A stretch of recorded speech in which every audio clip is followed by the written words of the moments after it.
Okay, I'll start now. Hello, everyone. I can see that a few of you have joined. Welcome to the AQ Public Speaking event. The event will start soon. We're just waiting on a few more attendees to join. In the meantime, can everyone who just joined just make sure that your Zoom call name is your full name, not your nickname or anything like that, just so it's easier for us to do the activities later on. Everyone got it? Thank you. In the meantime, since the event is revolving around public speaking, Aslan, why don't you tell us and open the discussion about your experiences and thoughts on public speaking? Go ahead. Well, Zahira, I think public speaking is a really essential skill in life, and because you are going to have to be able to deliver your thoughts and ideas to as much people as possible to gain support, and speaking to crowds at certain point in your life, not even have to be crowds, it could be your teammates, could be your friend groups, to deliver some stuff to them so that they are able to understand your point of view or anything. Zahira, I'm really interested in hearing, what are your prior experiences in public speaking? My experiences? I've done a couple of things in public speaking. I've done a few presentations. I've done World Scholars Cup and did debating there.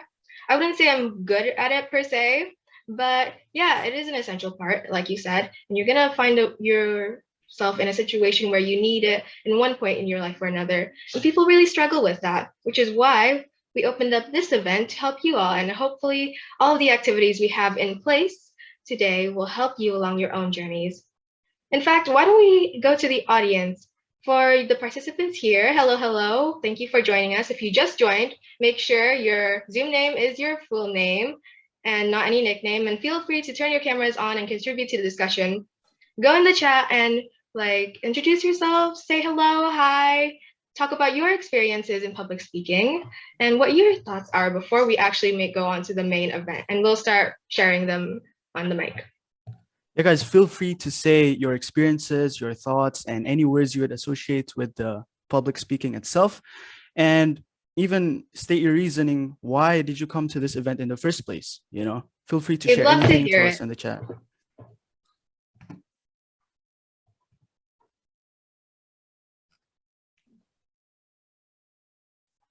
Izan said, I never did public speaking. So this is your first time? Great. Great to hear that. We got to start somewhere. Somewhere. This is a great place to start because you have a whole aura of you have a variety of speakers. You got a variety of speakers with many valuable skill sets to teach you guys, and hopefully you guys got something after this event. Someone said, honestly, I came for the prize. There will be prizes, but hopefully you do learn something too. Yeah. Someone said, I want to be more confident too.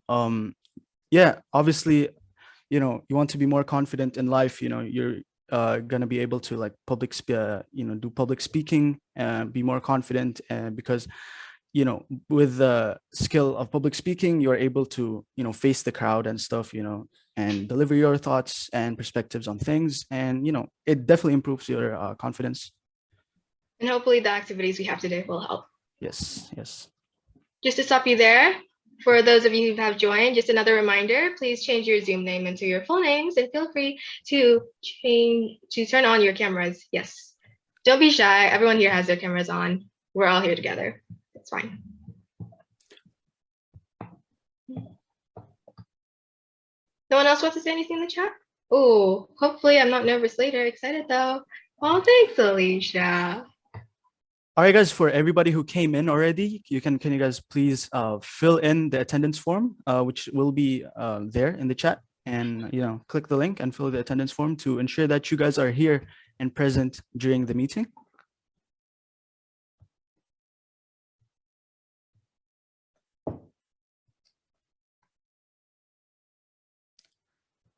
Hopefully I'm not nervous later. Excited though. Yeah, you're not gonna be nervous later. We're gonna teach you how not to be nervous and face the crowd and deliver your points properly to your audience.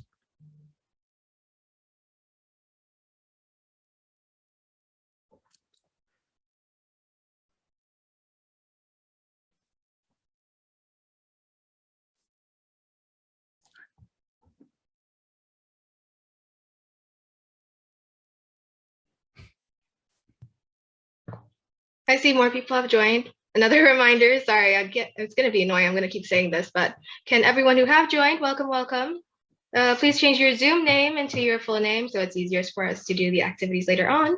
And yeah, feel free to turn on your cameras. If no one else has anything to say in the chat, I think our team here has a couple of videos that we could watch while we're waiting for our other attendees to join, sorry. You guys can start playing that now.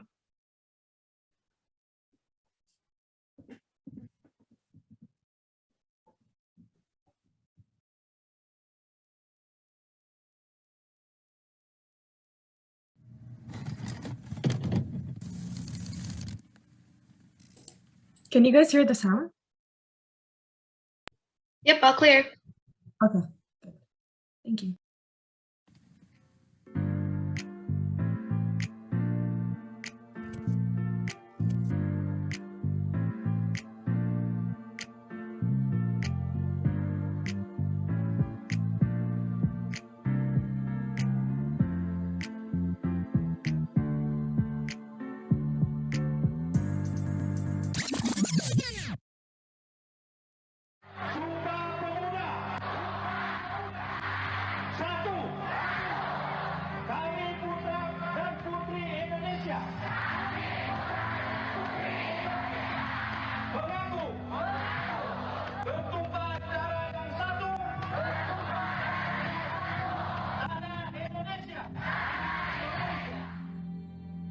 Dua, kami, putra dan putri Indonesia, mengaku berbangsa yang satu. Bangsa Indonesia. Tiga, kami, Putra dan putri Indonesia. mengunjung bahasa persatuan, Bahasa Indonesia.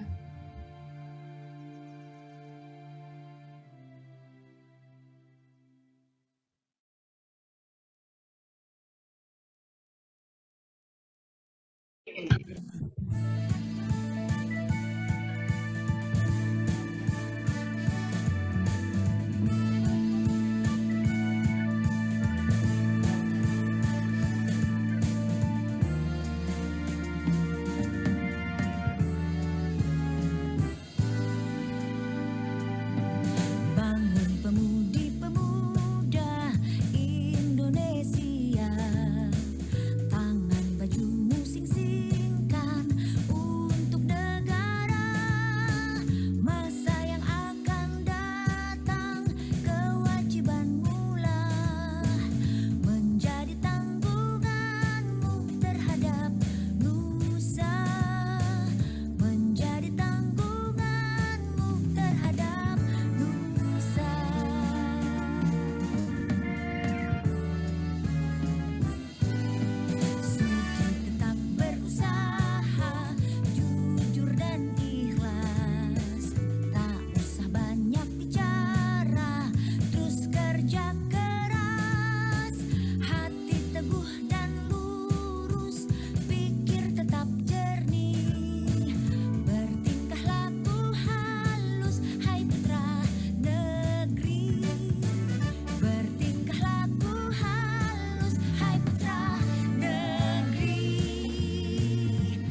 That was the video from our team. Thank you guys for playing that. For those of you who just joined, hello, welcome. Don't worry, you didn't miss anything yet. Just make sure that your full name is your Zoom name and it's not a nickname, just so it's easier for us to do the activities later on. And you could feel free to turn on your cameras. In fact, those of you who do have your cameras on, we emailed you the background that we're all using. Almost all of us are using. And you could go put that on if you can, or if you can't like me, then that's fine. You could just ignore that. Make sure you fill in the attendance form that is then put in the chat. And yeah, we have a few people who want to share their experiences in public speaking whilst we're waiting for the last few minutes. I think, who was it? Can you raise your hand?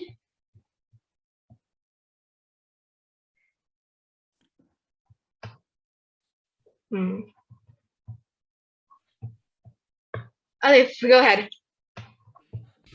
Yeah, so hey guys, I'm gonna be one of the speakers in today's workshop, and I'd like to just shortly share about some of my experience while we wait for other people to join. So I started public speaking around 3 to 4 years ago, and honestly, I'm I'm not exaggerating when I say that public speaking has changed my life. Because honestly, learning public speaking has enabled me to become more confident and to, learn a lot of different other skills. For example, team working skills, collaboration skills, and all of this derived from experience in public speaking. And honestly, I was never born like a talented speaker, right? uh, I've I've come to this position from the experiences that I've had, from the conferences that I've been to. On my very first conference, I wasn't very confident. I was honestly really shy and really quiet, especially like when I'm in primary. I used to be a quiet kid, but now I'm confident to be able to speak in front of a large audience. And I'm sure that a lot of you, if you are nervous speaking in front of an audience, then when you start doing public speaking and you start gaining more experience, it's just going to become something that you're more confident to do, and it's going to become second nature. So honestly, I really liked seeing that a lot of you has joined here today, and I think that this workshop will be really helpful and beneficial for all of you. So I hope you enjoy the experience, and I hope you will take a lot of things from today's workshop. So if any of my other speakers want to share the experience, feel free to raise your hands, and the MC, you can go on. Actually, the time is cutting close, so I think we're just going to start soon. Thank you, Alif, for sharing. And yes, hopefully the activities we have today will help you in your public speaking journey. Final call. If you have just joined, welcome, welcome. Please change your Zoom name into your full name and not any nickname that you might have. And feel free to turn your cameras on. We sent you in your email the background that we're all using, almost all of us are using. And you could put that on. Be sure to fill in the attendance form. We'll give you time later on if you can't do that now. But yeah, feel free to fill in the attendance form. I'm sorry. It's almost 10, so I think we can start soon, Ahsan. And I saw that Pak Dubes is here. Assalamualaikum, Pak Dubes. Thank you for attending this event. And Yes. as this is 10 o'clock now, almost 10 o'clock, we're just gonna open. So thank you all of you for waiting. Just before we begin, just a little housekeeping rules before we get started. To keep the quality of the sound functional during the meeting, please mute yourself when you're not sharing. We may also mute the room if necessary, but please remember to unmute at any point of the event. When you guys want to share, just feel free to share. There will be a Q&A section in this event, but if you do have any further questions during the presentation, please feel free to ask them in the chat room. If you can, we encourage you to turn on your cameras throughout the whole event. And as Zahira said before, many times, check your emails for Zoom background that we have here, just like us, the one that we have now. And one final thing, we have placed a link to the registration or attendance form in the chat. And so can everyone just fill that in so we can confirm that you guys are here present in the meeting. We will give you a minute to do that. Please fill in the registration form in the chat. Just the link is in the chat. Please let us know too if you can't have access to that registration form. Thank you.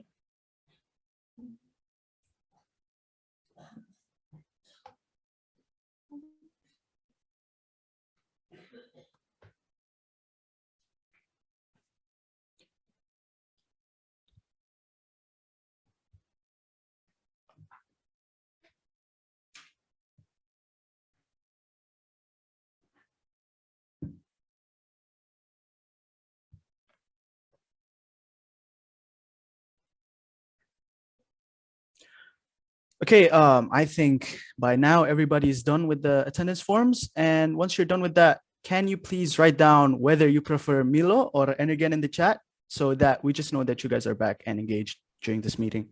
Zahira, why don't you tell us which one do you prefer, Milo or Energen? See, I have a thing about Energen. The instructions say, I told you about this many times, the instructions say to add hot water. You add hot water to it, and there's cereal inside. What happens when you add hot water to cereal? It becomes soggy. No one likes soggy cereal. Oh, I see loads of people saying Energen, but sorry, no. Milo is just way better. There's only one flavor, chocolate. That's all you need. I see Yeah. lots of Milo. I see lots of Milo. I I'm see with some Milo Energen. too. I'm with Milo too. You feel me? Thank you.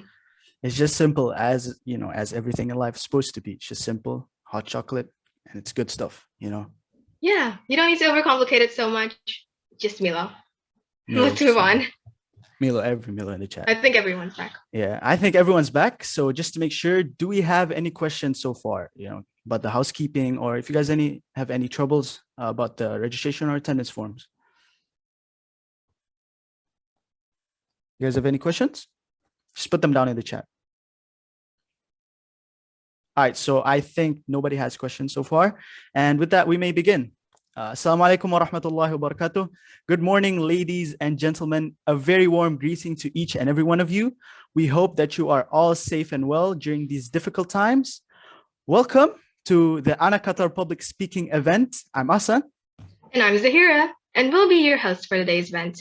We have a variety of different activities and sessions planned for you all of which revolve around the world of public speaking, from a full-on course from our team of experiencees that you might have heard about in the beginning, to the valuable lessons and insights from our keynote professional. We hope you guys enjoy each and every one of them, and on behalf of the organizing committee, we extend our appreciation for your presence today. We would also like to say a big thank you to KBRI Doha Indonesian Embassy in Doha and Permika, an Indonesian Community Association in Qatar, for the endless support they have continued to give us during the makings of this event and more. We would also like to give a huge shout out to our sponsors, Batik Bundra, BCA, The Sizzlers Restaurant, Fresh Green Restaurant, Carb Channel, and Kagama Qatar, who have helped made this event possible. Batik Bundra is a well-known brand specializing in the varieties of unique, traditional looks that revolve around batik clothing. I'm sure the audience here would be interested in their fashionable designs, and you could shop at Batik Bundra on WhatsApp at 55174897. Again, that's 55174897.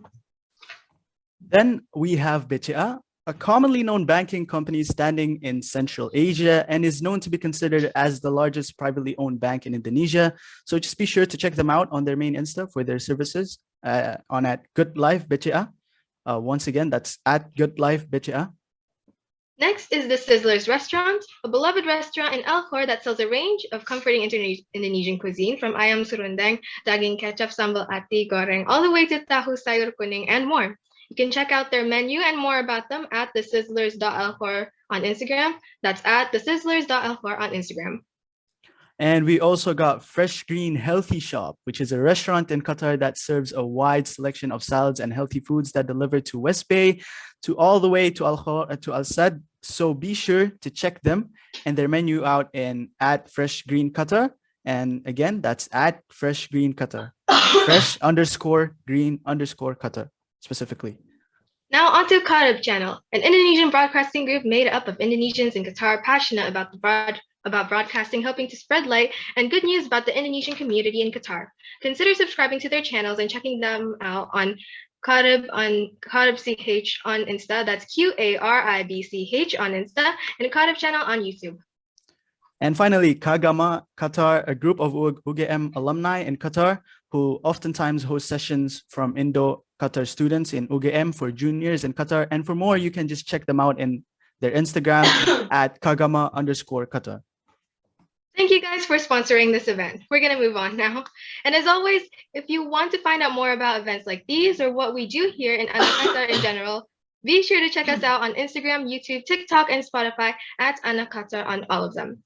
Okay, let's begin. First up, we have our beloved Indonesian ambassador for Qatar, Mr. Ridwan Hassan. I hope I'm saying that right, who graciously made the time in his schedule to come to this event and say a few words to you guys. Welcome, sir. Thank you very much. Bismillahirrahmanirrahim. Assalamualaikum warahmatullahi wabarakatuh. Very good morning and selamat pagi to everybody. Sabahul khair. For me, it is really a great honor to be invited in this activity because I cannot imagine such a young person like you all can organize this very important event, very important item in our life. This is regarding the communication skill. So, Prof. Anto, yang terhormat, Pak Ali Murtado dari KBRI, Mas Izan, Mbak Zahira, Mas Ahsan, and everybody. I cannot mention one by one of your name, but again, I'm very happy to be here this morning. So we are talking about communication. Communication is something very important in our life, in our society. It allows us to form a connection, to communicate, to influence people, how to make a decision, and motivate the changes in our life. So communication skill certainly is very important factor in our way to reach the progress in our working world and in our life, basically. So I fully believe this subject is very important to be organized and to be discussed this morning. So, however, sometimes people facing also glossophobia or speech anxiety is the most common fear people have across the globe. Throughout primary school, maybe somebody can just sit in the backhand side without raising his or her hand to asking something. But in the working world, you need to do the public speaking. So there will be some techniques that you are going to get from the various speakers from this morning. It affects simple everyday interaction between coworkers, bosses, and employees, friends, marketing professionals, and clients. And it can have an enormous impact on your career path and your level of success in your industry or professional activity.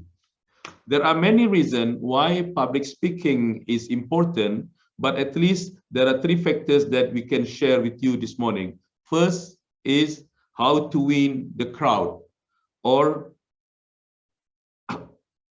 it doesn't matter how big the crowd in front of you, but you need to win their attention when you deliver any speech.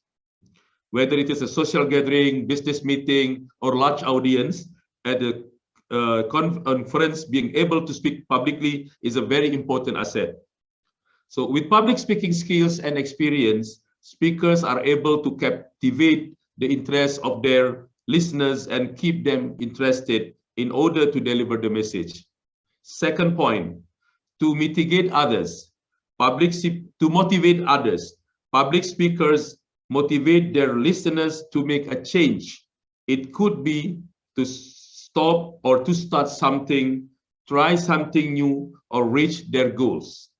Public speaking is important because the speaker can motivate others to go in the direction they wish, and the speaker can motivate others to be their best selves. The third one, this is also very important, is to inform people, conveying the message. When you have information to share, you don't want it to be portrayed in a boring way. You want people to listen. This is done with public speaking skills.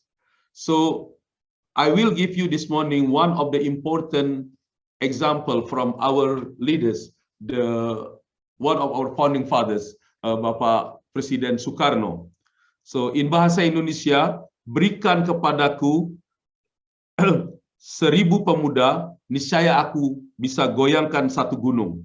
Tapi berikan aku 1000 pemuda, aku akan goyangkan seluruh dunia.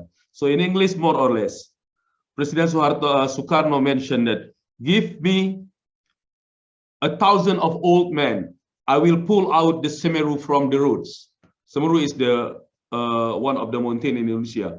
Give me 1,000 of youth, I will shake the world. So rhetorics is very important also in public speaking.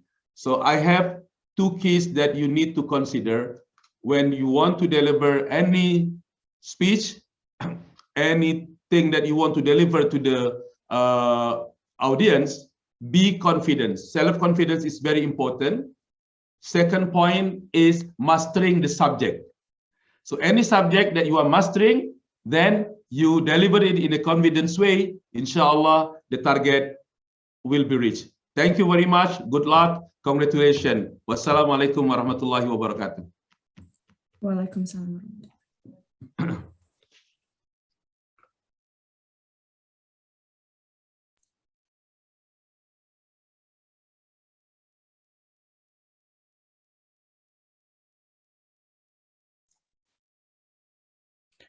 And that was from Pak Dubes. Thank you so much, sir.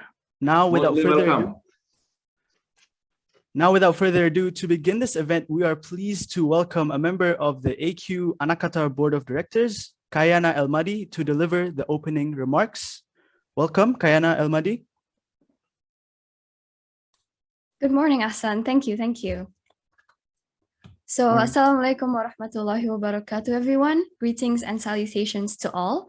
My name is Kayana, and as the head of AnakQatar, I would like to thank our esteemed ambassador, Pak Ridwan Hassan, for your attendance. I would also like to extend my gratitude to Professor Anto Mohsin, who has kindly agreed to share his expertise with us on language and Indonesian culture. To all the young people here, welcome. It warms my heart to have all of you here today. The art of speaking is often very overlooked.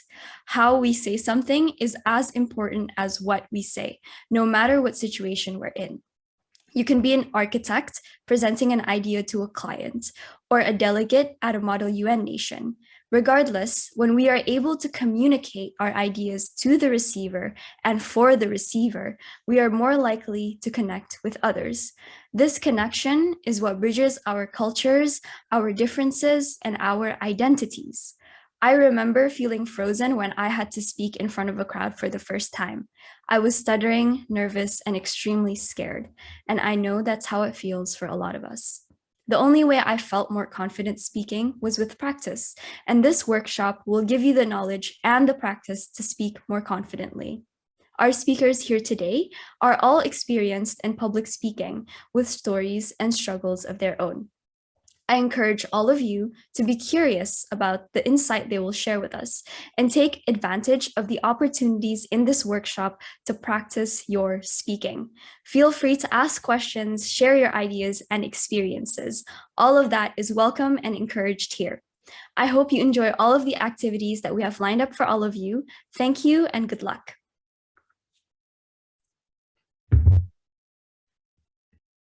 Again, that was Kayana El-Mahdi from AnakQatar's Board of Directors. Thank you, Kayana, for the opening.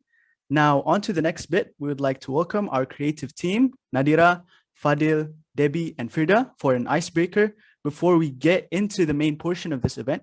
And just a heads up, the winner will receive a prize, which will be a Jair bookstore or a Talabat voucher worth 50 riyals. You know, sounds delicious. Over to you guys. Hi everyone, welcome to today's ice-breaking game. Gimana nih, how's everyone right now? Did you guys sarapan yet? Did you guys eat? Did you guys eat anything? So we're gonna have a very long day today, so make sure you guys are very prepared for that. That's why we're gonna play a little bit of ice-breaking together with me and my team. Oh yeah, kenalin, my name's Nadira and I'll be leading on for this ice-breaking game. Boleh di next? Next slide. Okay, so for today's ice-breaking game, we will be playing a guess the song type of game, but instead of using the actual audio, we will use Google Translate, who will be singing like a particular lyrics of the song.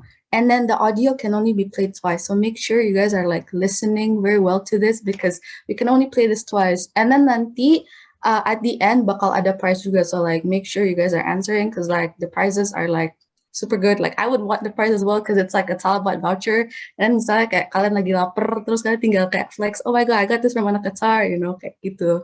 Oh yeah, but the rules of the game itself, nanti one of my team will type in start. Bu Debbie will type in start in the comment section, and then you guys will have to write in your name to answer the question. So misalnya Debbie types in start, and then I type my name, misalnya Nadira, and nanti one of my team will call you out, and then you guys will have to unmute yourself and speak to us. Kalau bisa on mic sama on cam ya.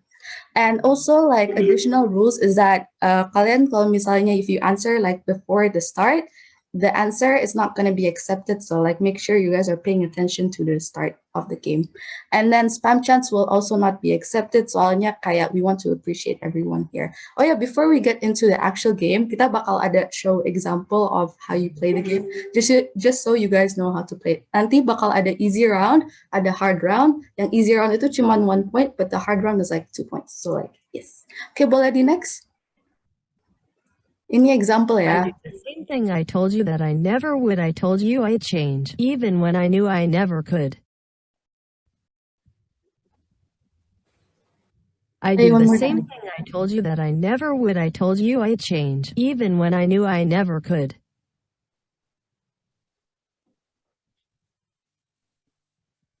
Ayolah, boleh. This is example, jadi nggak ada points. Tapi boleh dijawab.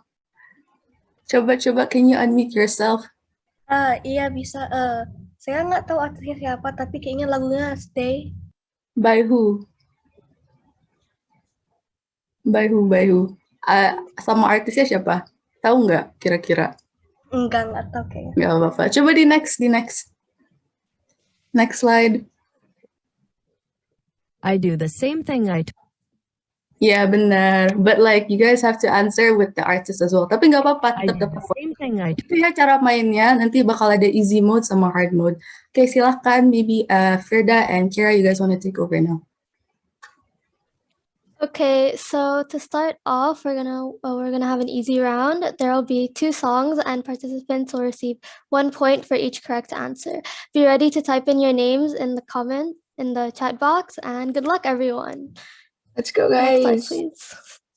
I guess that therapist I found for you, she really helped. Now you can be a better man for your brand new girl.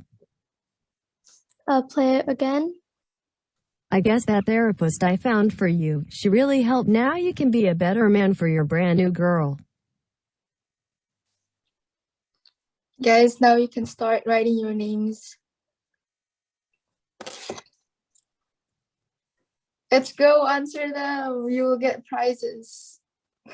I would too. I'm pretty though. sure everyone wants a Talabat voucher. Like, let's speak about the prize.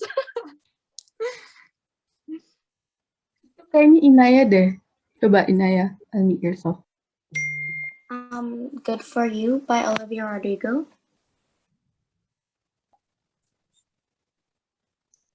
Is that your final answer? Yeah. Okay, let's check. Drum roll, please. Drum roll. You You got it correct. Congratulations. Let's go. That's 1 point for Inaya. Next song, be ready. Pack my things and leave you behind. This feeling's old, and I know that I've made up my mind. Guys, ready? Gonna pack my things and leave you behind. This feeling's old, and I know that I've made up my mind. Start writing your name. Come on. Get your points ready.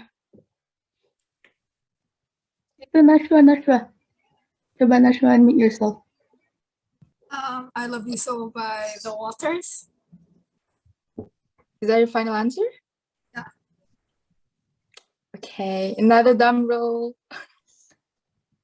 Hey, congratulations. Now we're gonna go on to the hard round. Fadil, you can take it from here. Okay, for the hard round, it's gonna be Indonesian nursery rhymes, but translated into English. So you gotta get your brains going. So let's move on to the first song. Little star in the high sky, very much decorate the sky. I want to fly and dance far high to where you are. Can you play again? Little star in the high sky, very much decorate the sky. I want to fly and dance far high to where you are. Naila. Nela, coba unmute Nah. yourself. Bintang Kira-kira kecil. apa? Bintang Bintang kecil. Kecil. Are you sure? Are you sure? Like this is your last option? You can't go back, you know?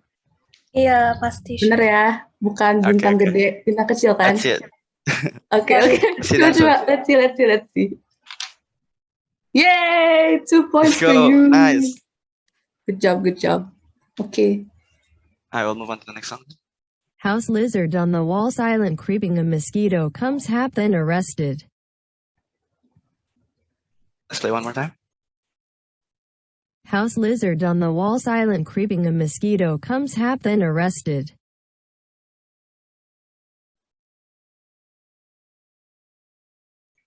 Cleo, let's Coba. unmute your mic. Apa? Cicak di dinding. Iya, betul. But then you want extra points. If you want extra points, you should sing like 5 seconds of the song. Kayak, coba mau extra points nggak? You'll get like 3 points. That's worth it 3 for points? Talaba, you know. You can do it. Go. Cicak Mau nggak? di dinding. Diam Terus. merayap. Terus you can do it. Lanjut. Datang seekor nyamuk, hap, lalu ditangkap. Cleo, bagus, deserved. Apa That's deh? nice. Gold medal. Oke, kayak udah deh. Ini doang. Nanti the winners will be announced by our Bapak Izan. So maybe Izan, you can take over now. What announced the winner? Oh yeah. Also, guys, thank you so much for playing with us. I hope you guys enjoyed the game as much as we enjoyed making it for you guys. Thank you. Izan, Thank you, guys. Silakan. Take over. Okay, so hi everyone. I will be announcing the winners. Since there are 4 winners actually, but the one that got 1 point are Inaya, Nashwa, and Naila. Congratulations to all of you. And shout out to Cleo who was confident enough to sing the Cicak Cicak di Dinding song. Congratulations to all of you. And you guys might get the prize, which is either Talabat or Jarir bookstore voucher. Thank you guys. Have a nice day.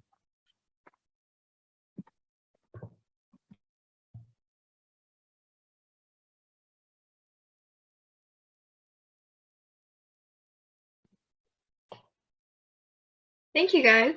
And congratulations to all the winners. You all get prizes now. Moving right along. It's now my pleasure to introduce our keynote speaker, Dr. Anto Mohsin, an expert in science and technology studies, environmental studies, and Southeast Asian studies.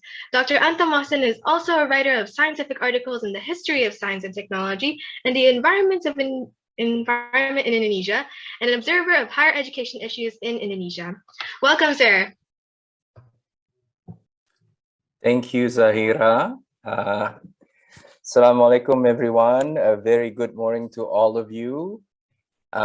Yang saya hormati dan kagumi Bapak Duta Besar kita, Bapak Ridwan Hassan. Yang saya hormati Bapak Ali Murtado dari KBRI Doha. And yang saya banggakan, all of AnakQatar officers and organizers of this wonderful, wonderful event. They work really hard to make this event happen. And I am so very proud to see how it turns out, especially in keeping the time really, really well. So before I begin sharing my slides, I was wondering if any one of you remember the term for fear of public speaking that our Pak Dubes mentioned earlier. What is fear of public speaking called? You know, you probably heard of claustrophobia, which is a fear of confined spaces. or acrophobia, extreme fear of heights, what is a fear of public speaking? Does anyone remember? Yeah, go ahead. Danish? Oh, yeah. Glossophobia. Glossophobia. Excellent. Okay. Thank you. Well, we'll talk about that. Okay. Very good. Glossophobia. It's a real fear like any other fears I mentioned, but don't worry. We'll talk about how to overcome this fear in public speaking. All right. So allow me now to share my slide, begin sharing my slide. Okay. So my message this morning is really simple, and I'm going to make the case of that to all of you. Master public speaking skills, and they can be learned, and you'll go places. Okay? Master public speaking skills, and remember, they can be learned, and you'll go places. So I know Zahira has introduced me kindly. Thank you very much, Zahira. But let me introduce myself a little bit more, especially in regards to public speaking. So again, my name is Dr. Anto Mohsin. I studied in US universities for my bachelor's all the way to my PhD, or in Bahasa Indonesia, for my S1 until S3. Now I teach at an American university here in Doha, Qatar. Now at American universities, public speaking skills are part of the curriculum. Okay, they are designed to be taught to students. In fact, public speaking competency was part of my undergraduate degree requirement, and I was studying mechanical engineering. At first, I resisted. I want to become an engineer. Why do I need to learn speech or making speech in public? But my undergraduate university at the time, City College of New York, told me and everyone else in my cohort, nope, you either have to take a test and pass it or take a course. So I figured, you know what, let me try my chance of taking the oral exam. And of course, I prepared for it and I passed. Here's a snapshot of my undergraduate transcript. I'm a bit embarrassed to share this with you because now you can see some of the grades that I received from some of my courses. It's either A or B. There are no pluses. There's no A minus or B plus. You either make the cut to get an A or a B. But there's one thing that I box here or highlighted, speech exam pass. So I had to, I decided to take an exam, oral exam, and thankfully, alhamdulillah, I passed it. So I didn't have to take any courses. Okay. Learning public speaking skills early have benefited me tremendously. And I'll share with you some of the examples how learning public speaking skills early have benefited me greatly. So I decided to pursue a master's degree or S2 after earning my bachelor's degree. And my university was kind enough to trust me to teach my own course. Okay, so right after I graduated university, as part of the deal for me to continue my education at the master's level, I was hired as an instructor. So I taught my own course. It's called Engineering 101 to help pay my tuition. And because I've learned public skill or was compelled to take a speech exam, I learned at the very least basic skills and managed to overcome public speaking. So this is really, really helpful. Teaching this course, I taught this course twice, helped pay my tuition. So I earned money early on using public speaking skills. Now I teach in the liberal arts program at Northwestern University in Qatar, and public speaking is my job. I do it regularly, both inside and outside the classrooms. Okay, so this is a one photo of me speaking in front of a classroom. It just so happens that we had a guest speaker at the time, and this is me leading a discussion with a very prominent guest speaker at one point, former Deputy Prime Minister and Minister of Energy and Industry, Mr. Abdullah Hamad Al-Attiyah. And I was fortunate to be able to participate in this annual event now called, it used to be called, at first it's called Visiting World Class Professor, but that's too pretentious, I think. And then they decided to change it to name it something else. But I was invited by Universitas Patimura in Ambon,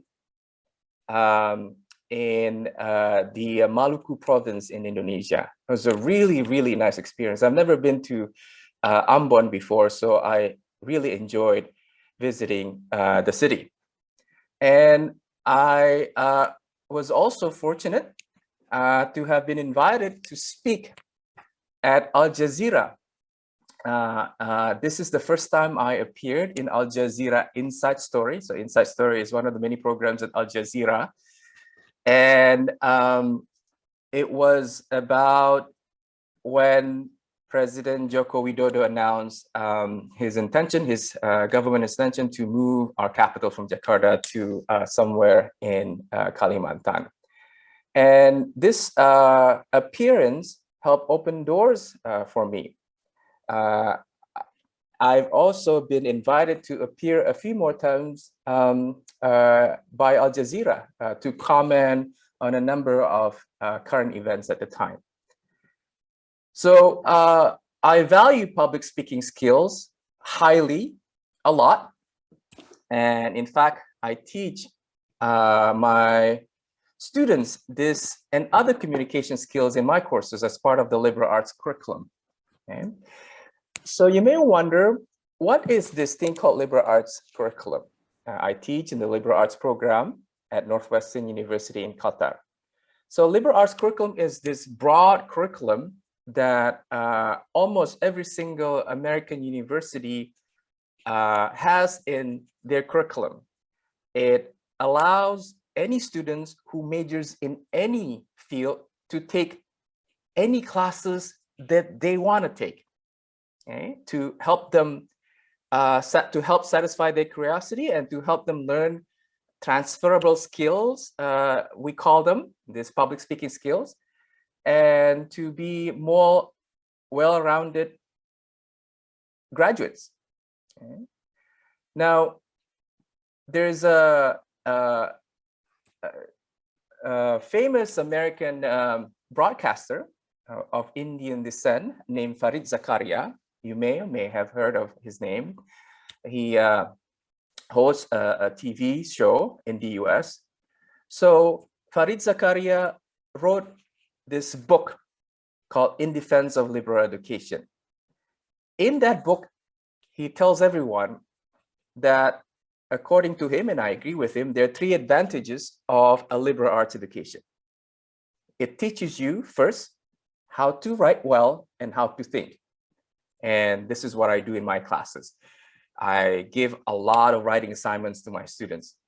They complain sometimes, few often, but they have to do them because it's part of the assignment.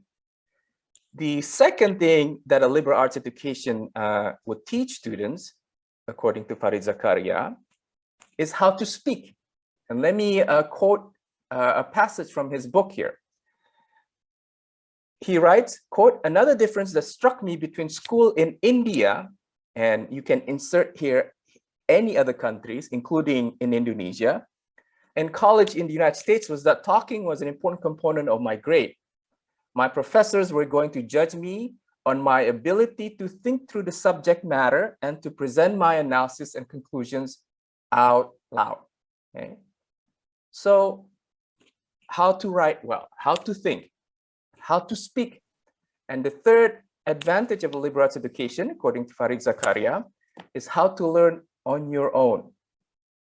Because in the 21st century, ladies and gentlemen, you guys will have not one, not two, probably not even three, but more than 3 careers in your lifetime.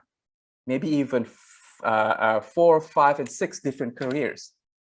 And that's going to be the norm, and that's going to be okay. My father's generation, he only had a career. He was an Indonesian diplomat. He started as a diplomat and ended as a diplomat. Boom, one career that he worked as, and he was really proud of his career. You know, I'm his son. I already have 2 careers. I work as an engineer once. Now I'm a college teacher. Okay?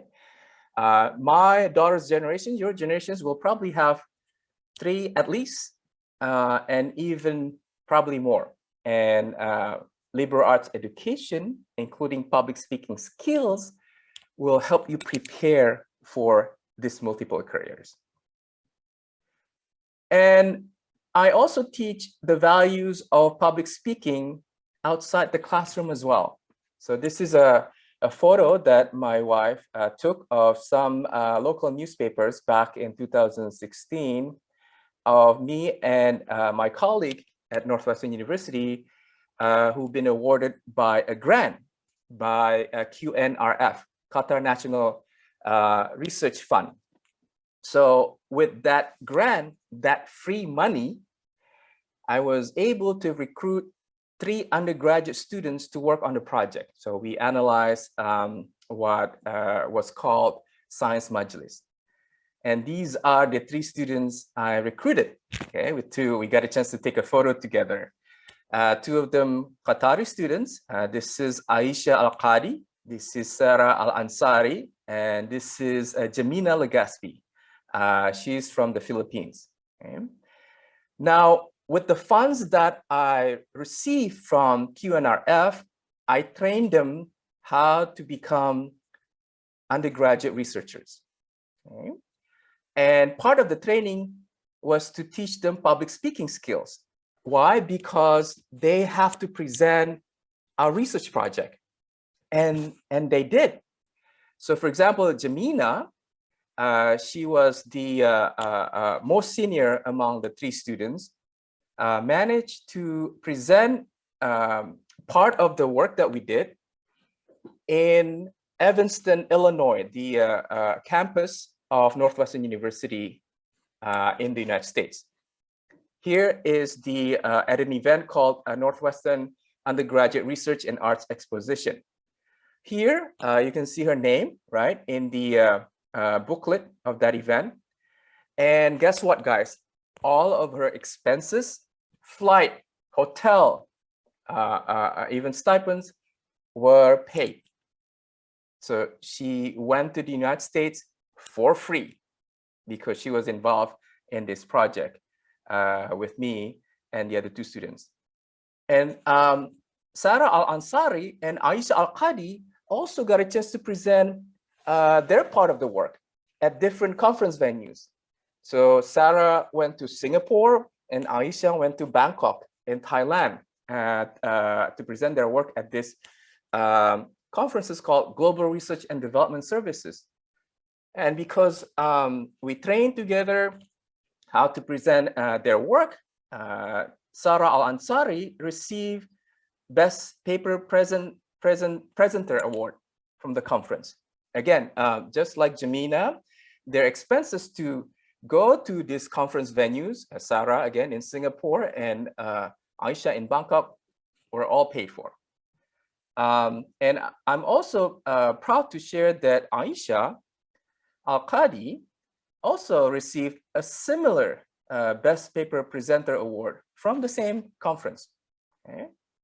So not only did they get to go to different places, again, all expenses paid by QNRF, right? Qatar National Research Fund from the grant I received. they managed to get this award, which they could mention, of course, in their resume or CV.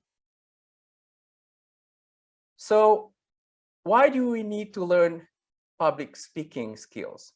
Well, you've heard it from our Pak Dubes earlier, and also from Kayana, for example, and a few others. Here are some of the things that, some of the reasons, I should say, why we need to learn public speaking skills. To share ideas. Okay? I'm sure you have a lot of ideas, something that you want to share and say to others. Okay? Now you can communicate that idea in different ways, of course, right? You can write your ideas down and share your writing with others. You can speak one-on-one with your fellow friends. You can record your voice and send that audio, or you can send text messages. But public speaking allows you to share ideas with many more people. To sell a business plan or products, okay? Pa Ridwan Hassan mentioned this in marketing. This is really, really important. You want to be able to sell your business plan so you can get funding for your startup, for example, or to for people to buy the products that you're making or the services that you're offering, to rouse emotions and persuade the masses. And one good example that was also already mentioned by our Pak Dubes was our first president, President Sukarno. You know, he was a wonderful orator. He was a wonderful public speaker, okay? Perhaps the best that Indonesia has produced so far. And I'll share with you a clip of his speech. You know, President Sukarno's speech, if you listen or read the text, the transcript of his speeches are never boring. And President Sukarno was a polyglot, meaning he spoke the multiple languages. He knew English, he knew Dutch, he knew German, and he liked to use and drop phrases from any of those languages in his speeches. It's amazing. Okay? And you never get bored. When I did my fieldwork research in Indonesia for my dissertation, I visited the Indonesian National Archive.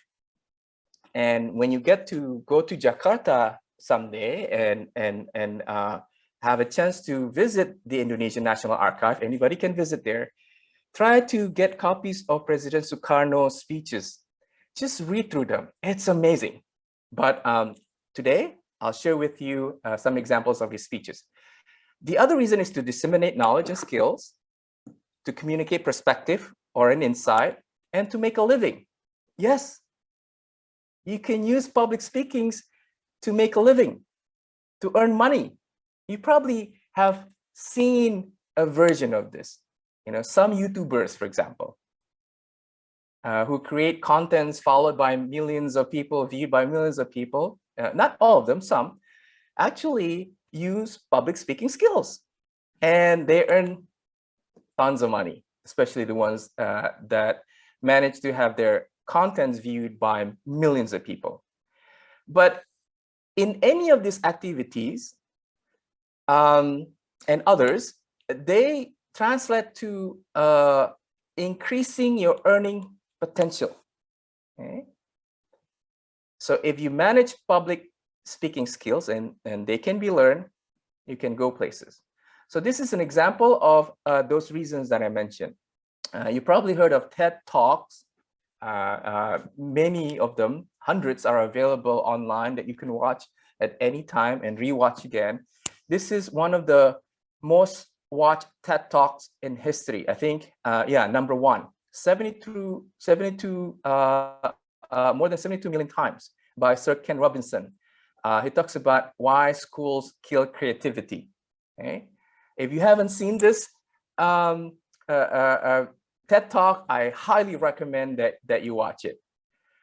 And then you probably know who this person is. This is Apple's former CEO, late CEO. He passed already, Steve Jobs.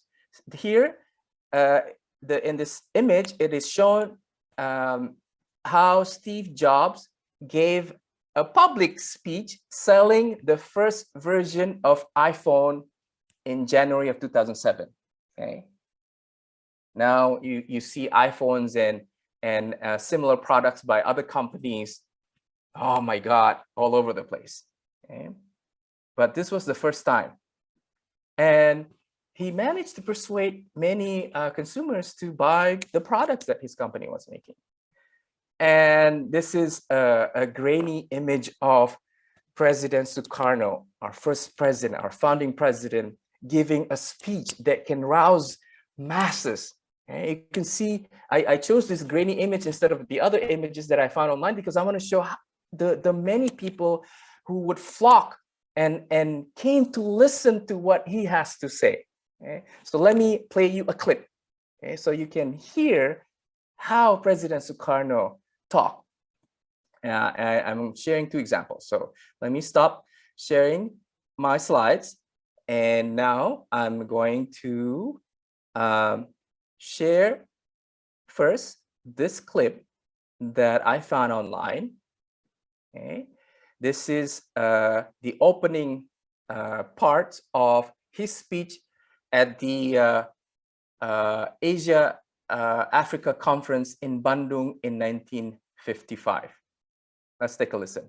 This is the first intercontinental conference of colored peoples, so-called colored peoples, in the history of mankind.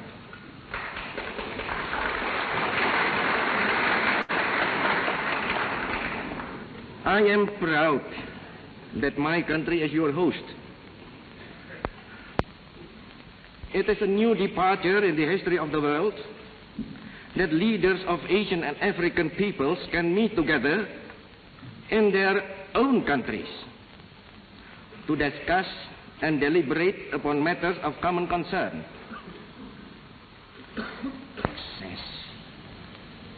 In spite of diversity that exists among its participants, let this conference be a great success. Yes?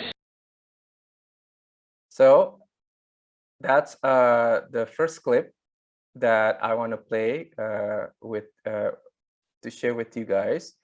Now let me play a second one where President Sukarno delivered a speech in front of the joint session of the United States Congress in 1956. This is a remarkable honor. Not many people have been invited to speak in front of the joint session of the United States Congress. And to the best of my knowledge, he was the first Indonesian leader and perhaps so far the only one who's done so. So let's take a listen to what he said in this occasion. Standing here before you, Mr. President and Mr. Speaker, and before all the other honorable members of this Congress, my thoughts, the thoughts of a man born in a cottage and grown up among poor people, go to the homes and hearts of the multitudes of the American people from all strata of your society, for whom you act as elected representatives. May I therefore convey to you and through you to the people of America the most sincere greetings of the Indonesian people and their thanks for your past generous assistance, with the hope that this visit to the United States of America will foster closer relations between our two nations. I can teach you music. So there you have it. Just clips. Again, they're available online. You can go find and watch them. And you may have noticed that First President Sukarno spoke with what we call an accent, an Indonesian accent. But did that stop him in delivering his speeches? Of course not. Everyone in the world now speaks English with an accent, and you shouldn't worry about that, okay? Accent is just a matter of the sound of a language, a particular language we speak, using the rules of another language that we learn. So it's okay, whatever accent you have, don't worry about it. Okay, let me continue. Let me share again my slides. So that was President Sukarno. And in addition to that, I also want to share, this is an image of, at the time, Senator Barack Obama. He wasn't president yet when he gave a speech in July 2004 at the Democratic National Congress that catapulted his name into the American national political arena.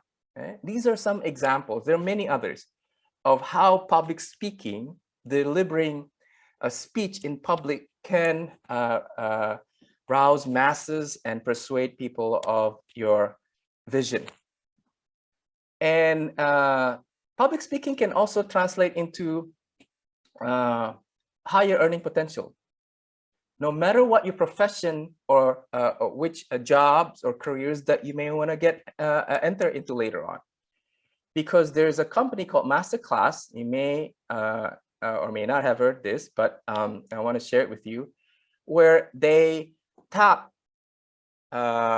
very skillful, successful individuals in different fields. You can see here actors, scientists, and there's also cook, novelists, artists, to teach others their craft.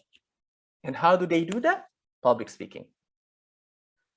And public speaking also can offer a very, very good way of your perspective and insight, such as the Nigerian novelist Chimamanda Adichie here in her TED Talk, The Danger of a Single Story. This is one of those TED Talks that I come to watch often because of the powerful message that the speaker has to say. And I highly recommend that you watch it as well. And finally, public speaking can be a profession, such as what this guy is doing, Dhananjaya. He's a Sri Lankan motivational speaker, and he learned public speaking at a venue, which I'll share with you in a bit. And now he's making a career out of it. So again, my message is the following. Master public speaking skills, and they can be learned, and you'll go places. Now, there's another importance that I want to share with you. Indonesian voices in the world, even though we're one of the most populous countries in the world, are still small. Okay?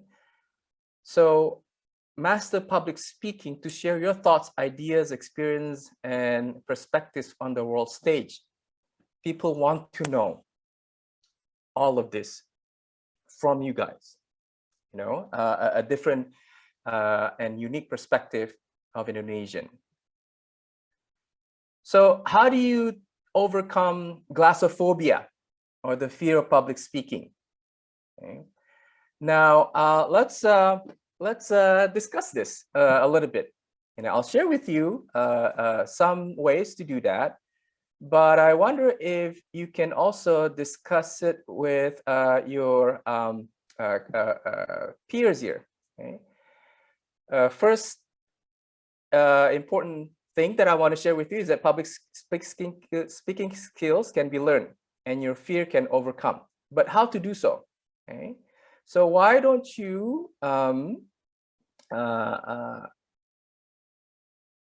meet your peers in a breakout room session, okay, and within 5 minutes or so, and discuss what are the ways that you can overcome glossophobia, public speaking skills. Okay, come up with as many ideas as possible, because when we resume, I want to hear all of that. Either hear or see, read your thoughts in the chat. So Izan is going to help me here. Can we create breakout rooms, Izan? Prof, sorry, it's gonna be Risha and Firda. Oh, okay, yeah. Yeah. Okay, yes. Can someone from AQ help me create breakout rooms so our participants today can join those breakout rooms and come up with ideas of how to overcome glossophobia or fear of public speaking. Okay, they're creating breakout rooms soon, and I want you to go in there. I'm going to time, about 5 minutes or so, and then we're going to come back and hear your thoughts and ideas, and then I'll share mine, and maybe some of the ideas that you come up with match mine, and maybe I will be learning something new from you guys as well.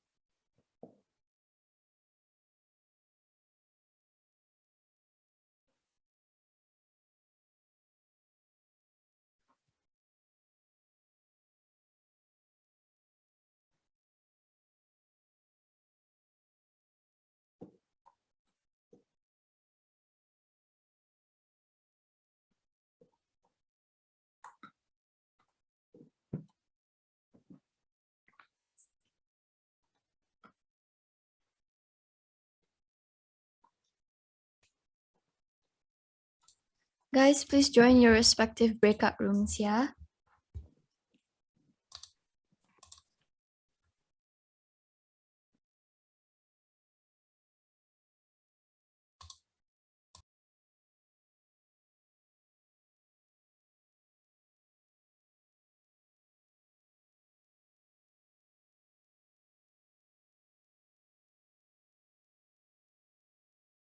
Okay, so I'm going to time it about 5 minutes or so. 5 minutes including when you guys close the breakout room, which is 2 minutes, so 3 minutes, and then plus 2 minutes, and then I'll wrap up soon afterward.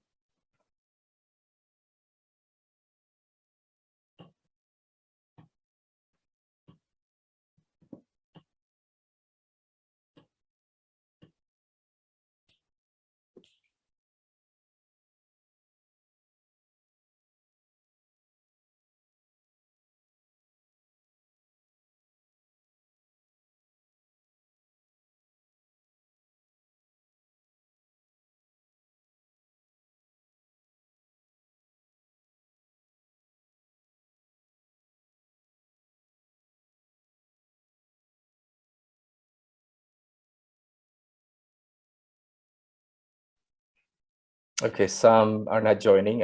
One of them is my daughter. She has a music lesson currently. She's stepping out, but that's okay. I think the rest are in the breakout rooms right now, which is great. So we have, I think, 1.5 minutes left for the 3 minutes, and then let's close the breakout rooms. Okay, got it.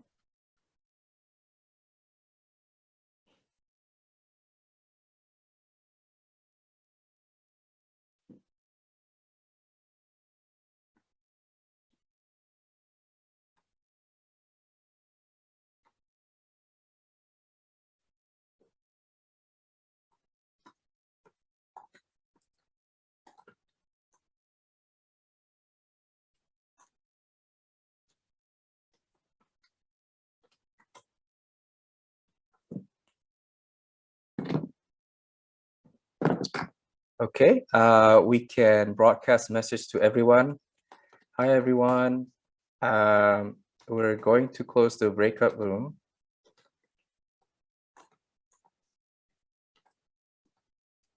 And you have 2 minutes left, okay? After they are closed, okay? And I'm gonna close it right now. Oh, actually 1 minute, that's okay.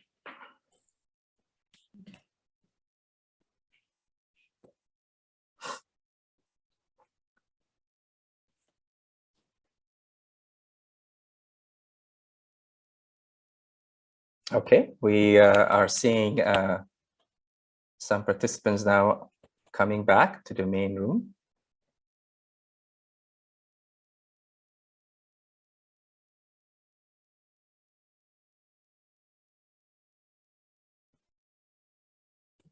And all the breakout room sessions will close in 20 seconds.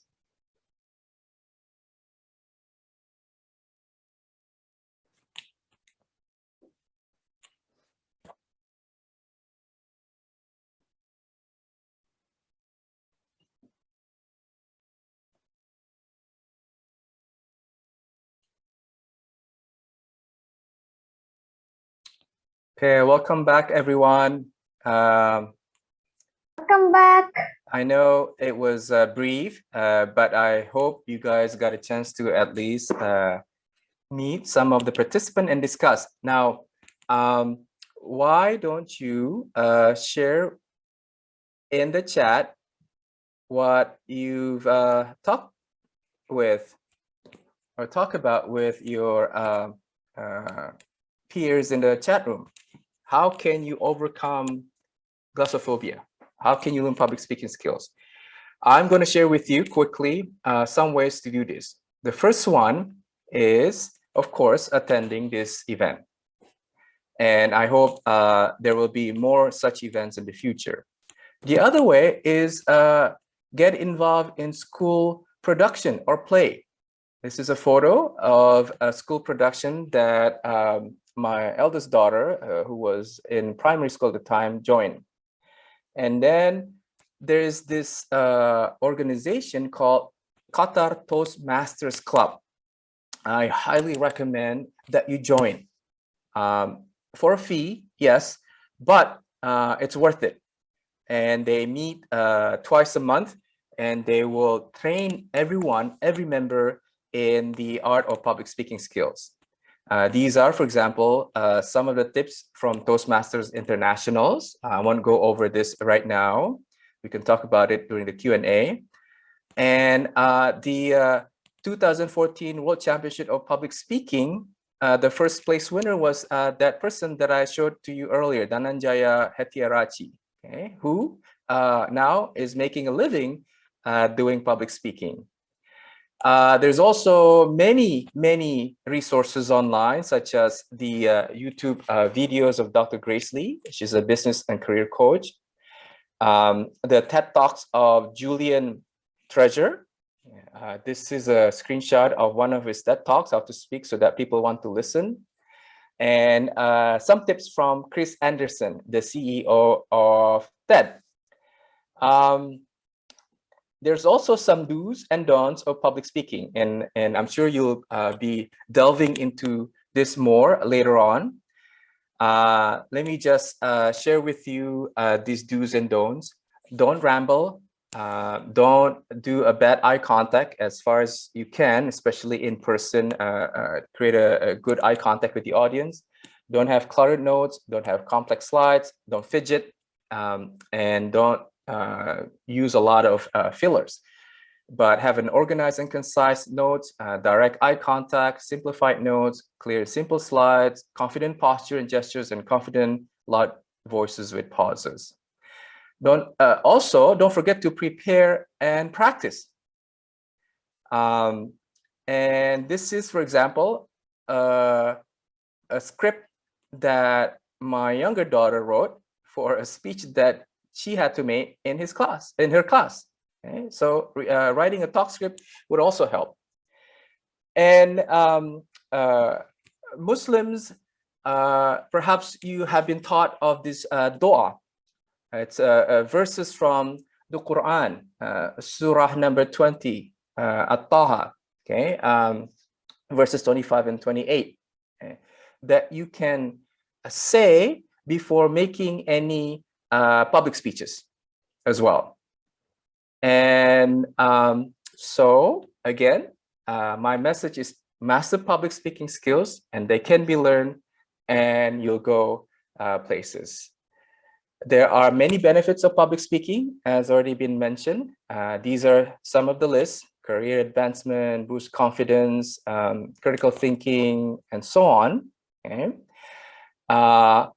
And include a part of the benefits as well is to able to do the following: so learn to argue, and you learn how to debate later, and also be a better listener. So thank you very much for listening. Now I will answer any questions that you may have during the remaining time that we have.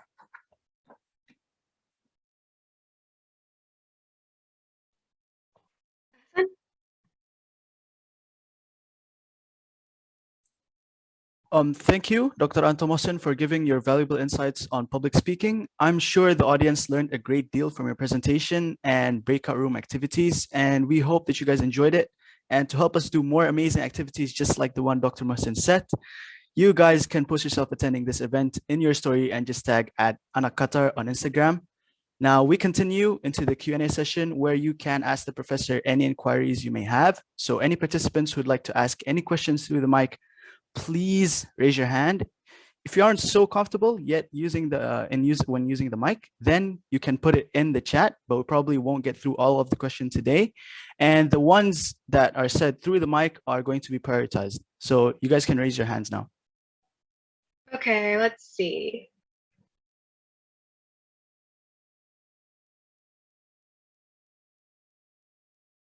Yes, Kira, you go ahead. Good morning, Prof. I would like to ask if, like, for example, we're in the middle of presenting something, okay, and then it was going well until in this like part where you just goes blank due to nervousness, and then you just can't continue. What should you do? Like, should we stop for a second, or? Yeah, that's a very good question, Kara. So let me go back to a couple of slides that I showed earlier. And that is this slide here, the 5 tips from Toastmasters International Basic Public Speaking Tips.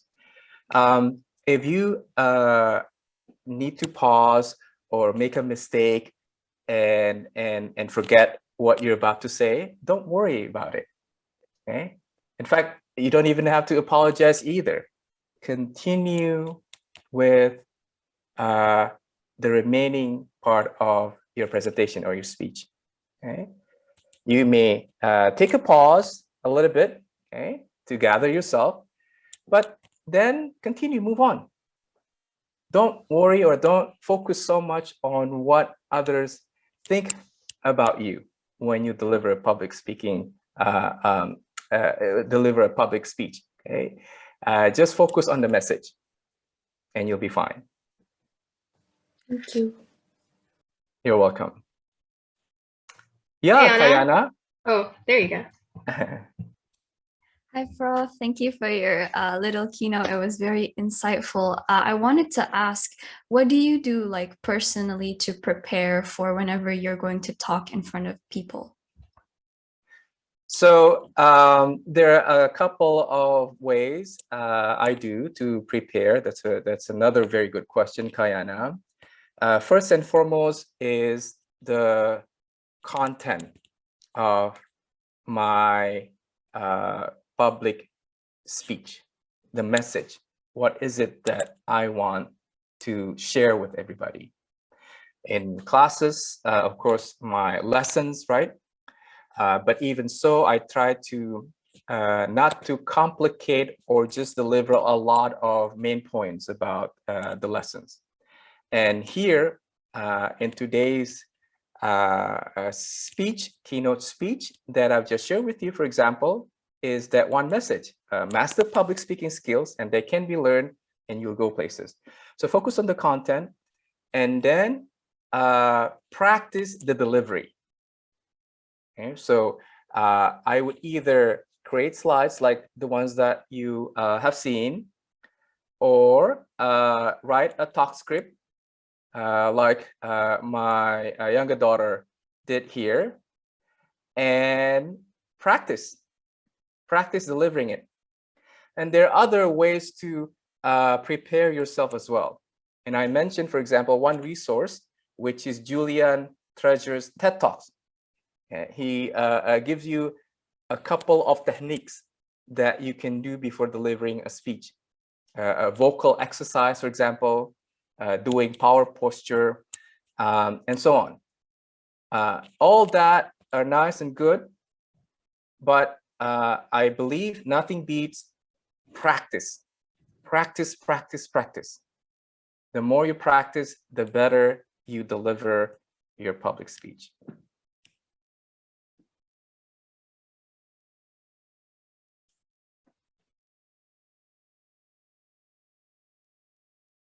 Any other Alif, questions? go ahead. Oh. Yeah, I have a quick question. So, what would you say was the hardest thing or hardest obstacle, for example, you faced during your public speaking experience? Wow, yeah, that's another good question. I would say the hardest, the most challenging aspect of public speaking for me is to tailor the content I want to share to the audience, because you can't really share the same message the same way to different audiences. Now, when I present, for example, part of my research projects to my colleagues or other scholars, I have to use certain languages, certain terms, and speak in the way that they would understand. But sharing the same content to my students in the classroom, for example, would be very different. Okay?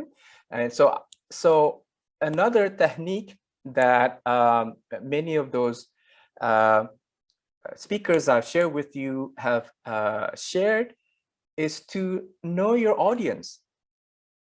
Deliver your public speech to those who are listening in. Okay? And that, to me, is one of the most challenging aspects of delivering public speech. Okay? Because although I have some ideas, for example, the demographics and the makeup of today's participants, I still don't know all of you as well as, for example, my students. Okay? But given what I know, I would tailor my presentation, my public speech, to the corresponding audience. I would change slightly what I shared with you today. For example, if I deliver this to younger audience, younger kids, right? And I would also slightly modify how I deliver, not necessarily the content or the message, if I share this with my colleagues. So to me, that's one of the most challenging aspects of public speaking. How to deliver the public speech to the audience, getting to know the audience. That's not always easy. Thank you, Alif.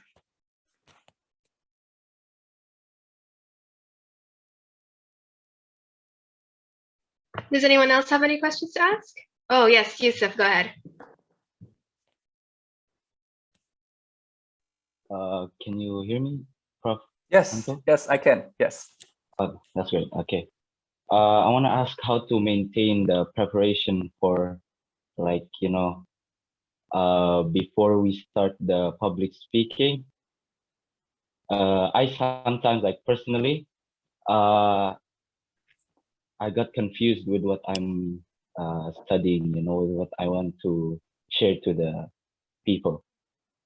So basically, Yeah. how to just like the better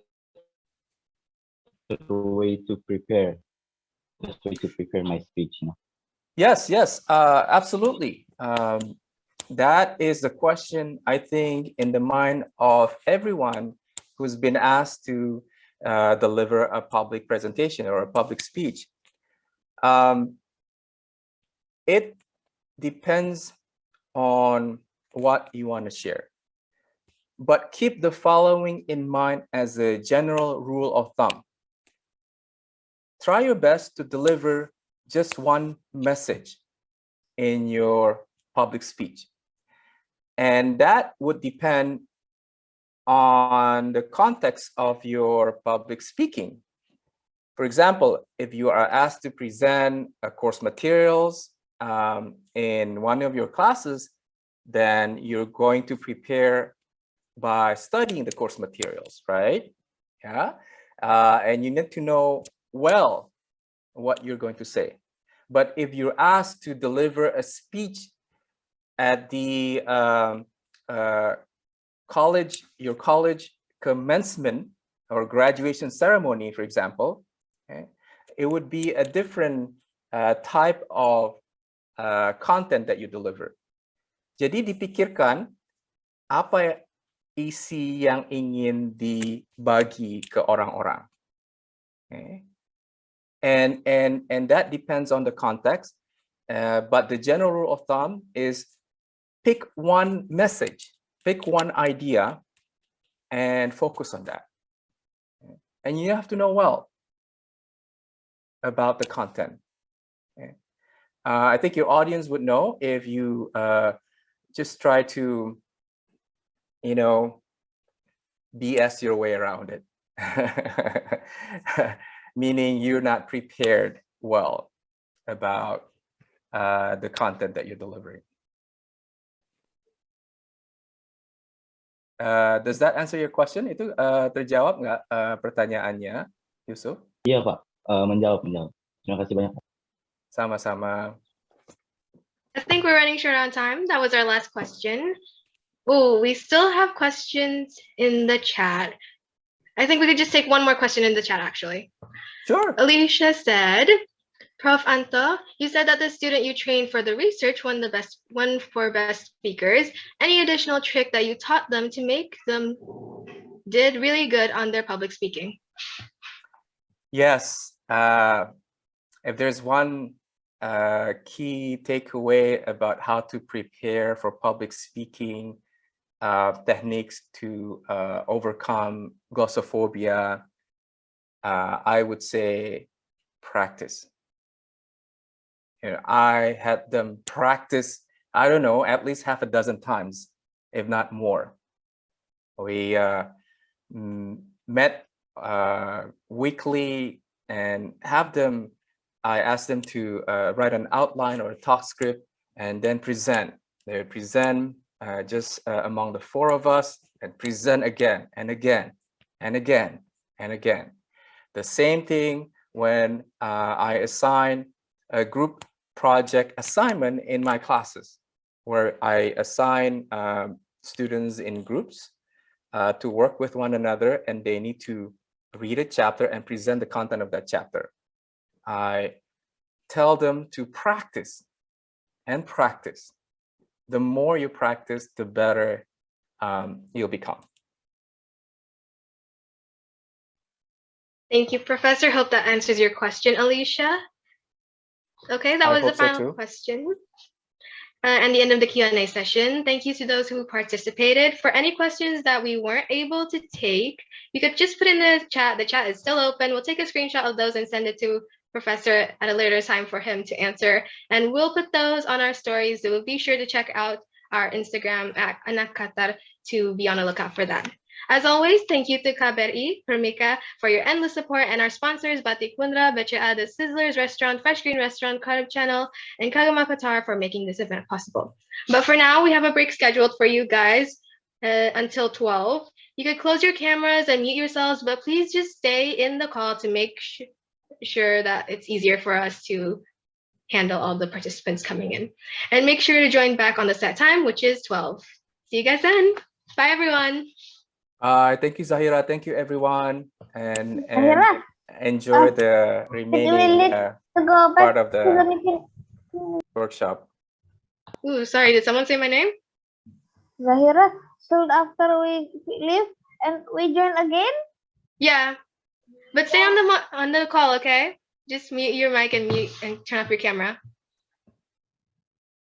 Thank you. Leave, okay? I can leave, okay? Yeah, you could leave. Just keep your camera and mic off. Thank you.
Allahu Akbar.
break's over, guys. 10 seconds. 7, 6, 5, 4, 3, 3, 2, 2, 1. Happy Year. No, whoops. close the Wrong door. Salah. Salah, aduh. thing. Is Assalamualaikum, guys. hello. Walaikum salam. Is everyone back?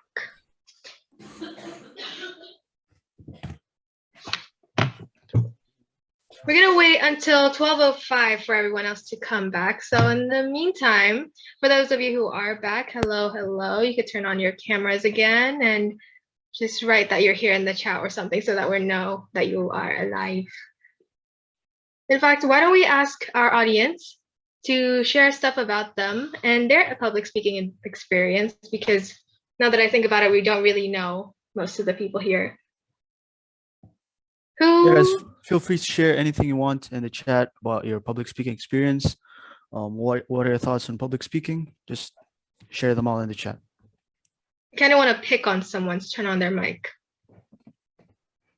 Anyone want to volunteer to turn on their mic?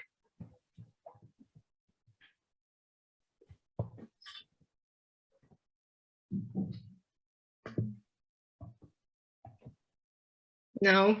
Okay. We still have around, ooh.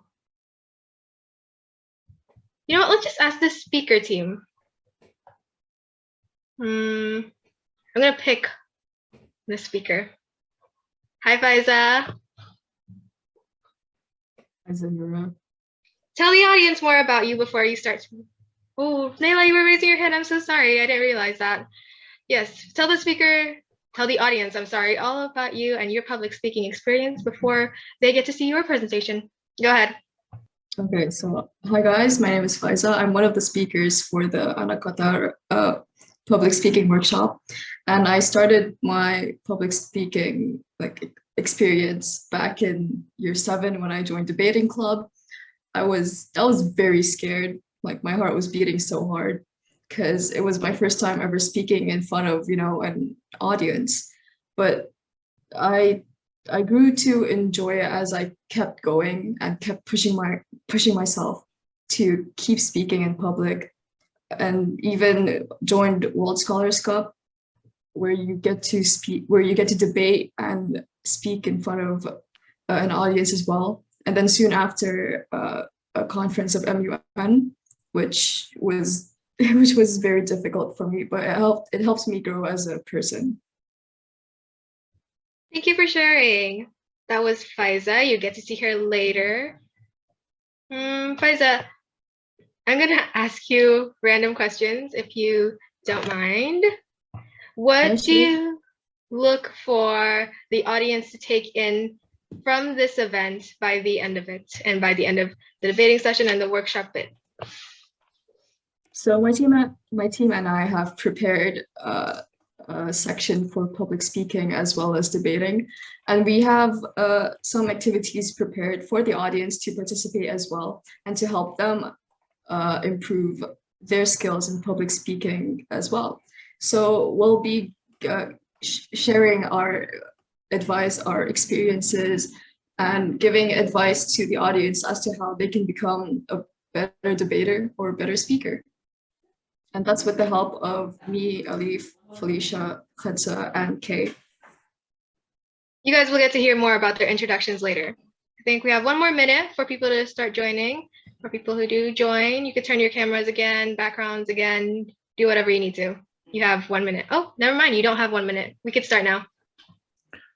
All right. Thank you, Faiza, for sharing us a little bit about your experience and stuff. And yeah, so for the rest of the event, I think we're gonna have the debating workshop itself. And welcome back, everybody. Just before we can continue, can you just fill in the attendance form we put in the chat? So we just can confirm that you're back. Yeah, just can fill the attendance form. It's gonna be on the chat, I'm pretty sure. 3, 2, 1. Nope. Oh, yay, 1.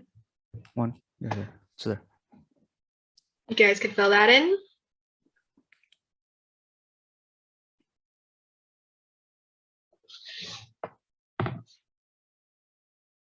Yeah, just fill that in for now. So we just know that you are here for the meeting and ready.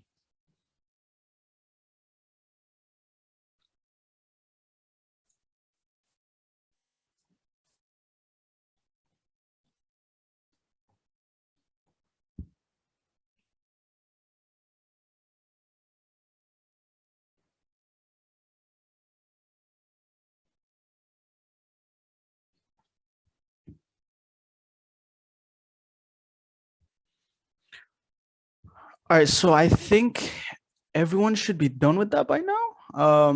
And if you're done with that, you can just write down in the chat if you prefer martabak asin or martabak manis. Guys, spam the chat. Which one do you like better? Manis, manis, manis, manis. Asal manis ya kan? Manis. You know, with the cheese and stuff, You know what I'm saying? Susu kental manis, meses, keju.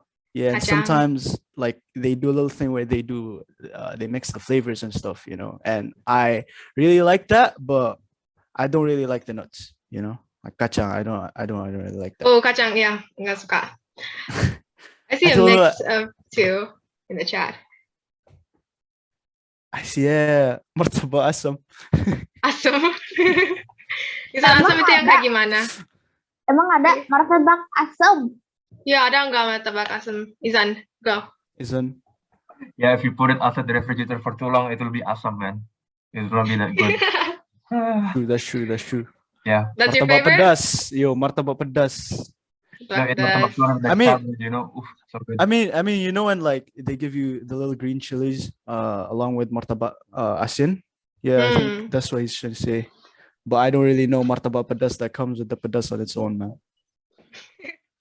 You can continue now. I think everyone's back. All right. Okay, I think everyone's back by now. Just a little reminder of how this all works. Unless you have anything to share or ask at any point of the event, please keep your mics muted. By all means, if you do have something to share, you're always welcome to turn on your mics to participate. If you have any further questions during the workshop, feel free to put them into the chat and our team will do our best to answer. Finally, cameras are encouraged to be turned on again. So guys, please turn on your cameras so we can see that you guys are engaged during this event. So before we really start the next part of this activity, which is public speaking workshop, we got a little mini game for you guys where you got to take a picture or a screenshot of yourself attending this event and then tag us at AnakQatar on Instagram and say what public speaking means to you in one word. So just know, yeah, like the best ones are to be reposted on our Instagram story and are definitely going to receive a prize. Sorry. We will give you guys a couple of minutes to do that. And once you're done with it, just write down in the chat. What's the prize gonna be? It's gonna be jurier. It could be talabat. It could be a chest full of gold coins. It could be a big cake. Could be anything, but it's a prize. It's a prize. It's a prize. It's a prize. It is. Go food bisa nggak? I think most of our audience are in Qatar right now. Dapat pahala? Inshallah dapat pahala, Alicia. Yes, inshallah dapat pahala.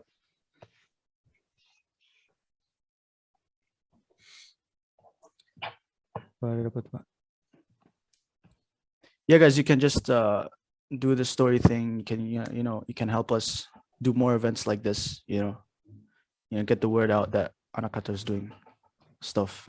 You know. Okay, so you gotta take a picture or screenshot of yourself attending this event. Tag us at AnakQatar and say what public speaking means to you in one word in Instagram. The best responses will get a prize. We're not telling you what it is not because we don't know. It's better to keep it a surprise. It's better to keep it a surprise. We do definitely know what this prize is that we are not telling you of. Yes.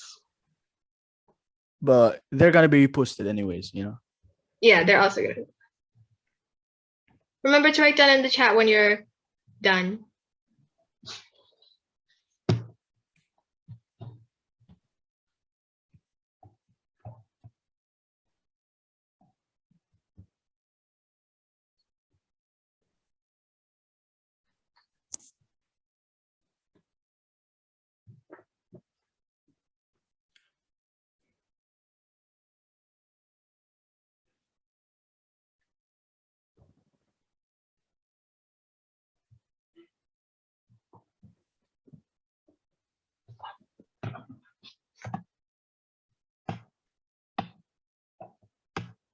Oh, we have one done. Got one done. Thanks, Alicia.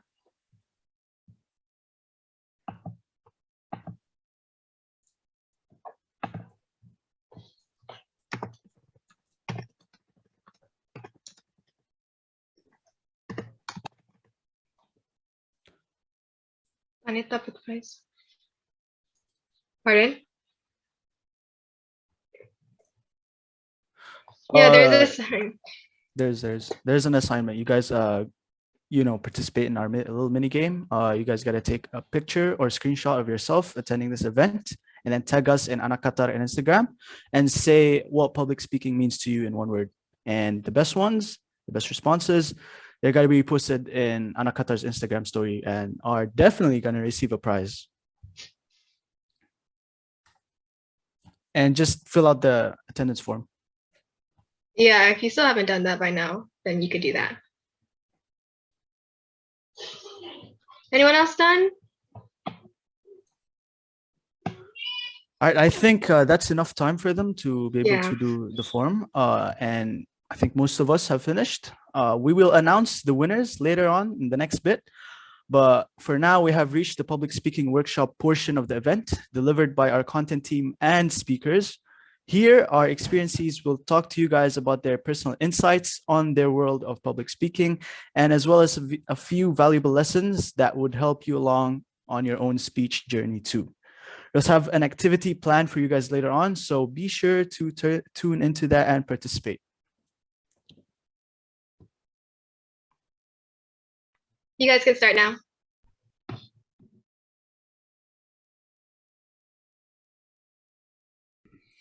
All right, so welcome guys to the public speaking workshop with AnakQatar 2022.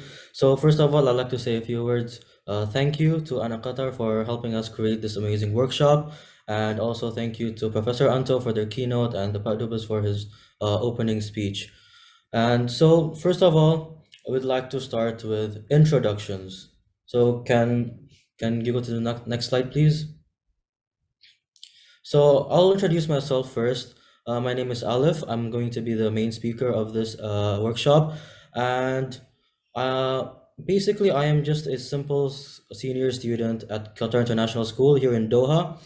And I started my public speaking journey around 2 to 3 years ago. For those of you who has already listened to me earlier in a breakout room, or if you came early, then you would know that, let's just say I was not a natural born speaker. When I first started speaking, I used to be really, really shy and really nervous, really quiet. In my very first conference, actually, you could see me holding out my piece of paper for my notes, and I was shaking like this. And it was just pretty embarrassing. You could see that literally on my very first conference. But that did not stop me. I found it really, really fun and really exciting. So I started to join more. And as basically on my first conference, my sister came home with the award for Best Delegate, which was pretty much Best Speaker. And so did some of my friends. They got the Best Delegate award. What I came home with was the award for Best Dressed, which is pretty iconic, but that's beside the point. I did not get any awards for my speaking abilities. And so that actually served as kind of motivation and inspiration to try harder and to become more confident and become a better speaker. And I did that by attending more and more conferences, and because of that I was able to gain more experience. And now I'm here with around 3 to 4 years of experience, and I'm willing to share everything I've learned with all of you in today's workshop. Because honestly, as Professor Anto and the main speakers have stated, the MCs have stated, public speaking is a wonderful, wonderful skill to learn. And through public speaking, you don't just learn how to speak in general, right? You learn lots of skills such as leadership skills, communication skills, and advocacy skills that we will be elaborating on. Later on. And yeah, but enough about me. So I'd like to introduce my wonderful team filled with very experienced and exciting speakers. So Faiza, would you like to start us off, and you can pass it along? Thank you, Alif. So I already introduced myself, but I'll do it again real quick. My name is Faiza, and I've already had some experience of public speaking in front of others since the start of secondary. And in addition to debating club, World Scholars Cup, and MUN, I actually participated in a school play back in like year 8 or something, where we had to sing and dance and talk, say our scripts in front of a full audience, like a building that's just filled with so many people. And you know, as a young kid back in year 8, I was very scared, but it was a very fun experience, which I don't regret a single bit of. And it helped hone my skills in public speaking and debating, and helping me not stutter as much as I did back when I first started like 4 years ago. And as Alif has said already, it helped improve leadership skills, advocacy, and communicating with the team as well. And now I'll pass it on to Felicia. I'm Felicia. I started public speaking in year 5. I had to do a presentation about anything, and in the promotional video, I said that I talked about Walt Disney, and I absolutely hated it. I remember I went up and I forgot everything I needed to say, and I stuttered a lot, and then by the time I sat back down, I had made a decision that I was never going to publicly speak ever again. However, in year 8, my mom forced me to go join a debate club because she said I didn't have enough experiences. So I joined World Scholars Cup, and from there, I think I started to really love the adrenaline rush I got whenever it was my turn to actually start speaking. And even though like I would sit back down and my hands would still be shaky or my heart would still be going really quickly, I still loved the fact that I was able to argue about these things that were basically really interesting motions. And I would love the critical thinking it forced me to get and like learn. And ever since then, I've really seen an improvement in my abilities and especially my confidence. So without having those experiences, I definitely wouldn't be the person I am today. And I don't really regret joining those debate clubs or participating in those things that really made me stand out and speak, because I feel like they really made me into the person I am today. So I'll pass it on to the next person, Kay. Hey guys, so I'm Kay, and just like the other speakers, I first got into public speaking because of the extracurricular activities that were provided by my school. My first time publicly speaking was actually pretty unexpected. I had to replace one of my friends' position in World Scholars Cup, so I had barely any time to prepare my points for debate and everything like that. And obviously it wasn't the best debate that I've ever had, but I really enjoyed the argumentative side of it and just being able to express my views and opinions. So after attending that first World Scholars Cup event, I decided to pursue a higher kind of activity of debating, and that's when I got into debate club and also MUN. At first it was obviously nerve-wracking. Political things weren't never in my interest, but as I got into it, as I got more confident with debating and discussing more controversial topics, I would say that public speaking is definitely one of my biggest hobbies to do, and it's definitely influenced what I'd like to do in the future in terms of like my career. And not only that, it has definitely kind of increased my confidence and my abilities to express my opinion, which I think is very important, especially as someone who's like highly opinionated and also as part of the youth. I'd like to pass on to the next speaker of our team, which is Hansa. Okay, hi everyone, my name is Kanza and I'm currently a high school student in Qatar International School.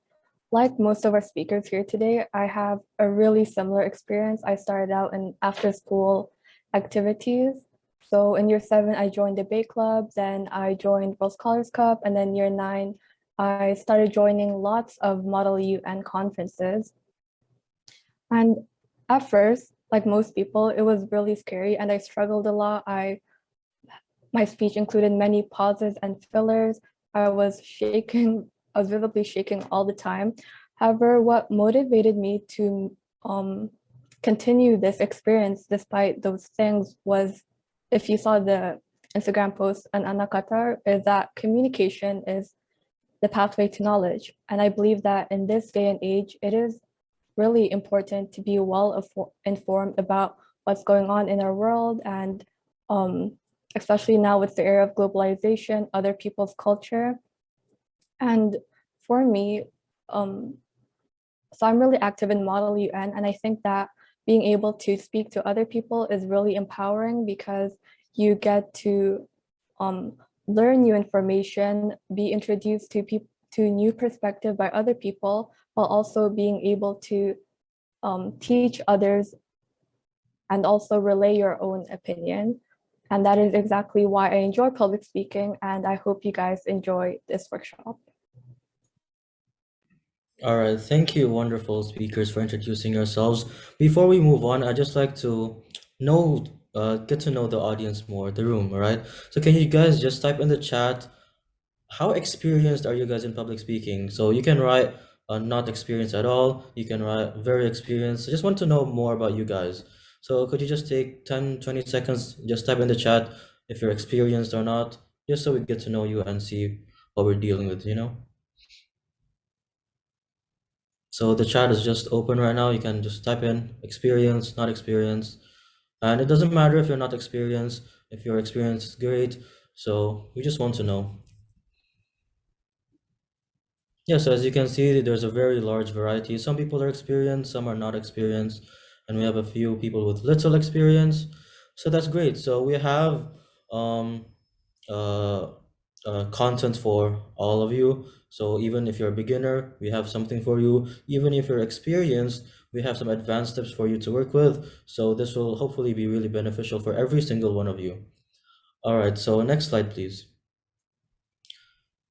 So this will be the table of contents of our workshop. We'll start off with public speaking in general, some benefits of public speaking, and some tips and tricks to how you can practice and learn. And moving on, we'll have an activity session where you can put what you learned into practice. And in this activity session, you want to participate as much as possible, because we will be nominating people from people who did good in this activity session for our debate session at the end. And before the debate session, we have a short debating workshop where we'll teach you on how you can debate confidently and effectively. And yeah, lastly, we have the debate session where some of you will get the chance to practice your debating skills. And this will be a very, very interesting debate, really fun. And one of you will be able to get a gift as well if you perform really well. So keep a lookout on that. So without further ado, you've been waiting since 9 a.m. for this. We'll start off with our public speaking workshop. Okay, so first we'll be going through the benefits of public speaking. Just to encourage you guys to stay tuned for what we have to say. And I know that Professor Anto during his keynote speech went through some benefits of public speaking, but I'm just here to expand on that and also include some points that he did not mention yet. So although public speaking can be scary at first and it can make you feel nervous, I do highly encourage you all to overcome this negative stigma of public speaking, because once you do, there's so much that you can do with this valuable skill, and you can even find yourself in really fun situations. So the most obvious benefit we have here is that you'll overcome fear and anxiety. These are the emotions that hold you back and lead to harsh self-criticism or the feeling that you're being judged by others. And I'm sure that you all have felt like this once in your lifetime. So a little interactive question that we have for you guys is just to share your experiences through the chat of how you overcame fear and anxiety, if you have, during public speaking. And just as a reminder, everyone's experiences are valid, no matter how embarrassing they could be. And I think while everyone's typing, I'll just go ahead and share a personal anecdote. So in year 9, I participated in a Model UN conference. And prior to that, I did have quite a bit of experience of debating. Like I mentioned before, in year 7, I joined debate club. However, at that time, Model UN, it was a foreign concept. because of the procedure, technical language, and just a more competitive style of debating overall. And because of these differences, I constantly hesitated to speak at the podium because there were many other students who were probably more experienced than me, and I felt really self-conscious because of that. But eventually, and luckily, I did start talking because I believe that if I didn't have the courage to speak at that time, then there's really no guarantee that I'll be confident enough to state my own opinions and debate on a different day, which relates to the second benefit of public speaking that I'll explain shortly. But like I was saying, with any skill or goal that you want to achieve, it's just better to start now at this moment than delay it to a later time. For example, right now, I've given you all the chance to share your experience with dealing with fear and anxiety while speaking in public. And although we do have more interactive questions planned throughout this workshop, it is much better to have the courage to share something now because you'll overcome the anxiety that comes with it. And you'll feel more comfortable participating in activities and further activities planned. Thus, overall, you'll have a more enjoyable experience from this workshop.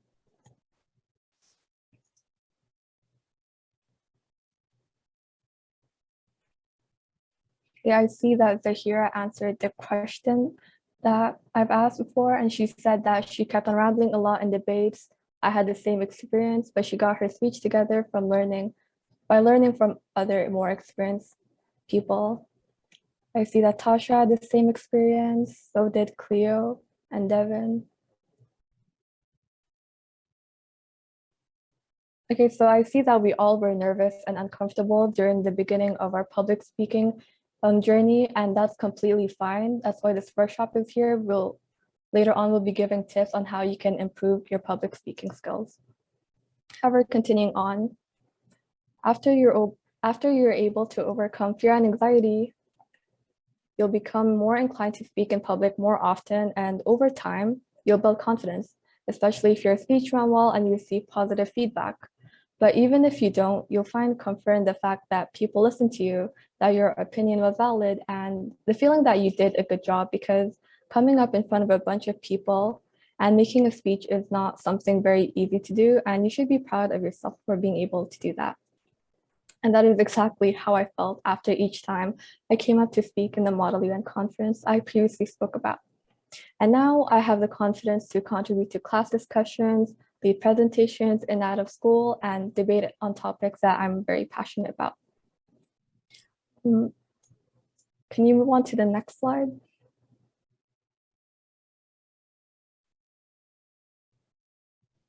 Okay, thank you. After reaping these two benefits, you'll be able to become a better communicator. So let's say that you're working on a group project. With effective communication, it's easier to convey your ideas, relay instructions within the group. And this just means that there are fewer misunderstandings, everyone is on the same page, they know what to do, everything is more time efficient, and you can meet the deadline. And this is just one example. There are a variety of scenarios where good communication is the key to success, whether that scenario is you trying to persuade someone or leading a group of other individuals. And for those of you who are unsure of what persuasion is, at the bottom, as you can see here, we defined it as the act of causing people to do or believe something. And public speaking helps you become more persuasive because you can understand how your audience feels and you know how to adapt your method of presentation accordingly.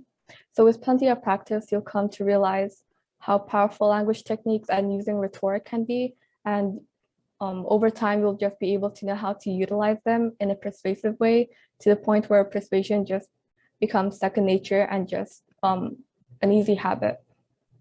And from learning how to become more persuasive, you'll be able to develop your critical thinking skills. And if you don't know what critical thinking skills are, it just means things like analyzing, interpreting, inferring, explaining information, while also evaluating and solving problems that you come across. And like all the other points I've mentioned before, critical thinking skills are very useful in your day-to-day life because it plays an important role in personal growth. Because these skills are not limited to analyzing pieces of information that have been presented to you. It also applies to your own thought process. It is the ability to analyze the way you think, present evidence for ideas, rather than just using personal reasonings as enough proof. So in other words, it pushes you out of your bounds to explore alternative ideas while constantly asking yourself why. Like, why attend this workshop when you can just take a day off and enjoy your weekend? And this thought process overall just leads you to making better decisions with hopefully better outcomes. And by being a good persuasive communicator and having critical thinking skills, you can become a good leader. But first of all, I'd like to ask you guys what you think makes a good leader. And while that's happening, I'll share my own thoughts. So personally, I think a good leader is someone who can create a vision. It is someone who can come up with a detailed plan to achieve that vision, someone with a positive attitude and can encourage the people they're leading. So those are the ones that I've come up with. I'll go through the chat for this. Yeah, I do agree with Alicia. It is someone who's a good communicator and can communicate with the individuals they're leading, like what to do, and can communicate well enough to encourage them. Yeah, being approachable, I really agree with this because when you're working in a team, you need to build a relationship of trust.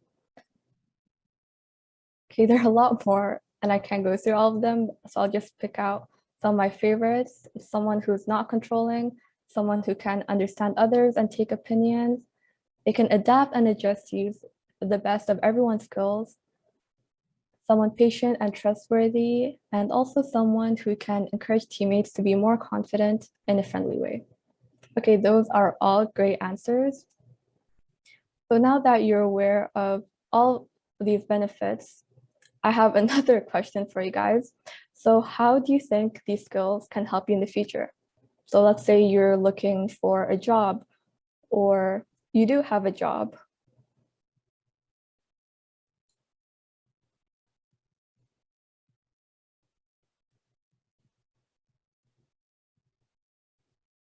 Yep, being a good speaker does help you in interviews because you have the confidence to do well in that interview. You can solve problems easier, like I've mentioned before, because you'll have critical thinking skills.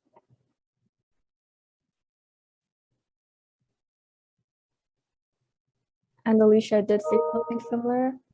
You can solve problems quicker in the job because you can work better in the team, or you can even assume a leadership role and solve those problems for the team. And I think we can now move on to the next slide. Okay, thank you. So here are the answers that I had in mind. So if you're considering working in a business, you'll most likely need to market a product or a service. And to do so, you'll need to be persuasive, you need to be confident, and you need to know your audience well. Because it is not just enough to say information loaded with things like facts and statistics about the product or service you're selling. People will only be captivated if the presenter is explaining it and the person is confident and friendly and they're a good communicator, so they can advertise the product in a way that is engaging to the audience. Or in a different scenario, let's say that you're trying to get a job and part of the selection process is an interview. If you already have experience in public speaking, you'll have a higher chance of being hired because you already have the skills necessary to do well in that interview. So for example, critical thinking skills, confidence, being a good communicator. And a really interesting statistic I found just to motivate you guys to learn public speaking skills is that 70% of employers said that they tend to hire candidates who have a good communication skills. And finally, the last scenario where public speaking will help you is if you're really passionate about an issue and you want to encourage others to contribute to making a difference in order to overcome that problem. And there are many examples of young people who have spoken up to make a difference in our society, including one of our speakers here, Alif. So I'll pass it on to you.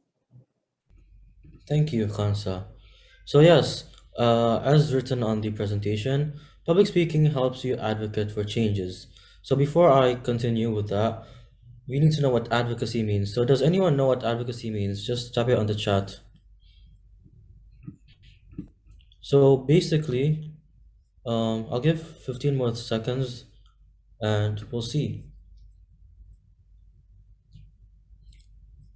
So if no one knows what advocacy means, so Zahira said the ability to voice out your thoughts. And yes, it is along the lines of that. So basically, advocacy is to pretty much stand for or to speak out for something that you are passionate about, something you want to be changed, for example. And basically, a prime example of pretty much high school kids going about with advocacy is me and Kayana, for example. We were given the opportunity to go to Milan, Italy for the Youth for Climate Conference, which is an international conference, a United Nations conference actually, that brought together pretty much the youth from around the world to come and discuss about climate change. And we were able to lead a panel during this conference. And through our panel, we were able to inspire and motivate people to participate or to lead community projects within their own communities in order to tackle climate change. We gave some examples of our own environmental projects, and through our panel, we were able to inspire people to do the same as us.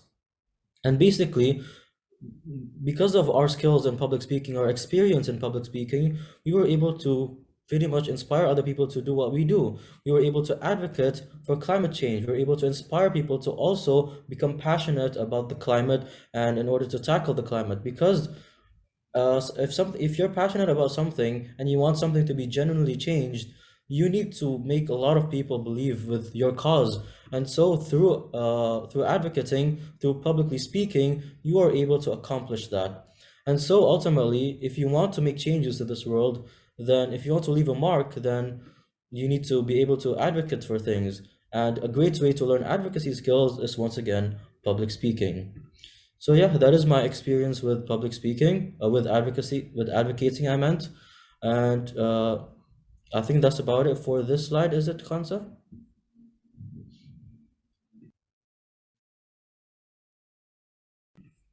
And so we will move on with some tips and tricks, some ways to practice, which will be led by Kay.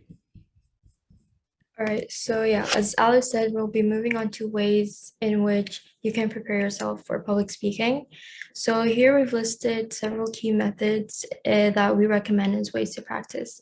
For me, I personally have used all these methods and I find them to be really useful. So hopefully after this workshop, you're able to take away some of these and kind of incorporate it into your preparation. And with that said, I do recommend you guys to take notes of the following techniques, as it will be definitely in assistance for the activities that you will be doing later on in the workshop. So the first one, which is probably one of the oldest practice methods of public speaking, is to speak in front of a big mirror by yourself. This will help you be aware of how you appear to the audience. For example, your presentation style, your body language, etc. These components of public speaking are equally as important as the message that you have to deliver. So by looking at yourself in the mirror, you can practice, for example, maintaining eye contact, maintaining good posture, and just things that you wouldn't really notice whilst you're public speaking to appear more confident. I personally used to rely on this method a lot when I first got into public speaking.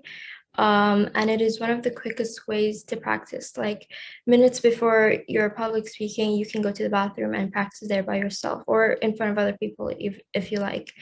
And especially if you feel more comfortable practicing alone as like a beginner public speaker, or just if you feel more comfortable with your own presence when practicing, then this is definitely a good practice technique to use.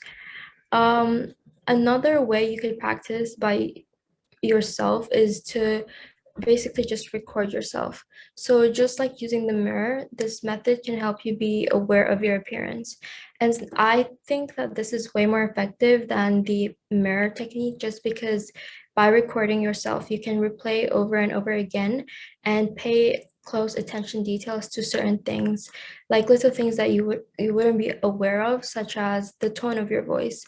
And through recording, you can actually hear yourself and look back at it. So how many of you guys have heard yourself in an audio recording and realized that you sound completely different than what you intended to sound? Because for me, I often realize that, and that is something that I have to work on. And I personally feel like sometimes I feel monotonous, and that really affects how engaging my public speaking is. So moving on to another ways, which is when you feel more comfortable enough to practice in front of other people. Speaking to your friends and family will definitely help you lots.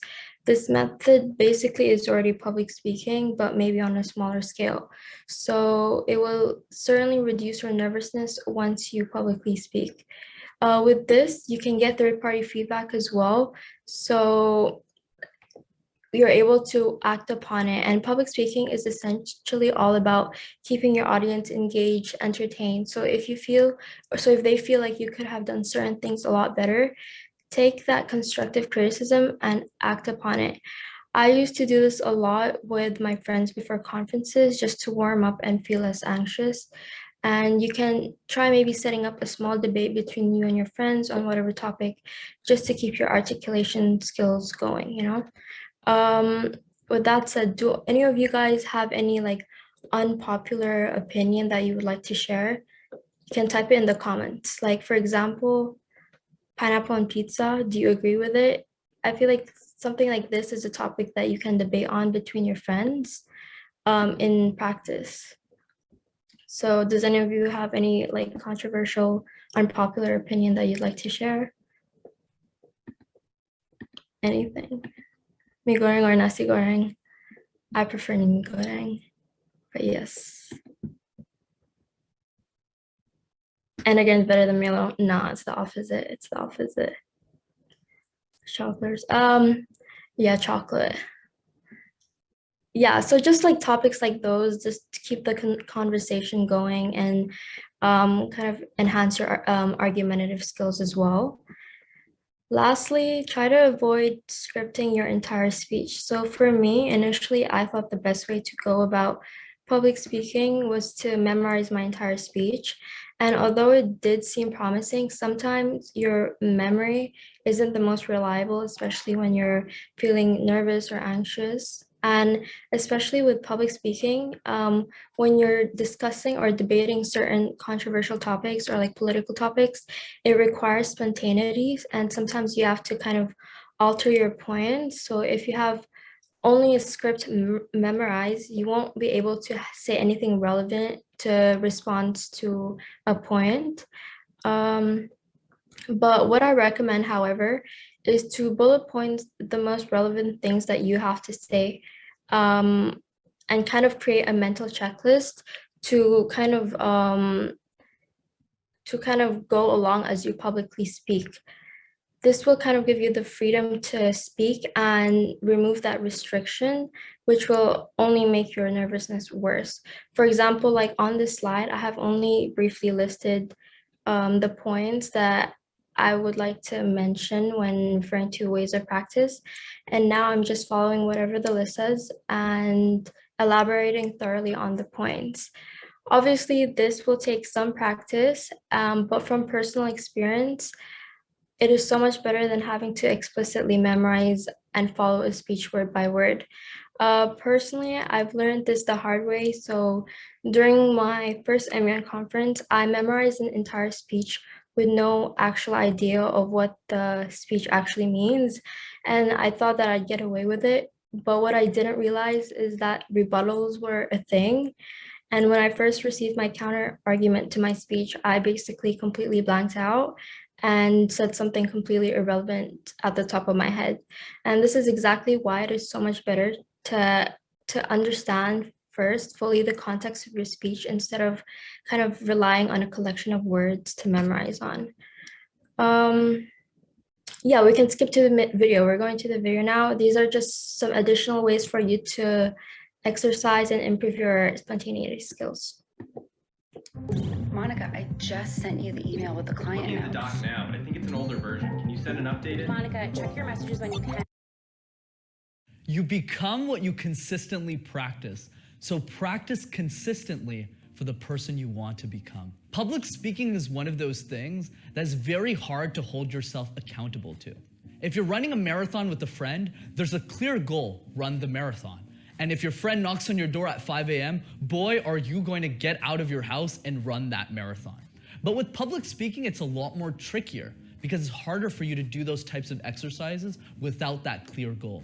And that's exactly why in this week's episode of Master Talk, we'll be elaborating on my 3 daily exercises to help you master your talk on a daily basis. Hi everyone, I hope you're having a fantastic week. Brendan from Master Talk here, and today we're talking about the daily practices. So let's get into them. Number 1, the random word exercise. I absolutely love this drill because if you can master it, you'll be in the top 1% of public speakers. The random exercise is simple. All you do is you have a friend give you a random word in the dictionary that you need to then build an introduction from. This is very interesting because if you're able to master this, you'll have a lot less stress in presentations. You'll also learn to think on your feet more faster, and you'll be able to give presentation, like spontaneous ones specifically, out of the cusp. I know this is a recording and I might be cheating, but let's use camera as an example to demonstrate this. Shots. The shots that you take aren't just pictures. They're experiences, they're moments that don't just last for yesterday, for today, or even tomorrow, but for a lifetime of shots. As you can see from the way that I just created a random introduction from camera, you can then use that for multiple different words and practice 5 words for 5 minutes every single day. Number 2, forced silence drills. The biggest difference between great speakers and exceptional ones is their ability to use silences as a way to make their presentations better. And forced silence drills help you make those differences by making your silences better and more strategic in your presentations. So the exercise is very simpler and it's a lot easier to do with a partner.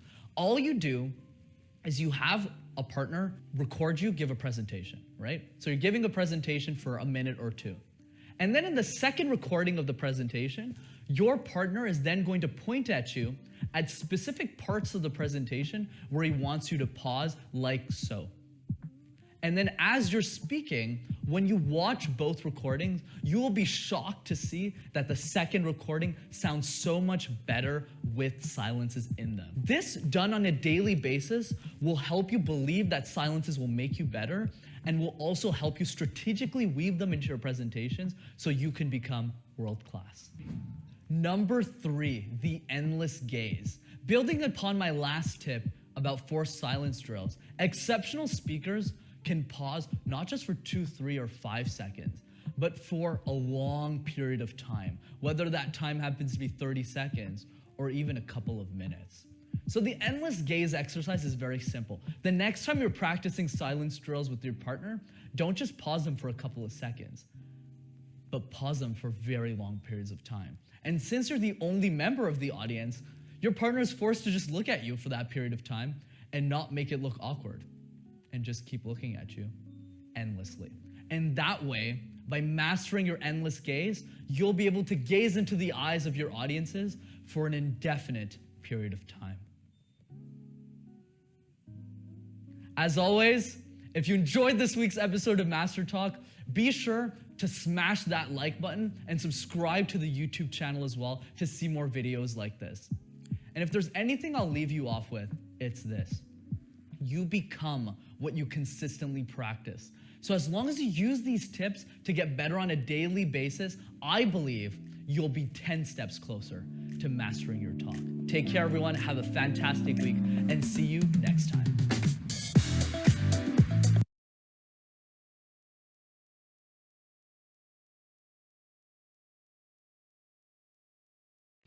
All right, so Yeah, next slide, please. So moving on, we have some advanced tips to public speaking. So the advanced tips that I'm going to go over are pretty much really simple. They are the ones that's basically often overlooked, and people undermine how effective or how impactful it can be. And that is using body language. So first of all, it's as simple as it is, moving around. It can actually make you look a lot more confident. This mostly applies to when you have a stage, when you're delivering a speech in person, maybe not a podium, but a stage. Then moving around makes you look a lot more confident. It makes you look like you own the stage, basically. It makes you look confident and powerful. And so moving around can really make you look a lot more confident. But this only applies to pretty much in-person conferences, in-person speeches. It would be pretty awkward if I start walking around my room now while talking to you guys through a screen, especially since I'm wearing pajamas underneath anyways. So yeah, moving around, it's gonna be really helpful if you do it in person when you have an open stage. And moving onwards, we have hand gestures. So using hand gestures can make you look a lot more confident as well, rather than you just standing awkwardly still in the middle of your speech. So maybe if you're addressing the audience, you can point at them. Maybe if you have a presentation behind you in person, you can point at the presentation. If you're listing a few things, you can use your fingers, 1, 2, 3. So using hand gestures in general make you look a lot more confident. And also, lastly, but definitely not least, is eye contact. So Professor Anto has also elaborated on eye contact, making direct eye contact, and as well the video as well, just before that. Eye contact is actually really important. By looking into someone's eye, making eye contact, you are showing that you're confident, you are showing your assertiveness. And so it makes the other person just subconsciously know that you are a good speaker, you are confident. And so making eye contact for long periods of time can really make you look more confident. And these three all combined are pretty simple to do. And at one point, as you gain experience speaking, they're just going to become second nature to you, and you start doing them without purposely doing them. You'll start walking around normally, you'll start doing hand gestures just as a habit, and you'll make eye contact with the audience as a habit as well. And so, yeah, these are some advanced tips. We have some more advanced tips from Felicia, and I'll pass it on to you now, Felicia. So next slide, please. So these are 3 more advanced tips that I personally think would really boost the public speaking that you're doing. So starting off with managing pace and clarity. Managing pace doesn't just mean talking at one speed for the entirety of your speech. It also means using the pace at which you talk to your maximum benefit. This could be talking quickly to indicate urgency or talking slowly to emphasize a point. In the video that Pa Anto showed earlier of our founding president, Sukarno started to elongate what he was saying to kind of emphasize what he was saying. And that kind of really put emphasis and highlighted what he was saying to be more important. Pace also means to maintain a steady and calm speed, because while you're speaking calmly, you're more clear-headed and you're going to be able to go through all of your points and what you're saying a lot more calmly, and you're going to give off the impression that you're more professional, as well as making your presentation itself look a lot more neat. This managing pace goes hand in hand with clarity, and clarity is the ability to just sound clear when you speak, as well as making sense when you speak. So a steady pace is more likely to produce clear speech, and together they will make your presentation look a lot more neat and well wrapped up. The next thing is using fillers effectively. Using fillers is one of the best things to do. They will help make your points really flow well. And so you can categorize the fillers that you've used into good and bad fillers. Now, keep in mind that there isn't really a thing such as bad fillers. They only turn bad when you overuse them. So it's important to enunciate that you can't really abolish things like saying or because especially today, lots of the speakers have said and so you can't really abolish it. You just have to learn to work with it and use it a lot less. The last thing is varying your tone. Varying your tone is done in a lot of ways, such as stressing certain points or showing passion in what you're talking about. It can also help your personality show, which can make your audience more engaged. So you can do this through adding humor, jokes, or being more optimistic and confident during your speech. Overall, varying your tone adds the thing that really makes your presentation memorable. And varying the way you speak adds power and more influence to what you're saying. That was the last slide. So now we're going to be moving on to our Q&A. Okay, thank you to all the speakers who have presented so far. Yes, we have a Q&A with our speakers. You could raise your hands and pick on a speaker, or just to ask all the speakers in general. You could either go, Felicia, or I'm asking the speakers, Okay, if you have any questions, go ahead, raise your hand. We want to hear your voices, so please try and turn on your mics. If not, then fine, you could put it in the Feel chat. free to ask on the mic, guys. Feel free to ask on the mic. If you don't have any questions, if you don't want to say it on the mic, then fine, you could say it on the chat, but we prefer mic. Anyone?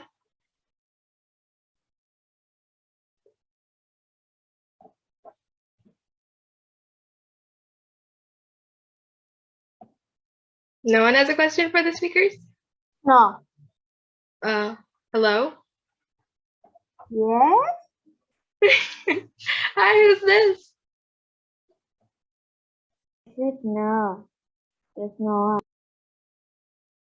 Okay. I didn't get that question, but thank you for turning on your mic. Anyone? Okay. Oh, here. Zaleika. Am I pronouncing that right? Yes, you could start. Hi, I have a question. Would cue cards help in public speaking? Like writing down notes on a piece of paper or a card, and it reminds you the topics and stuff. Would that help in public speaking or no? That's your question? I can take the question. So personally, yes, it does help. Well, this would depend on your personal what you personally prefer. But personally, it would help for me because I like to keep my notes really short, maybe like 2-3 lines, bullet points. And usually, instead of writing notes on what to say, I just keep notes of things to say. So like topic points instead of actual notes on what to say. And personally, I would say that yes, that would help with speaking, but the note taking, honestly, it's a matter of preference. So maybe if you would like to take a bit of a longer notes, you can do that. If you like shorter notes like me, then you can do that as well. So it's something you have to kind of experiment with, and as you gain more experience, more understanding on what effective methods for note taking you enjoy, then you'll know. So yeah, as you just try to speak more, experiment with different note-taking techniques, and I hope you find your answer. Thank you so much. That was our first question. Anyone else have any questions? You could ask anyone on the board right now.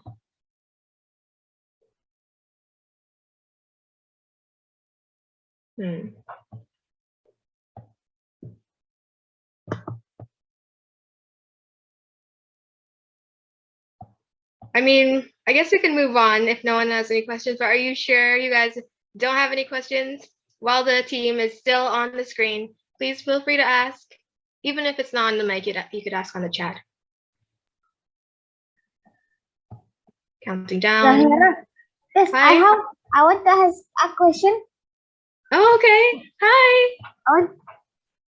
And then why we must learn public speaking because of business marketing and speaking English in High English Qatar University and debating. Sorry, did you ask for tips on how to do that? Yes. Okay, tips on how to do public speaking in businesses, conferences, universities, and stuff. Thank you for asking. Team? I can answer that question. So I would say my personal tip is just to constantly put yourself out there, like in a debate setting, or if you're into politics, then you can put yourself into like Model UN or any any events that discusses topics that you like, just so you can actually enjoy what you're publicly speaking about. But besides that, I think it's important to put yourself out there. So yeah. Does that answer your question? You're not saying anything, so I'm going to assume yes. Anyone else before I count down and we move on? Nothing in the chat? Just feel free to ask. Feel free to ask. You can ask in the chat, or you can raise your hand and like open the mic. It's fine. 5, 4, 3, 2. Hello. Hello. Hi. I have a question for all the Yes, good. speakers. What's the best way to start a speech? Speakers? Yeah. I would say from experience, the best way to start a speech is through captivating who you're trying to speak to. So in World Scholars Cup, I was never the first speaker, but then I would watch my first speaker go up and she'd always catch the attention of the judge or the opposing team by starting off with like a quote or just something that'll really make you think, because that'll really catch your attention, as well as really just make you sound like you've had an impact immediately into starting. So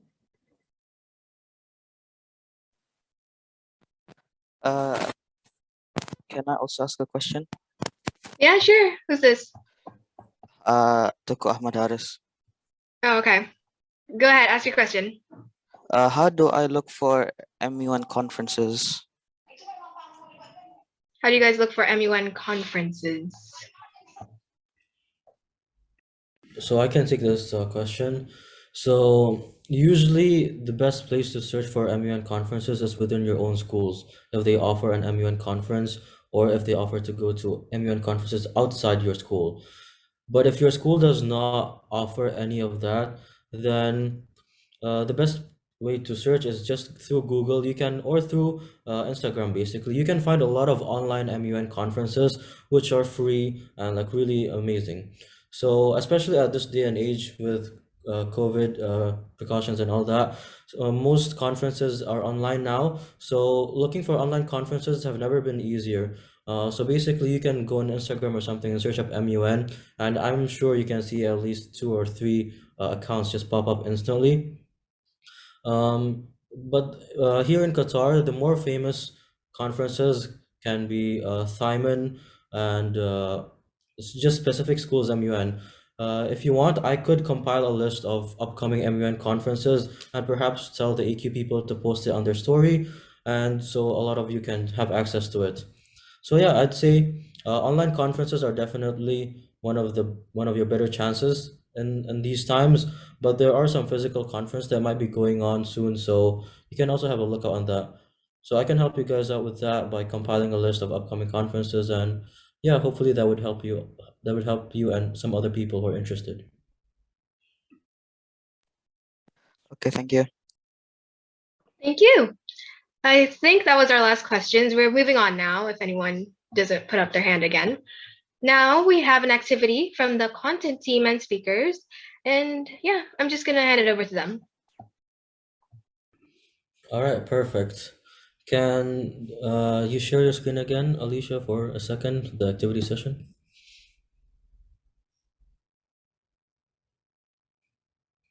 All right, perfect. So can you go back to the previous slide, activity session? Yeah, so I'll just introduce the activity session we're gonna have for a bit. So we're going to split all of you into breakout rooms. And what we want all of you to do within your own breakout rooms is for 1 minute, talk about what you like about Indonesia.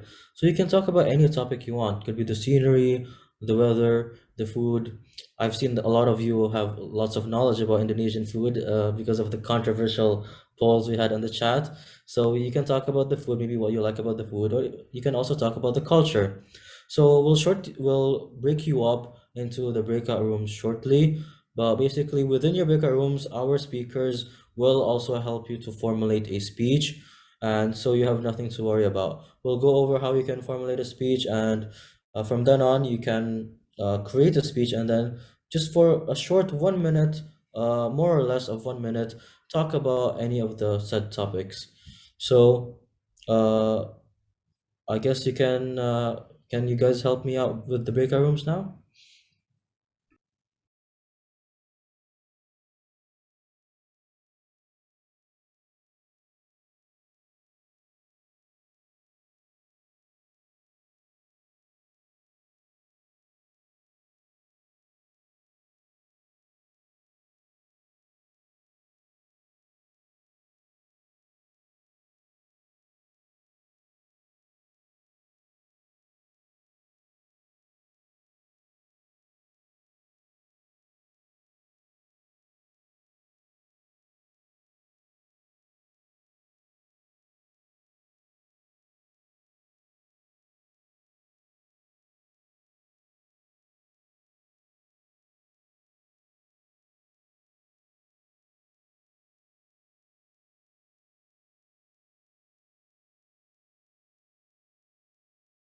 Hi, everyone.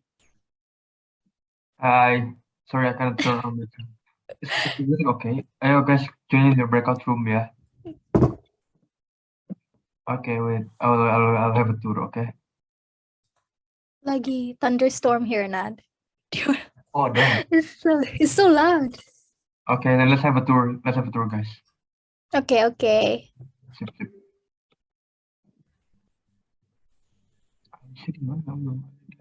Ayo, Nat, tour. Can sort of like a fact, you can sort of like a fact about what you like about Indonesia. And so yeah, that's the introduction part. Moving on to the actual body of your speech. The first thing is you want to present your points, obviously. So for example, if you're talking about the weather, what do you like about the weather? Is it because it's sunny? Do you prefer the Debate activity, for the debate activity that we're going to have later today. So I think we'll try to have everyone speak, but if you really don't want to say your speech, then that's okay. But whoever has one of the best best speeches, they can be nominated to join the debate showcase and be one of the speakers for it. There's going to be a prize. Using statistics. I know that's not possible with like topics on Indonesia, so maybe like a quote would also be great in this instance. Moving on, the body. So this is the part where you actually present your points and you persuade others to believe what you're saying, and you also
do one as like an example.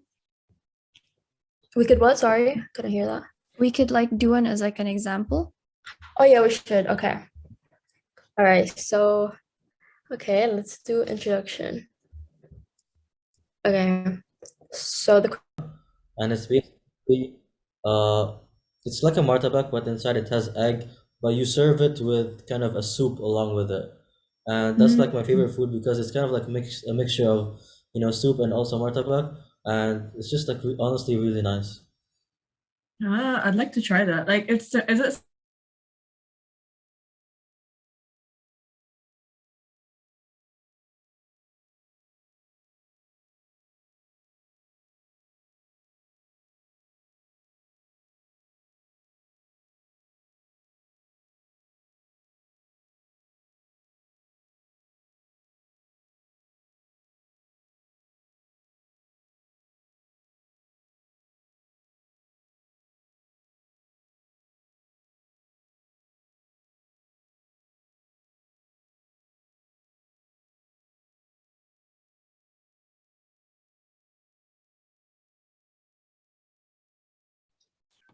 Have you guys decided on a topic yet?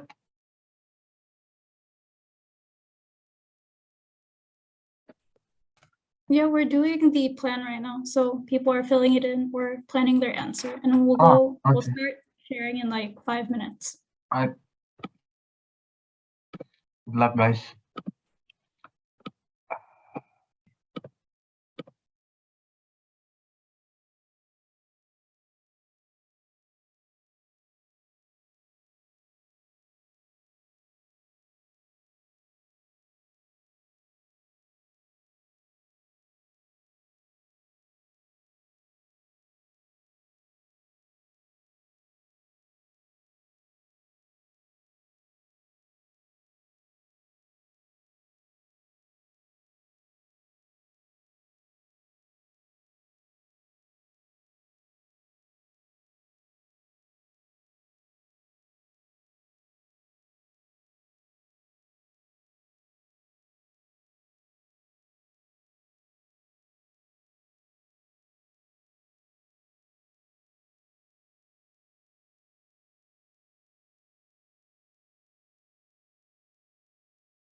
School in I Tangerang. live in Tangerang too. Live in Tangerang, damn. Yeah, in Bintaro. Yeah, I used to go to Bintaro every week, you know, like Bintaro Exchange and stuff. I used to go there. So how's everything going? Have you guys decided on a topic yet? Nasi goreng or mie goreng, mie kuah or mie goreng? I'm going with nasi goreng. Maybe Agan. I have a question for Agan. Where's Agan? Orang Aceh. Yes. Mie Aceh or mie Jawa? Mie Aceh. Indomie or mie sedap? Indomie lah. Oke, siap. Oh, yeah, Karena sering makan Indomie. Agan, ask others, you know. Have a conversation with other participants. Like, you know, there's a Bang Danish here, you know. Kay Mesa, do you like mie goreng? Do you like mie goreng or mie sedap? I like mie goreng. Oh, yeah, mie goreng because I've never tried mie sedap. I've never had it. Belum pernah. Do you like Indomie goreng? Yeah, I love Indomie goreng. Do you like Indomie goreng? Yes. Yes, you were twins. Do you like Indomie kuah or goreng? Digoreng lah. Duh, yeah, obviously.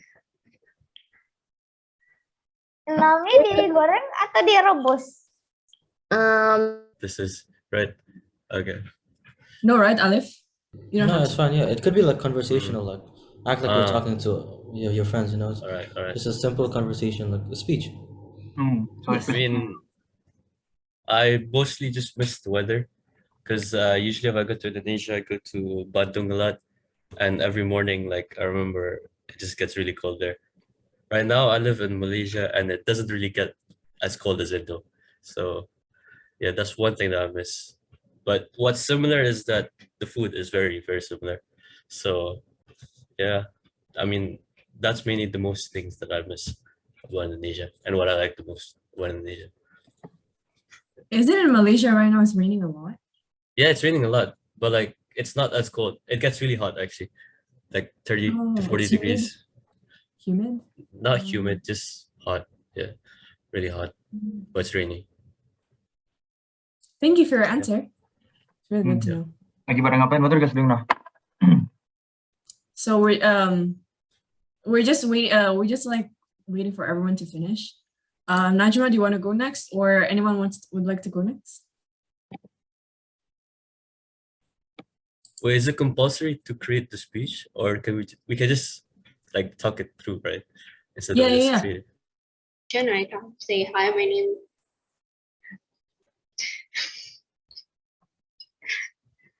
You're going and doing great. You're going. Yes. Started. Bisa pergi dulu? Oh yeah, sorry. I'm just going to other room, you know. But everything's okay, right? Bagus. Okay. Felicia, Aziza, take care. Sorry, girls.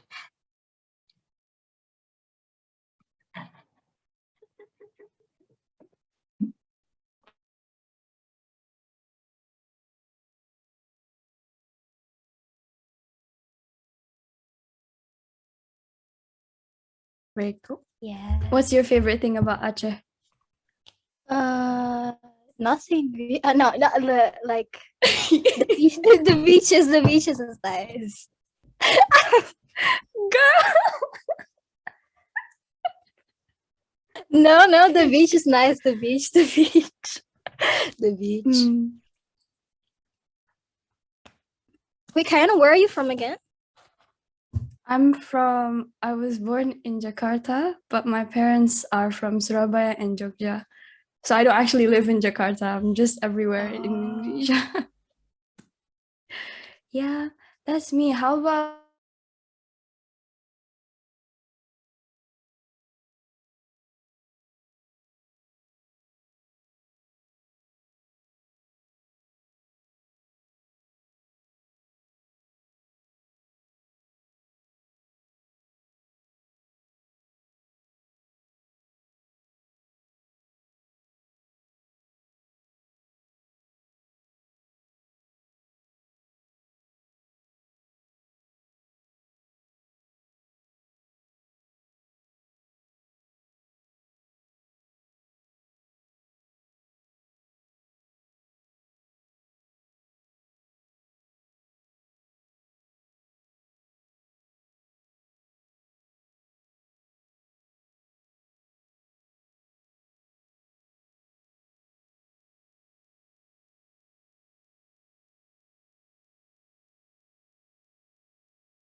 shows like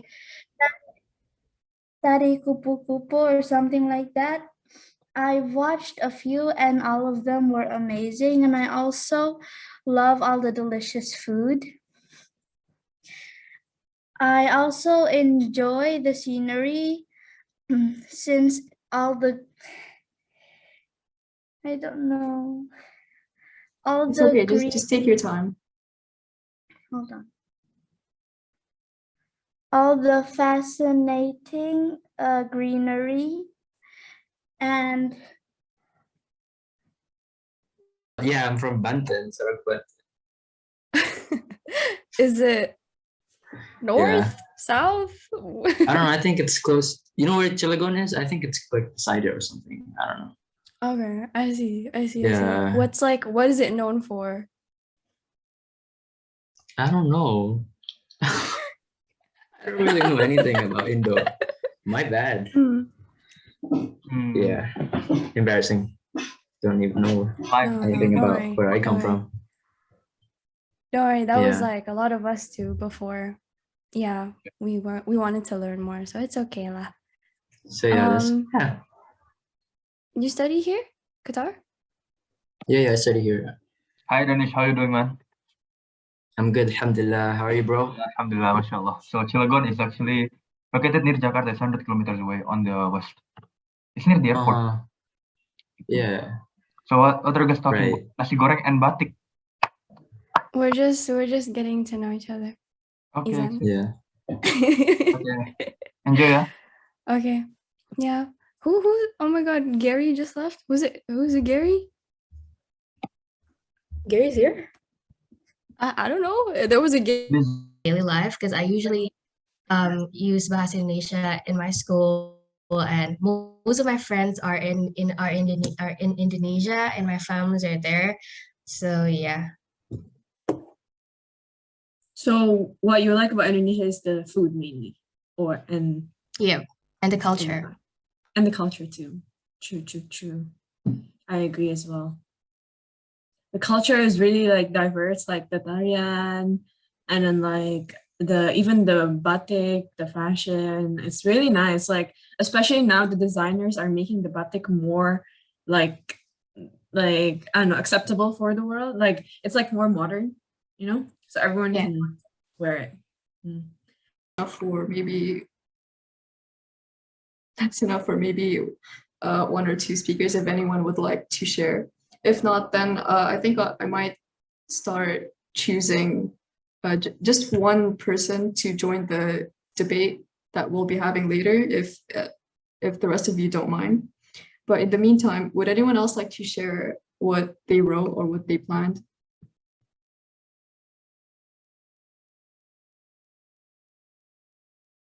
Statistics, but I don't think statistics would really fit in with something that's really heartfelt like that. So it was a really good try, even if Javanese.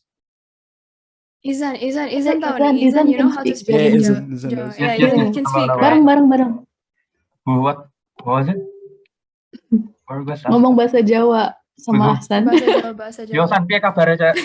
Oh, I remember now. Yeah, I remember now. I know how to like say 1 and 2. That's it. And 3 maybe. I remember now. Damn. Siji, loro, telu. Papat. I don't know the rest. Kanca-kanca sing wis join nang kene ngono lho. Yeah, bro. We get it. Yeah. Okay. I don't understand. Is manga Jawa? Yeah, Monggo. Monggo is Jawa. Monggo. I am Javanese. Like monggo in bahasa Jawa it means like silahkan, like please gitu kan. Yeah, it means like silakan. Tapi mangga in Sundan it also means silahkan, like mangga, monggo is actually like the same. Mixing my Sundanese with Javanese. Oops. Yes. Okay, you know how to speak Sunda? Do I know how to speak Bahasa is the first question, okay? I'm struggling here, okay?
I just need confirmation from the supervisors. This is break now, right?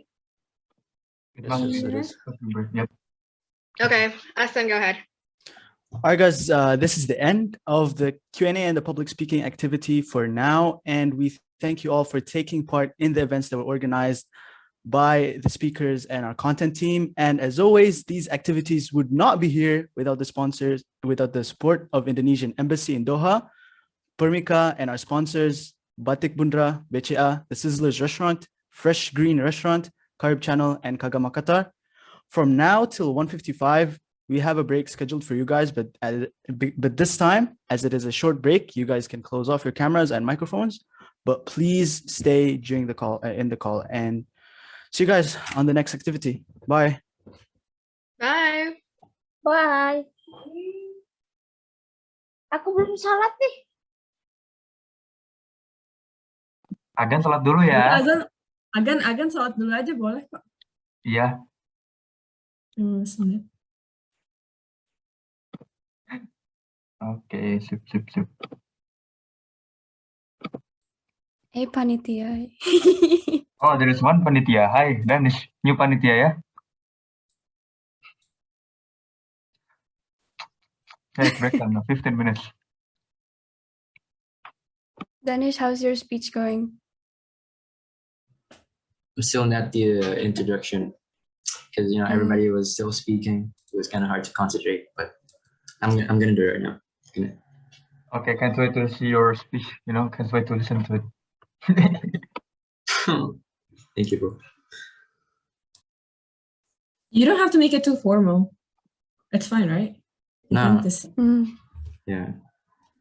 After we come back, are we continuing breakout rooms? I'm sorry, I think I'm just confused.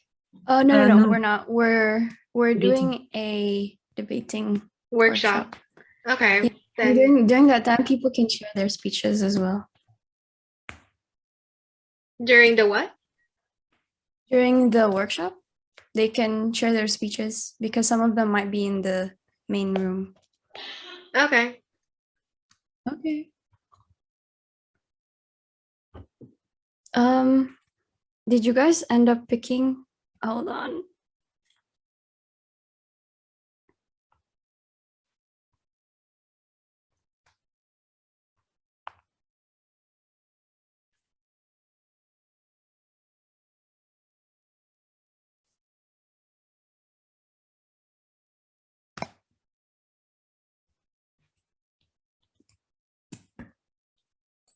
Can you guys hear it or no? Hear song? what? Song. No I song? can What hear it, song? but it's a bit muffled. Yeah. Okay. Is it just me or is today really gloomy? Yeah, it was raining. Yeah, It's it was raining. Apparently in Dukhan it's raining. Yes, it is. Let's go, Is it? guys. I'm finally getting raised. Who lives in Dufan? It is. Who lives in Dukhan? A lot of people. So far away. Yeah. People live there? Like what? Wait. Yeah, Fadil, people live there. Ya Allah. Wait, guys, I'm gonna send the names of the people the speakers picked. Yeah, that. I don't know, like in what team. So I'm not really sure what they. I don't know. Is it 4x4 or 3x3? It's 3x3. You can like Okay. mix up like whoever with whoever. Okay.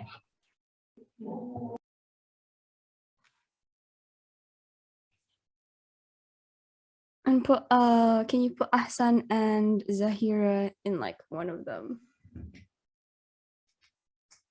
You guys have a wait, is Alif here? Yep, I'm here. Which motion did you guys decide to do? So the motion we're going with is it is more beneficial for Indonesian youth to look up to Indonesian figures as opposed to foreign ones. Nice, I like it. I was gonna pick that one too.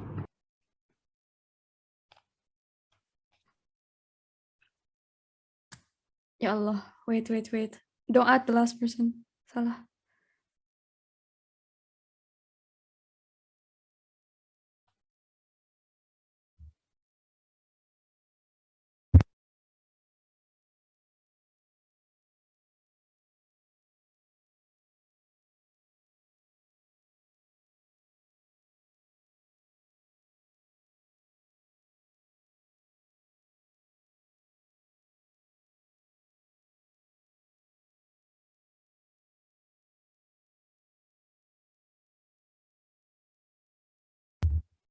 Okay, I got all of them there.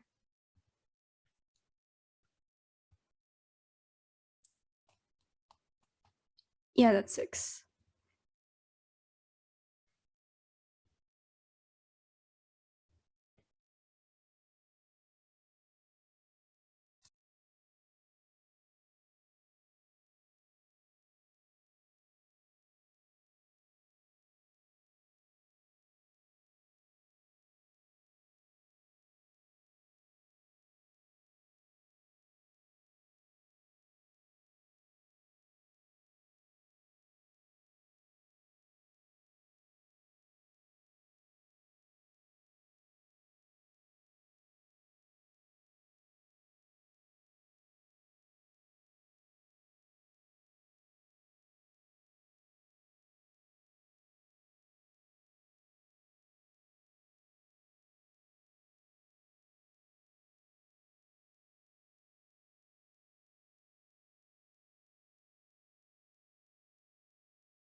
Okay, I think that concludes our break. Is everyone back?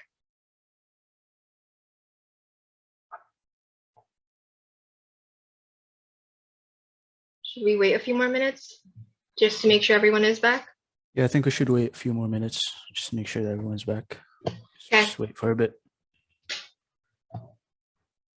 Can people turn on their cameras just so we know that people are back? Or yeah, just like Kenshin did, just type in the chat. So, you know, we know that you guys are back and ready for the next activity.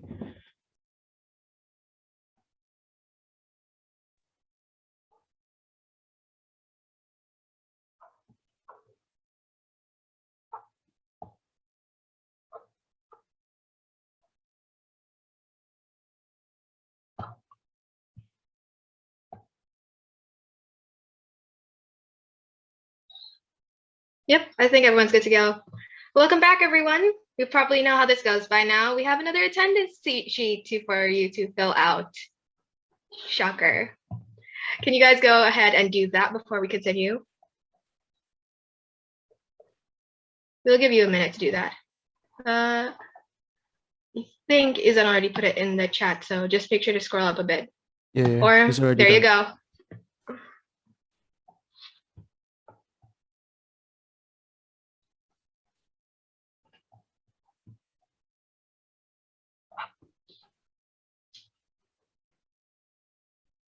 Yeah, guys, just be sure to fill out those forms, attendance forms, so that we know that you guys are back. Probably had a minute to do that. When you're done, write in the chat whether you prefer sate daging atau sate ayam. Asan, let's say it in three. 1, 3, 2, 1. Ayam. Okay. I'm a count. 3, 2, 1. Sate ayam. Sate ayam. Thank you. I don't want to argue with this one.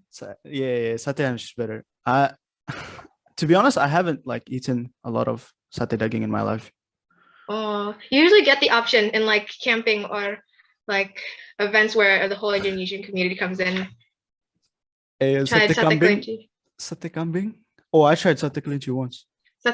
I can't fathom the fact of eating a rabbit. I heard that it was on a menu once that I was eating off of, and I just skipped past it. No, we don't do that to rabbits. Oh, it was just in the edge of the road. I didn't really know that it was actually sate kelinci, and then I just ate it. It was alright though. To be honest, I couldn't like really tell the difference between ayam and kelinci. Most people are ayam here. Yeah, ayam. Most people are ayam. Oh, except Alicia, sate kambing. Very passionate. Sate kambing. Sate halal, yeah. Sate kuda. I never tried sate kuda. Is that a thing? Sate kuda. Masa kuda? Sate bakar. Wait, sate bakar ain't all sate you bakar, right? You bakar the sate. Ain't all sate you bakar the sate. Yeah, you do that. Okay, we can move on. Everyone's back. Remember, mic's muted unless you have something to share. Ask any questions you need in the chat, and camera's on. Moving right along, next in line, we have our debating section of the workshop from our content team and speakers again. Here, they will share their knowledge gained from the several debating sessions they have been in, and later, some of you guys will have a chance to do so as well. The winning team and best speaker will receive a prize for a voucher to Talabat or Jarir Bookstore. So be sure to pay attention. Yeah, you guys might start. Go ahead.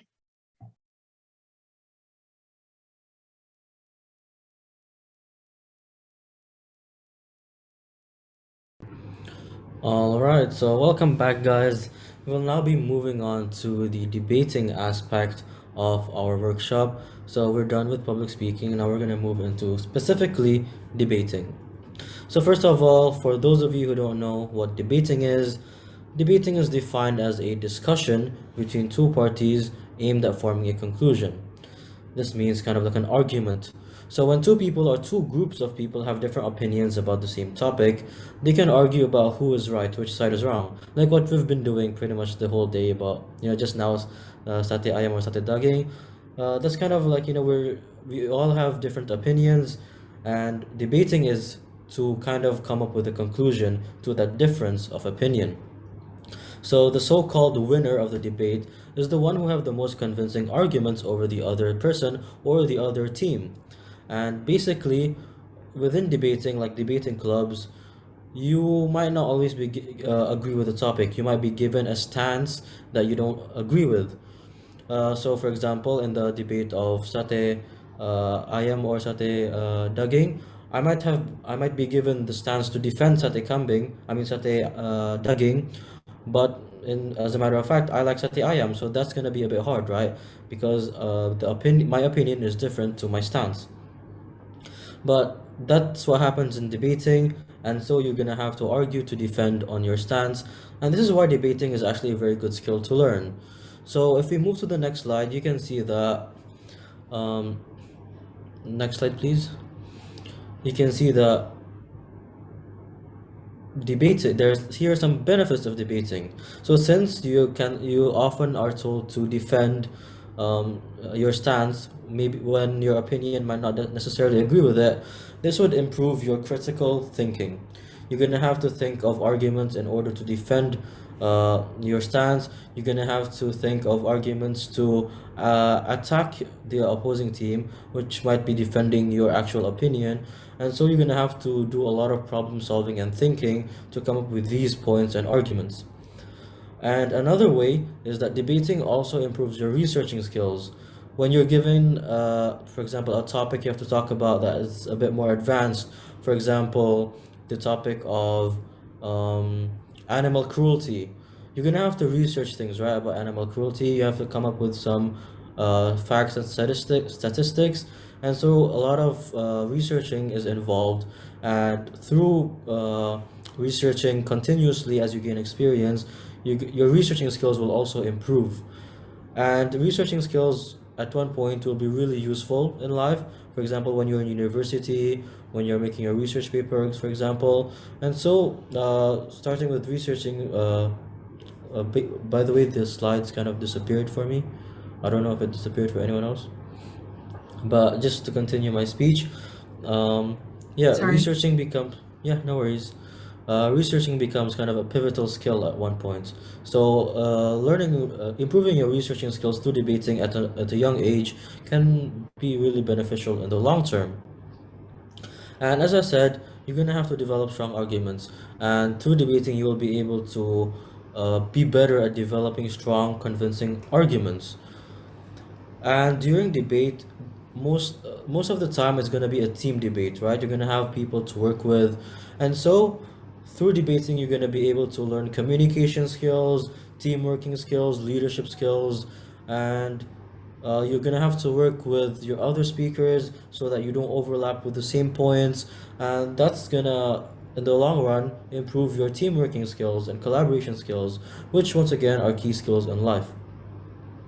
And also during debating, you're going to have to listen to the opposing team, right? You want to come up with arguments, so you're going to have to listen to what they say.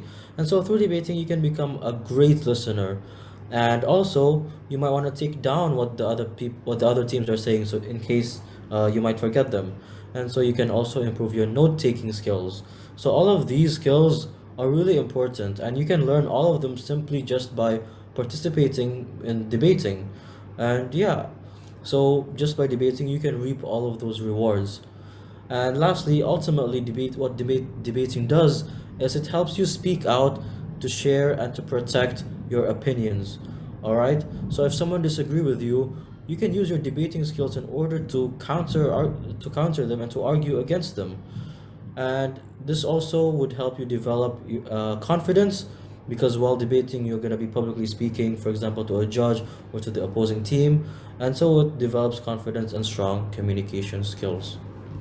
So moving on, we have some tips and tricks once again for debating, and it will be led by Felicia Khansa.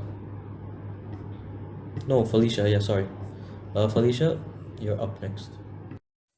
So these are just some basic tips when it comes to forming or planning a debate. To start off, structuring your argument is probably one of the most important parts of making a debate or planning it. When you're given that time to actually plan your debate, you want to make sure that what you're thinking or what you're writing down actually makes sense. And one of the best ways to do that is to write down your points, obviously. But one of the things that has always helped me whenever it came to thinking of things to argue with was to picture my debate in the form of an essay. So I'm not sure if other schools taught this, but my English teachers always taught me to use the essay structure of PEEL, which was point, evidence, explain, and link back to the question. So I always used that kind of format when it came to debating because it provided me with a really basic structure that always helped me cover all the things I wanted to. So I would provide a point, then I would go into detail about why it followed the actual link or the motion. And then I would provide evidence, something like statistics, which gave a credible source as to why my point was right. Obviously, not everyone has to follow this type of format, but simply providing a point and following it with evidence through an explanation with logic or statistics is a great way to keep your points as well as your notes organized, which is very important. Once you're up there, you don't want to get lost in your notes. You also might want to use argumentative techniques like what I said, facts and statistics. They really add a credible value to what you're saying. It can help persuade your judge and really push them to think, oh yeah, that's why they're right or why they're not right. You can use anecdotes, which if you didn't know, they're just little tidbits of why you believe they're right, because you're providing them with a story as to that applies to the motion. And you can also use emotional language. Personally, I've always loved using emotional language because it not only put the audience or the opponents or the judge or yourself into the shoes of who you're trying to argue for, but it was also really one of the things that helped people get set on why they thought you were right or why you were wrong. Finally, you want to make sure that you wrap up your debate with something to leave the judges and opponents thinking. It could be something like a quote from someone who relates to the motion or a rhetorical question. This will really push the thinking of your audience as well as leave a great impression on you as a speaker and the impact you've left. You want to make sure that you keep calm during the debate to sound clear, like what I said earlier when I was talking about managing pace, and keep confident in your argument as well as your time up there. You want to be confident on the stage. And like what Anto said, you may be wondering, how do I achieve this confidence? The best advice I could give as someone who was in your position before is just to feel like you own the stage. Just remember that in that moment, once you're up there, it's going to be over in 3 minutes. And if you go under that time or go a bit over, then just feel proud of what you've done and what you've accomplished. Because in the final run, you were up there with little experience or a lot of experience, and you were able to talk in front of all these people. And it's a really big accomplishment, especially if you're not confident or proud of what you have done in the past. So you don't want to be someone who critiques their work too harshly, and you want to own the stage, or rather screen. So that is it, and we're going to be moving on to the final slide by Faiza. Next slide. Okay, so this slide will be going over the advanced tips regarding debating, and specifically, about what to do before debate, which you speakers might need to use for our debate activity later on after this. So the first thing on the list is note-taking.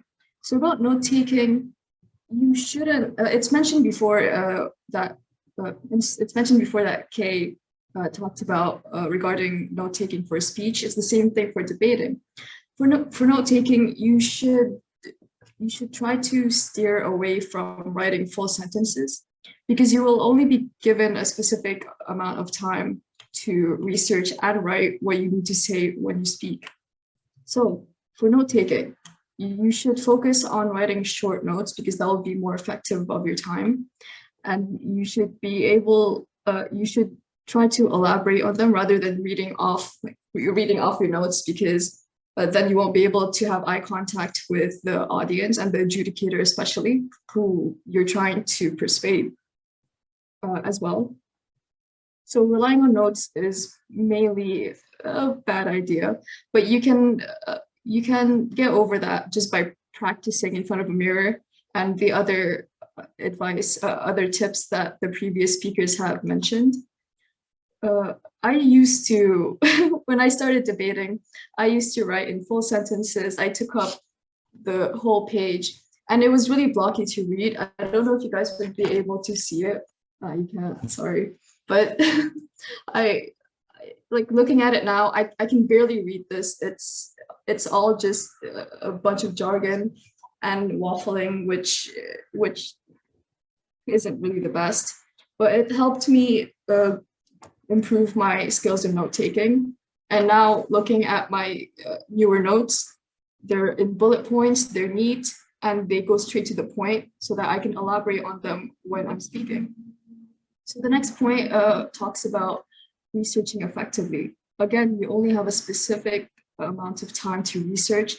And in addition to researching on your own, like online with your devices, you'll have to communicate with your team and share what you have written and found out, and be able to share anything that they might be able to say, or they can share what they might be able, they can share what you might be able to say as well.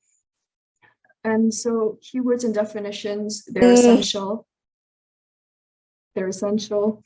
They defining the motion helps you structure your speech and be able to neatly be able to know what you're going to say. Sorry. And the next point would be searching for statistics. Statistics, they help validate your argument more.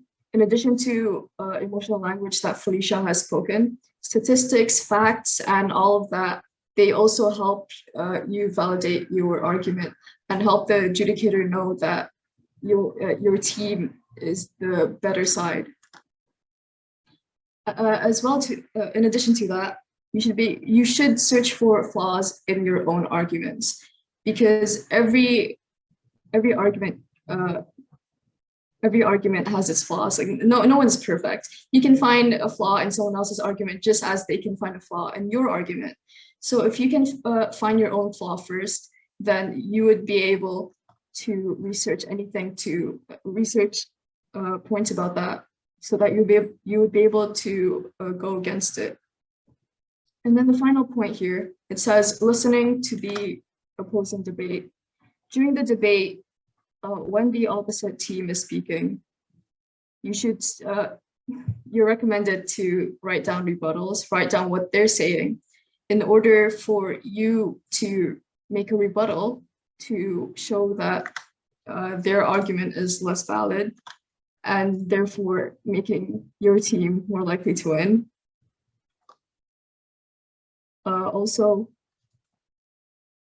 About note taking.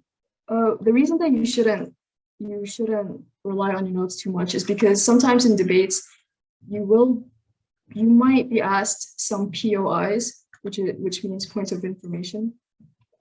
So someone would raise their hand, then you would say yes, and then they would ask a question. They would ask a question regarding your speech to, so that they can maybe catch you off guard or something. And if you're able to be flexible with your notes and you're speaking and be able to elaborate on them, then you would be able to answer the question that they might ask, and therefore, make yourself look more confident and more ready. And finally,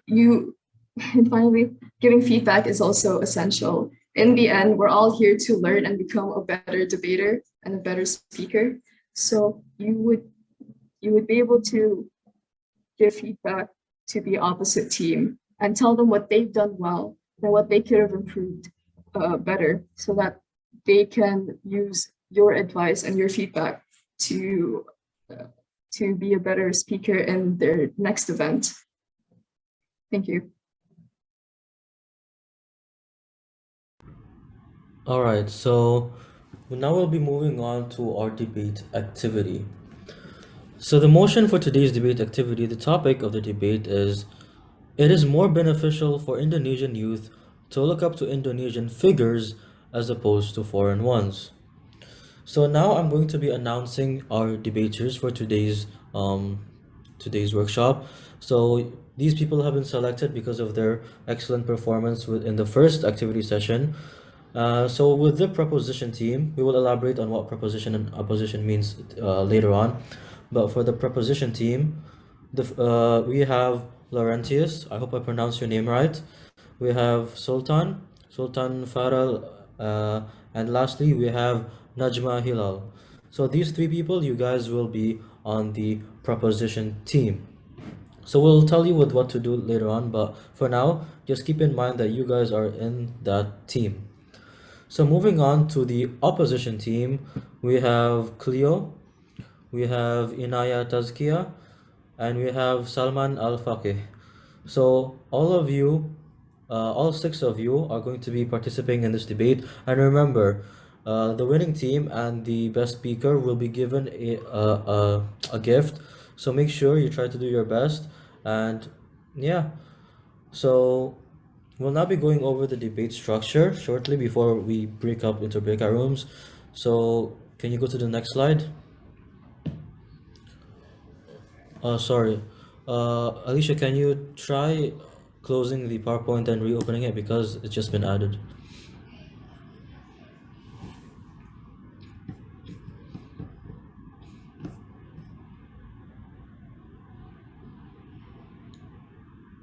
Okay, can you try the next slide? Sorry, wait. Which one? Wait, do I? Try refreshing the PowerPoint.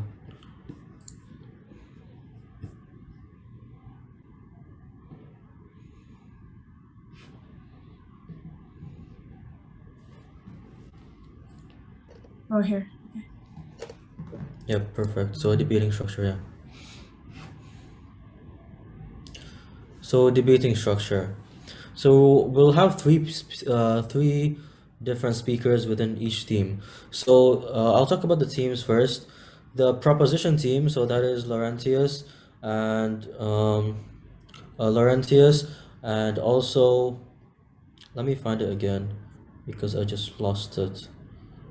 We have Laurentius, Sultan, and Najma as the proposition team. You guys have to debate to defend the motion. You agree with the motion.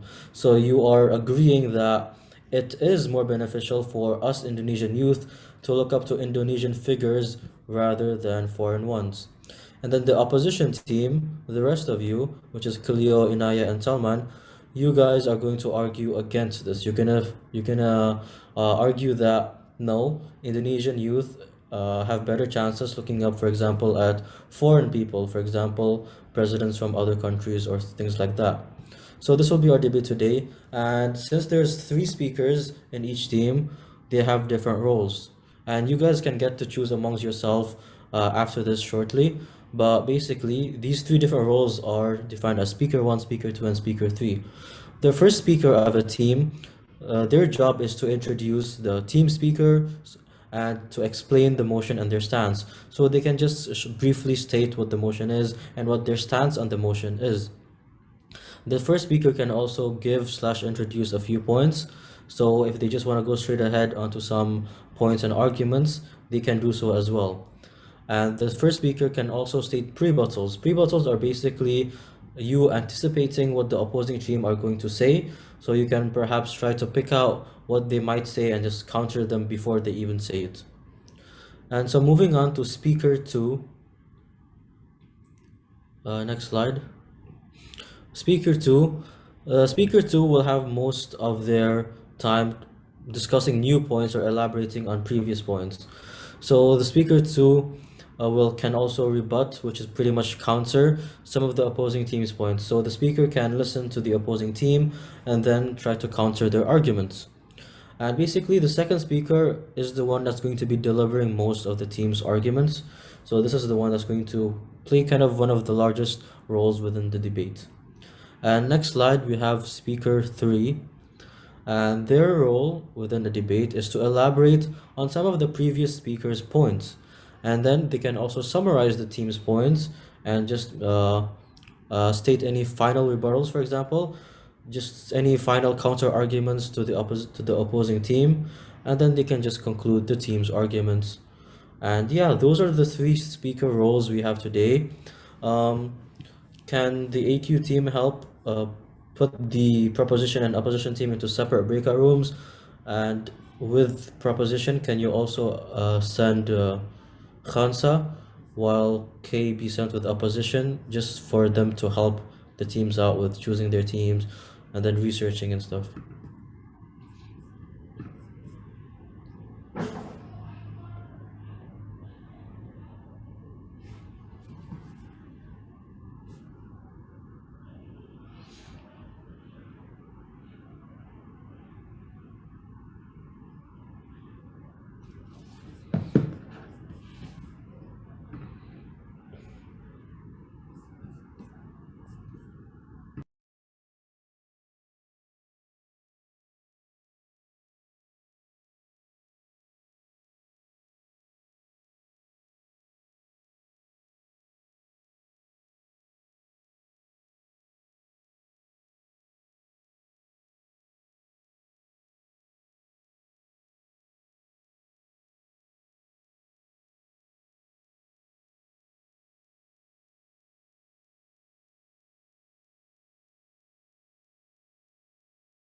Alif, in the meantime, we can start the activity.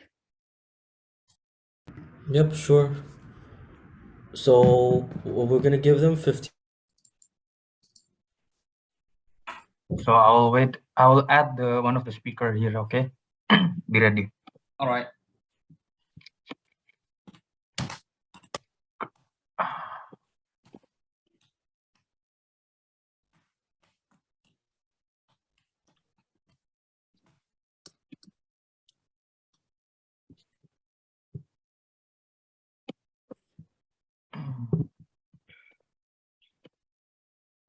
Share their speeches first.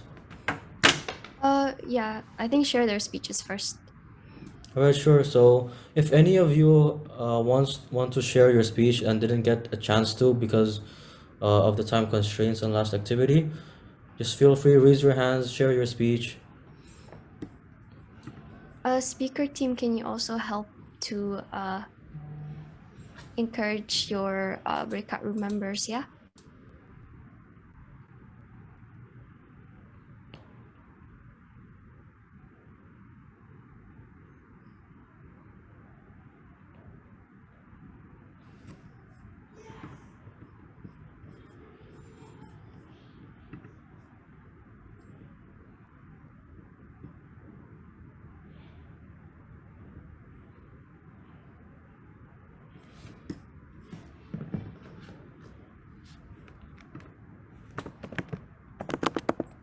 Would anyone like to share their speech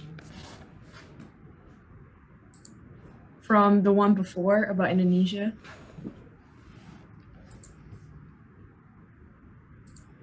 No one?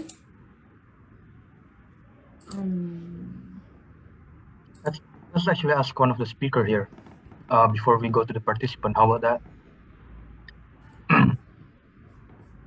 Sure. How about if we go?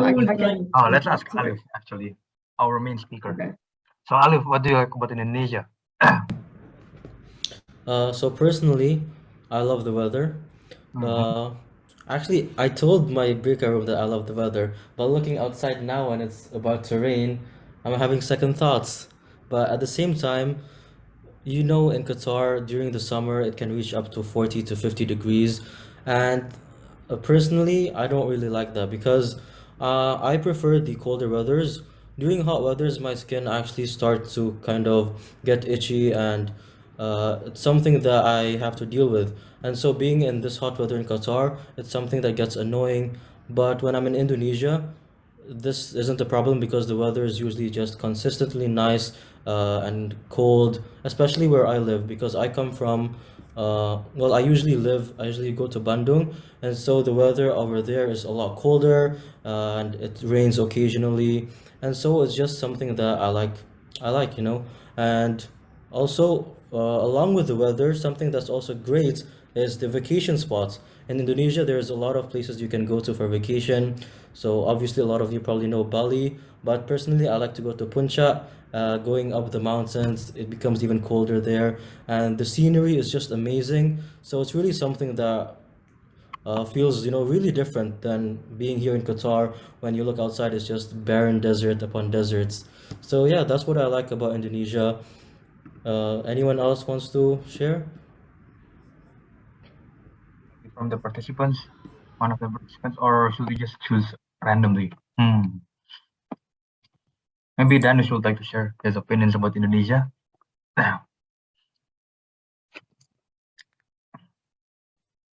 Oh yeah. Hello everyone. Go ahead. I don't really know much about Indonesia, but like what Alif said before, the scenery in Indonesia is really beautiful compared to Qatar. Qatar is, it's just flat land everywhere, and in Indonesia, it's pretty much green on every corner. And I'm really into the nature over there. And plus, a fact about me is that I'm really into photography, so I really love traveling and taking pictures about new landscapes and new places. From what I've noticed in Indonesia is that the standard of living there is the standard of living over there is cheaper, I guess you can say, compared to Qatar. And so if you're trying to have a nice holiday, you can have a nice 5-star holiday and an affordable price compared to Qatar. And in Indonesia, it's also really easy for me to socialize because whenever I go back to Indonesia, my neighbors are literally beside my houses, and you could literally wave at them, and yeah, it's really easy for me to socialize over there. My whole block knows me because they thought it was pretty cool for a person like me to be studying abroad, and so they thought I was pretty cool. I guess that's how my whole block came to know me. This is my favorite part about Indonesia, is that every time I go back home to Indonesia, there's this mamang that would come to walk around the block and sell things to you, for example bakso or fruits and all that kind of stuff. And I would always, at least I would buy something from 5 different mamang and stuff like that. And yeah, at the end of the day, Indonesia is beautiful, and it's really easy for me to socialize compared to when I'm over here. Everybody's really far from my place. And in Indonesia, my neighbors all around me can literally just walk outside the door and start talking to people and say hi to them. Yeah. That's nice. Thank you, Danny. Thank you for sharing. Wow, there's some debate, in the meeting chat. How about if we bring that debate in the meeting chat to real life discussion, to open discussions here? It says pisang goreng. Some people say that pisang goreng is good, but some people actually doesn't like it. Maybe one of the participants like to share about pisang goreng. What do you guys? Does anyone like pisang goreng here? I like pisang goreng. Ooh. Everyone should like pisang goreng. If you don't, then like I love Who likes I pisang goreng love here? pisang goreng. All of us like pisang goreng. Yeah. Maybe it's just. Tapi Miss Alif. Kenapa, Gan? Tapi pakai susu kental manis, keju, sama coklat ya. Iya, enak Ya, itu. enak kan? Iya. Enak banget. Itu enak banget. Coba But maybe like the people who don't like pisang goreng, how do you guys eat it? Just like plain pisang goreng, or which pisang goreng did you eat? What we're talking about in 5 minutes. Recording, okay. Introduce the team speakers, explain the motion and their stances. Yes. I mean, so you're basically gonna come up and then you're gonna be like, "Hi, I'm the first speaker from the preposition team," and then you're gonna define the motion. That's your role because you're the first speaker, not only in this team but in the whole debate. Define the whole motion. That's what the other team is gonna follow.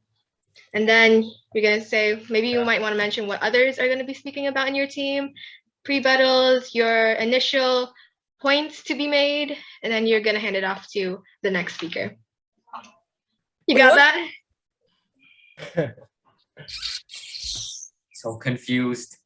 What are the few points? What are the few points? Because okay, so far I know that I'm gonna introduce it like, oh hi, we're from the and then I introduce my team members and what the figures that we're talking about, like we're talking about the new ones. I mean, sorry, the old ones like Kartini, the Pahlawan. The old ones. But I don't know any of them. I mean, I know Kartini, yes, because there's like a song named after. I think it was like oh my god, Kartini did something. I forgot. Oh yeah.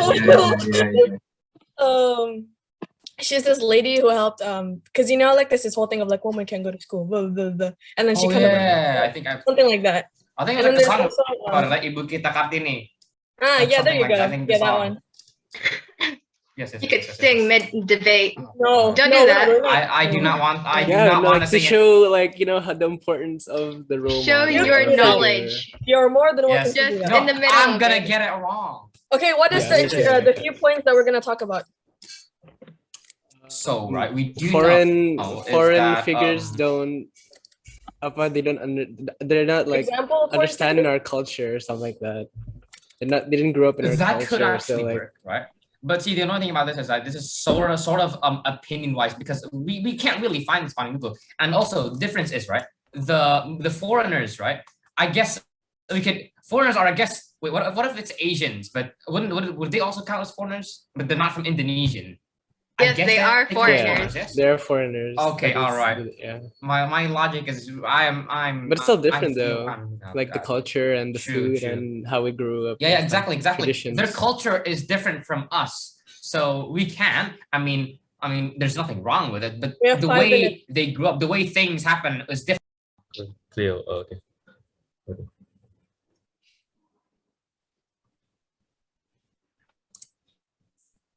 Yeah, who's gonna create the document? Okay. Can you send how much? Can you hear me? No, not agree. What about the speakers? The speakers, what do you guys think? Felicia or Faiza? I agree with Alif. Like when I was younger, I tried it and like I liked it.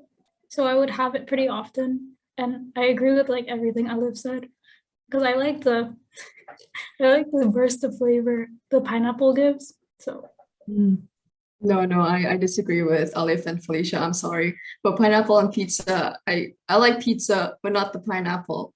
You might like the sweetness on the pizza, but no, it's not for me. It doesn't taste good. Yeah, like everyone, most people like agree with Faiza as well. Zuleika, you said you don't like it that much. Kenshin, although Kenshin agree with Felicia and Alif, there's actually many people who actually agree. Yeah, so that's nice. Odd combination, yeah, true. Aisha, I agree. It's pretty odd because like pineapple is pretty sweet and sour, and pizza is like more savory mix. I don't know. Maybe we can go to the next discussion. Summer is better than winter. I'm gonna start. I think summer is only better. The holidays only. Other than that, I don't really like summer.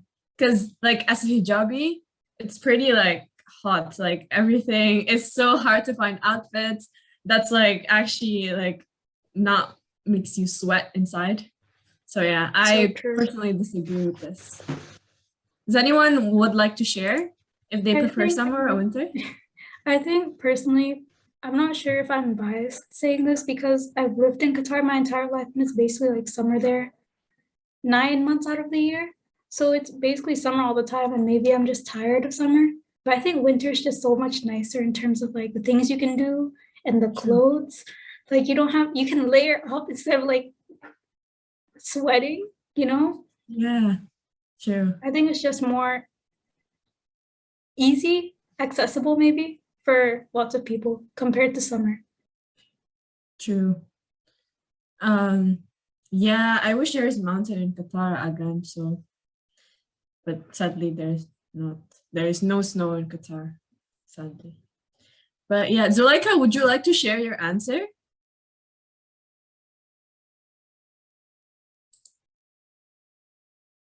Okay. Would anyone else like to share their opinion about summer and winter? The mountain is cold, especially like the top. But yeah. Yes, Kara. It's cold. If Yeah. I go to wake up at 5 a.m. on Qatar and the cold mountain in Qatar, I think I feel cold. Yeah. So you like cold better than panas? Yes, I like Russia because Russia is a cold country. I like to play snowball. Oh, there are like a lot of female Sorry, can you say that figures. again? Yeah, so like instead, you don't just have to stick to saying why Indonesian figures are good. You can also say why foreign figures are bad. What's bad about foreign figures? I don't know, drugs, women. Yeah, like a I lot have of no Western clue. That's celebrities, probably the they best thing engage I in can do. drugs. It's America. What did you expect? I Western can expect less from cultures, America. right? Guns. There's got to be guns in Guns America. and bombs and Guns, drugs, women. I have nothing else. I don't know. That's the least I can think of because I think I had like a research or something when I had like a school project, but never mind that. So what's the first argument gonna be? So what's the first person gonna say? Let's just So do a quick review. I'm gonna introduce you guys. Like, oh hi, I'm from the preposition team, and then I'm gonna introduce you guys, and I'm gonna talk about what is it called? Indonesian figure models, and then I'm gonna say like it's someone that people look up to, remembered by relevant people, and I'm gonna bring out the points that we're gonna talk about, examples of foreign figures, and then what they do. Like Kartini, she as you said earlier, she helped women so that they could go to school. Soekarno Hatta, not exactly sure what he does, but but that's all I have so far. And then for the last one, I have like she said earlier, the opponent might say that blah blah blah, but actually I'm gonna bring out why the foreign figures are bad. I'm gonna say because of like the Western cultures and what they're used to, and with us like to them drugs are like they're not that big of a deal, but to us it's something so big, and it could. I wouldn't say drugs is a big of a deal, but guns aren't. They got guns everywhere. I mean, at home. I mean, at home. You can only give your dog one. Maybe that's not legal. 4 minutes left, yeah? I know. Yes. All right. Yes. Guys, I cannot find anything on Soekarno Hatta. I swear, I'm on Google right now. If I Google in the independence movement of Indonesia, 1945. Wow. Why is he not on Google? I can't find any. Okay, that the information is too slim. I need more. It's just Sukarno. Man. Yeah. Huh. And he was also the first president. Yes. So he's basically the George Washington of Indonesia. Yeah, the George Washington. You could say that. Basically. 5 minutes left, 4 minutes left. Should be fine. Najma, you could open up with a quote or something because you're first speaker of everything. What quote?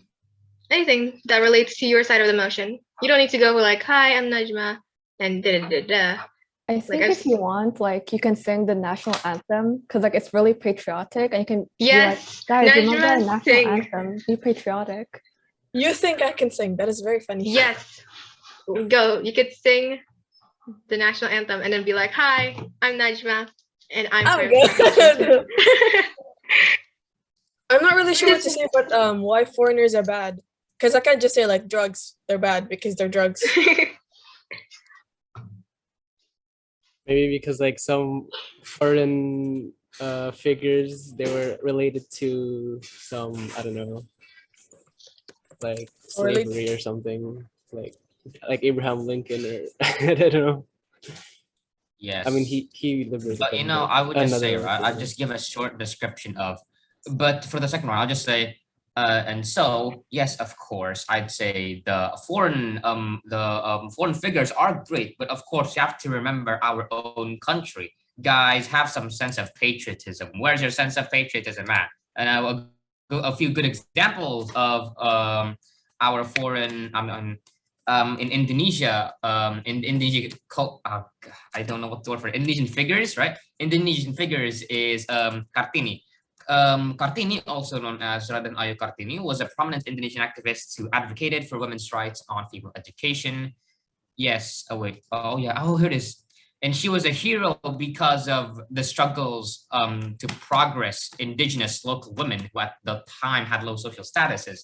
And if it weren't for Kartini, women right now in Indonesia would not have as many rights as they should have.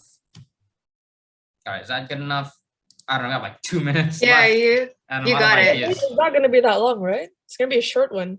Yeah, you only have 3 minutes to speak each. Is Just it? make sure. Oh, 3. Oh, I don't know if this is 3 minutes, but okay. 1 minute mark. So finish up your notes. 1 minute, and then we'll go back to main call. Wait, for the foreign figures, I wrote destructions of like custom beliefs and traditions, and then like it increases the rates of violence. That doesn't sound silly, right? Okay. Yeah, that seems good enough. The important thing is we tried our best. All right, that's a bad thing to say. You guys are gonna do fine. Don't worry. Finish up your notes. We're gonna do fine. When someone says that I'm gonna do fine, that does not sound good at all. What do you want me to do? Yeah, You want me to? The last time someone said I'm gonna do fine, I did bad. I mean by really bad. Believe me, I thought to myself, hey, I'm gonna do fine. And what happened to my grade quizzes? Oh wow. Even if we don't do fine, at the very least, I have enough things to say to Hassan, so he will not win. Yes. Well, on the bright side, at least it does not count to my grade. Because if it does, oh wow. Guys, we have to go back to the main room. Good luck, guys. Good luck. Yes. Amen. Good luck. I mean, yes. I hope I don't die of embarrassment. I'll be fine.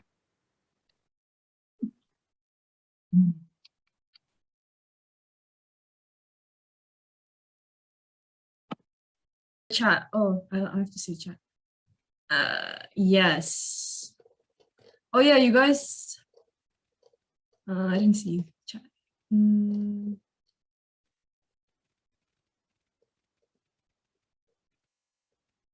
Yeah. Okay, social media.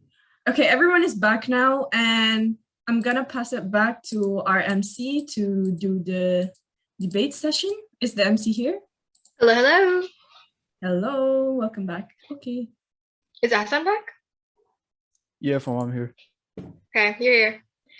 Hello, everyone. We made it to the debate session where our speakers will get into the nitty-gritty of our motion and argue about which side is correct. But before the debate, hold up, my speech just went away. Before the debate begins, we just want to take note on who you think will win based on the motions and the team chosen. So on the screen right now, there's a link to a Slido and a QR code. Just go to slido.com and put in that code in, or just use the QR code on your phone, and that will open up the poll, which we will use to see who the audience thinks will win the debate before anything happens.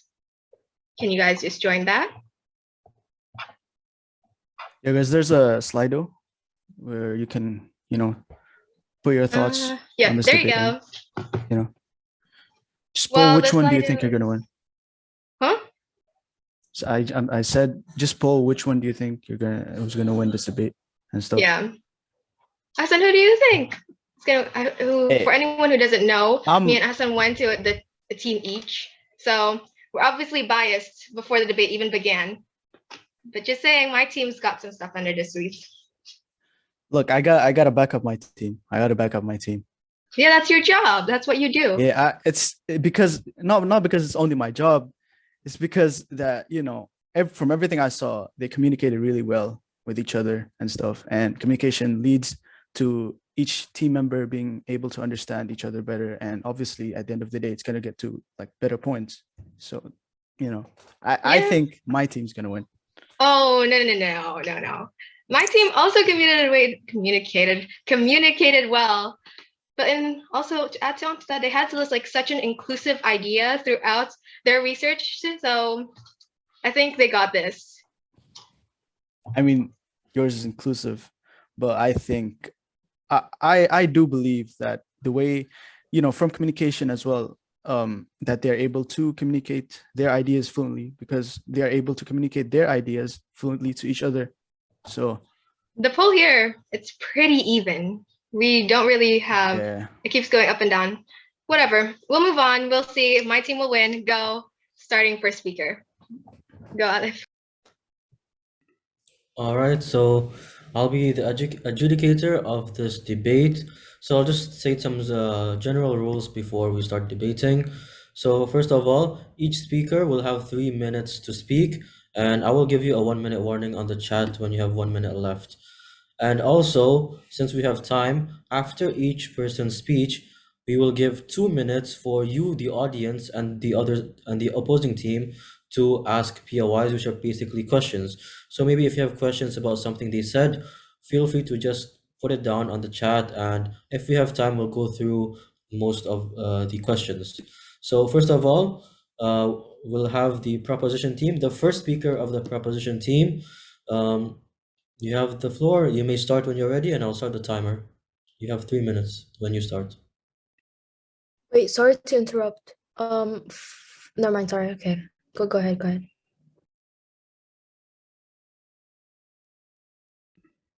All right, first speaker of the proposition team. You may start when you're ready. Hi, I'm from the proposition team, and I'm Najma, and I have Sultan and Lauren Tines. And today we're going to talk about the model figures and why Indonesian youth should follow.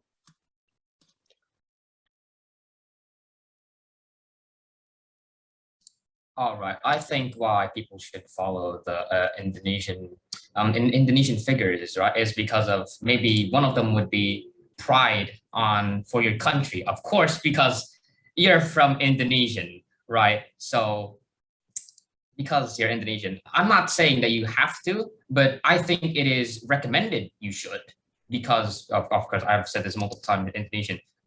And you may think, of course, Western has some very good figures too, but the figures we're talking about here are the figures of the old age, because I feel like, right, the popular figures right now, maybe like how do I say it, like artists and stuff like that, they're very sort of westernized, I guess you could say. So we're gonna the topic here is gonna be about the old ages. So I'm gonna start with Kartini. Kartini, also known as Raden Ayu Kartini, is a prominent Indonesian activist who advocated for women's rights and female education. In some eyes, Kartini is actually a hero because of the struggle to progress of indigenous local women who at the time had low social status. Right? If it weren't for Kartini back in the day, I think, in my personal opinion, women in Indonesia would not have a very high amount of rights as they had today. And then the next one is Sukarno. Now this, I don't know a lot about Indonesian history, but I do know is that, right, according to some people, Sukarno was the only Asian leader of that modern era who was actually able to unify people of such different ethnic, cultural, and religious backgrounds without shedding a drop of blood. All right, now that I'm gonna move on to the third person, the closing one.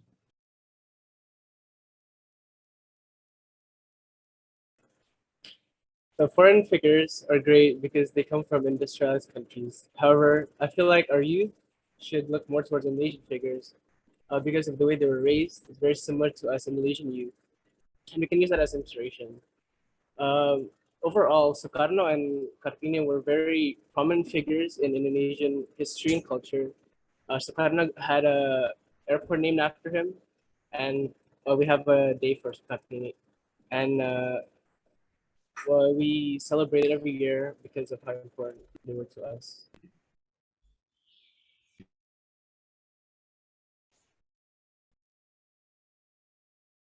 All right, thank you, proposition team. So we'll now open the. All right, so I think there has been a misunderstanding, so we might have to restart the debate. 1 second, I'll just confirm it. Yeah. Okay, so it's been confirmed. So sorry, I think there has been a misunderstanding. I forgot to mention that we'll be alternating speakers. So how this is going to work is speaker one of proposition team will start, then the speaker one of the opposing team will start, and then you're going to alternate to speaker two of this team, and then that team, and then this team, and then that team. So that's the debate structure we're going to have to follow. So we're going to have to restart the debate, if that's fine with all of you. So now we'll restart the debate, starting with the proposition team. Can the first speaker now please redeliver their speech? Just to confirm, Najma, you're the first speaker. You're the only one that's going to be talking as of this portion of the debate. Then we're going to move on to the next team. And then we're going to come back to this team, and then Sultan will speak. Not everyone at once. You got it? Okay, you may begin.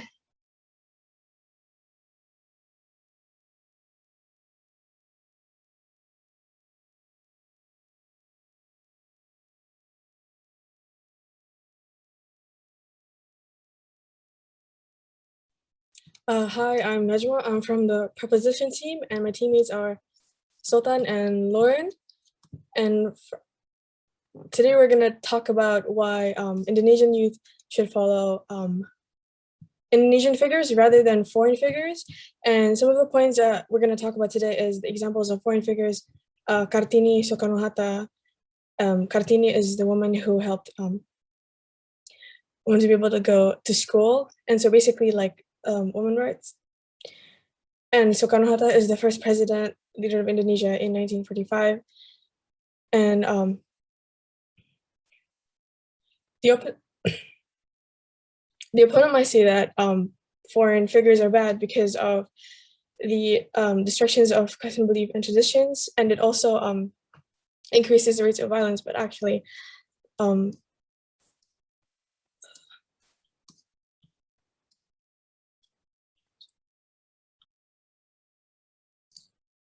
right. So of course, just like she Sultan, mentioned, not yet. Kartini was a Sorry. prominent Oh, Sorry, sorry, my can bad. you- I'm sorry. Yeah, no worries. So first speaker, are you done with your speech? All right, thank you so much for your speech. We will now open just 1 minute for anyone who has questions towards the first speaker. So if you have any question, you can raise your hands and you can ask them, open your mic and ask them, or simply just type them in the chat.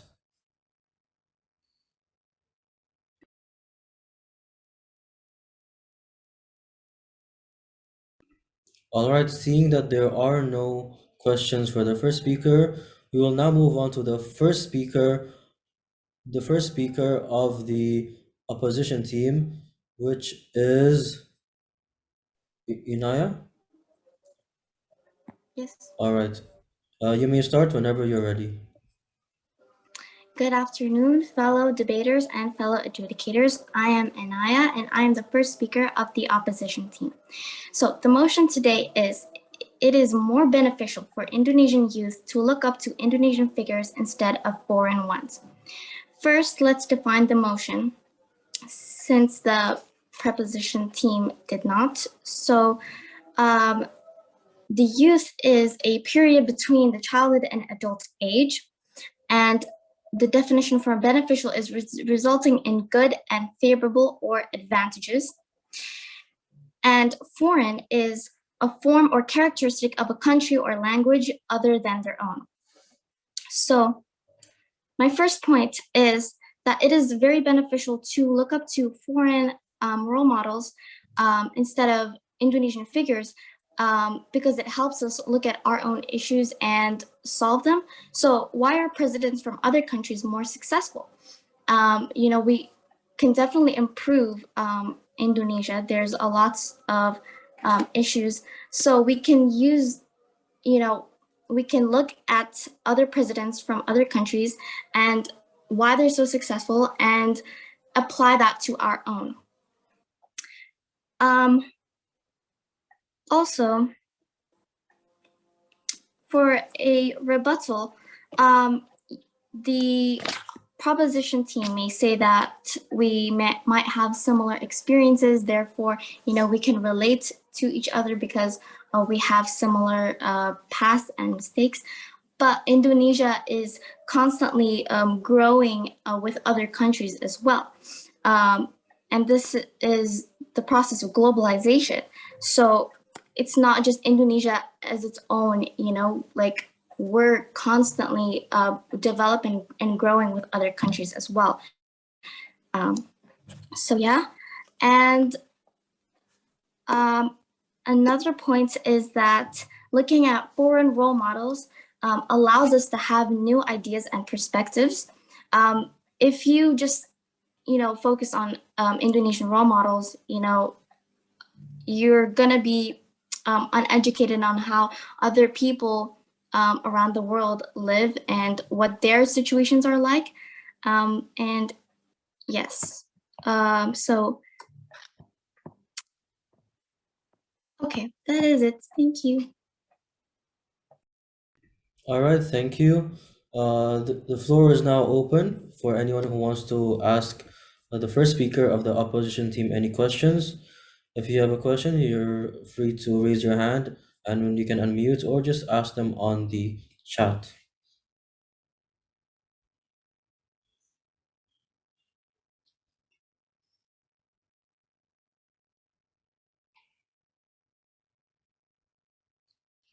All right, seeing that there are no questions, we'll now move on to the second speaker of the proposition team.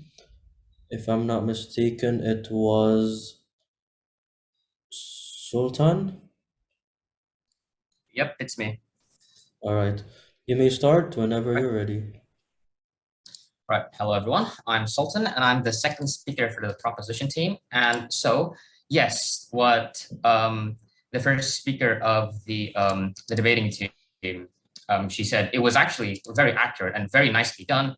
But of course, it is much why I think personally it is much better to stay with the Indonesian figures is because with the foreign figures there are some they don't really know a lot about Indonesia and they're very different. Of course, to be different is actually a good thing, but sometimes it could also be bad. And for as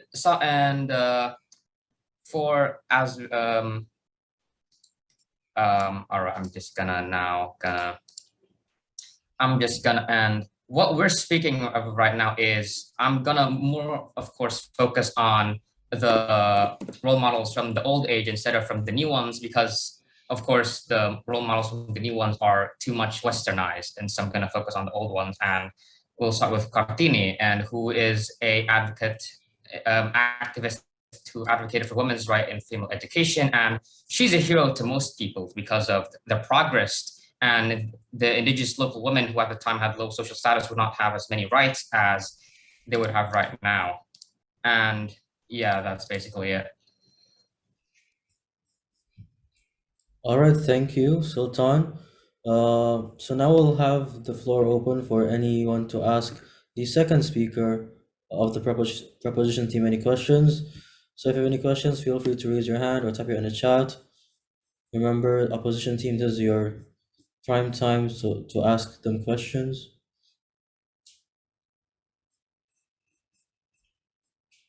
I'll give it 5 more seconds. If not, then we'll move on. So now we can move on to the second speaker of the opposition team. Can the second speaker of the opposition team just state who they are? No? Okay, hello everyone, my name is Salman and I'm the second speaker of the opposition team. And my point is that using other cultures, it opens up to new idea and perspective. And to preserve culture, it's basically like we look up to other foreign role models, and it doesn't necessarily mean that we're losing our own identity. For example, we can look at Bahabibi for this case, and he went all the way to Germany and gained knowledge from another completely different culture and conserved and preserved it into his own understanding, while also combining it with his own culture. And you can clearly see how successful he's been. And for the rebuttal, I can see that your points are highly patriotic, and patriotism may lead to conflict with others and infringes on rights of others, which creates xenophobia. That's pretty much it. I'll be passing it to the next speaker. Thank you, second speaker. So now, once again, we'll be opening questions for anyone to ask the second speaker of the opposition team. If anyone has any question, feel free to type it on the chat or just raise your hands.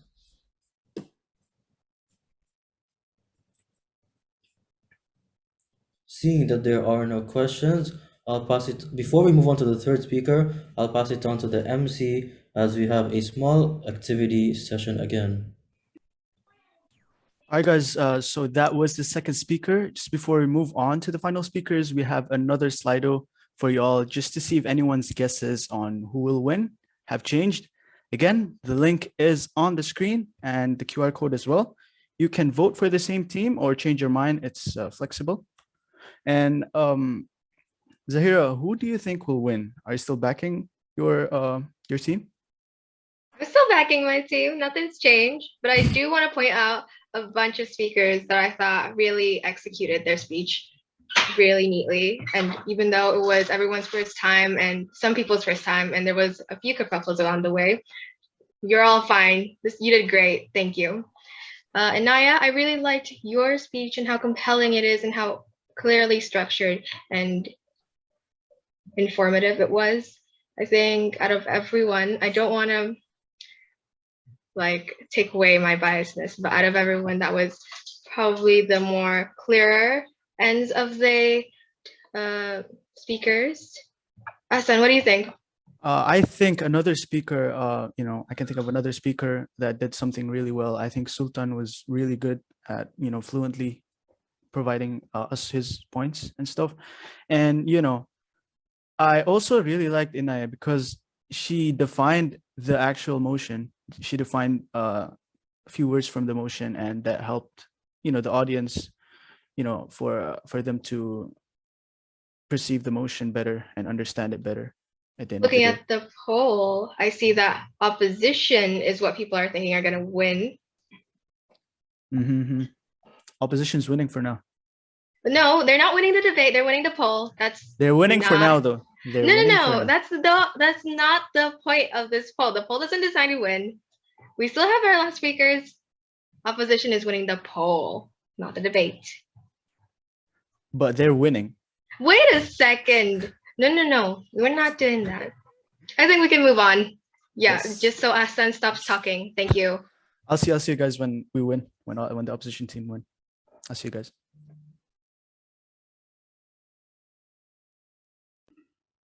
All right, so now we'll be moving back to the debate. So starting off, we'll have the third and final speaker for the proposition team coming up first. So I think it was,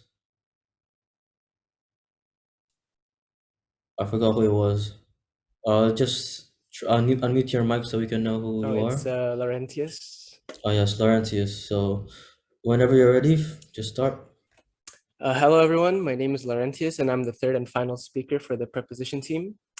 Foreign figures could be great because they come from a more industrialized country. However, I feel like our youth should look more towards Indonesian figures because of the way they were raised and how it's so similar to the youth now. And we can use that for inspiration.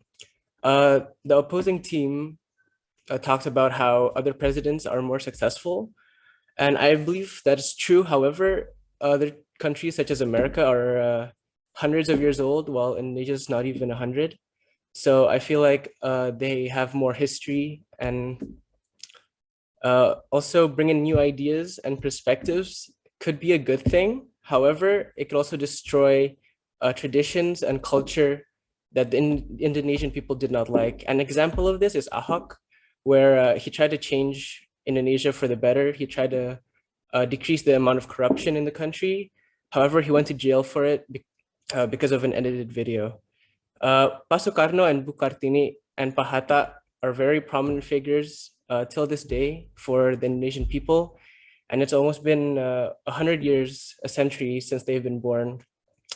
And they got airplane terminals named after them and Bukartingi Garide after them, which I believe is very inspirational and could inspire lots of future generations of Indonesian. All right, thank you, third speaker, Laurentius. So due to time constraints, we'll be moving on to the third and final speaker of the opposition team. So can you just unmute your mic so I know who you are? Hi, my name is Cleo and I'm the speaker 3 of the opposition team. All right, you may start whenever you're ready. Okay, so as they've stated, as speaker 3 from the preposition team have stated before, having to follow Indonesian role models and Indonesian figures because you're born in Indonesia. Yes, that's correct, but looking up to foreign role models can help expand ideas and improve the country as a whole. Just because you're from Indonesia, you don't have to look up to Indonesian figures, as some different people may want to look up to other people with different cultures. Different ideas and the different cultures can help open people's different point of views. And as speaker 2 from the opposition team had stated previously, Pak Habibie had traveled and studied in Germany. Whilst being exposed to different foreign figures, Pak Habibie did not let that change his true nationality and his culture of being human. Instead, he embraced different cultures. As speaker 3 said before, that they had similar experiences for Indonesian youth to look up to Indonesian figures. Yes, that's correct. But Indonesia is being exposed to other different countries, which is also connected to globalization. And having new ideas and perspectives doesn't make you lose your identity or your culture of being Indonesian. That's it. All right, thank you so much. So that is the end of our debate. So our team is going to decide amongst ourselves. But in the meanwhile, I think the MC has an activity prepared. Yes, we have a final Slido. After seeing all the speakers and what they have to say to all of you guys should vote on the best speaker and who was most convincing, most compelling, and successfully got their argument across. Again, the link and QR code is on the screen.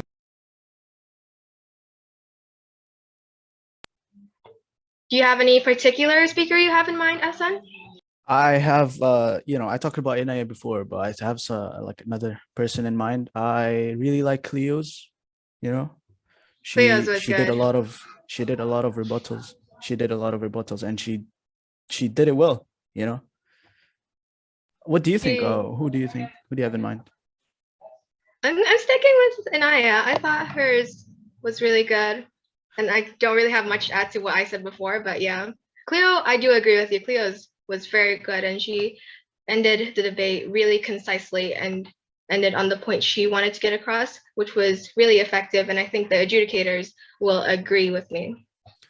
I also think that there's someone else that you got to consider, Laurentius. He was really good at it. He was fluent with his speech. He was giving his points like something to back. So he's backing up with like people, like facts and stuff like that. And I really like his speech, Sultan, he was really passionate about his speaking, always conveying the information that he had on hand, and the way he did it was really engaging, and I particularly caught on to that. Yeah, I think it's gonna be a really close run thing with this one. It's really gonna be a close run thing.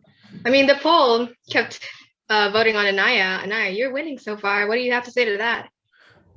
It's really close between Inaya and Cleo. It's really close between Inaya and Cleo. I mean, they're both good speakers, and the debate, it was there are lots of good speakers, so it's not really a surprise that it's going to be really close. Inaya, you're about to say something. Sorry. Just thank you. Thank you. Okay. Yeah, you're really great. do I have a result from the adjudicators? Yes. So we have spoken and we have decided that, drum roll. Wait, Alif, you hold up wanna a announce second. it? I thought I was gonna, and maybe I'm Are just you being sure? petty and I wanted to announce it, but No, you can announce it. I thought I said it on the group, so I thought you saw it. Never mind. Hassan, announce it. Okay, so first off, we're gonna present the winning team before we present the best speaker. Again, thank you to everyone who participated in this debate. You guys were first timers who did really well, and for experiences, you guys obviously did amazing. Congratulations, the winning team is, drumroll please, the opposition team. Woo! Congratulations to Naya, Cleo, and Salman for winning the debate. Now we're on to best speaker. All right, so I'll announce this one. I think regardless of who won, all of you guys did really well, as speakers. And, now I'm just going to get straight into it and announce the best speaker. And the best speaker of this debate is, drumroll please. Drumroll please. Inaya and Cleo. Congratulations. Woo! We couldn't decide between you two.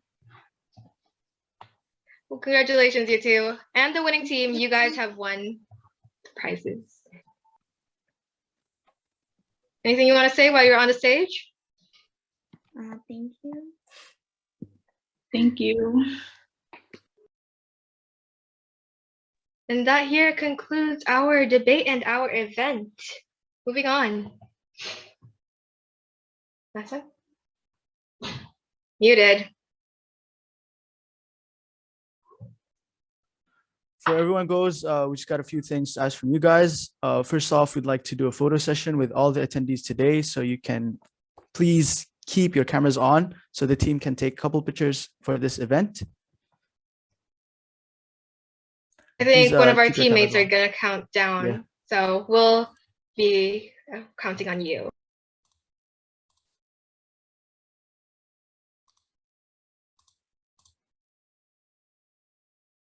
Fitri, if you can please start the countdown and the pictures.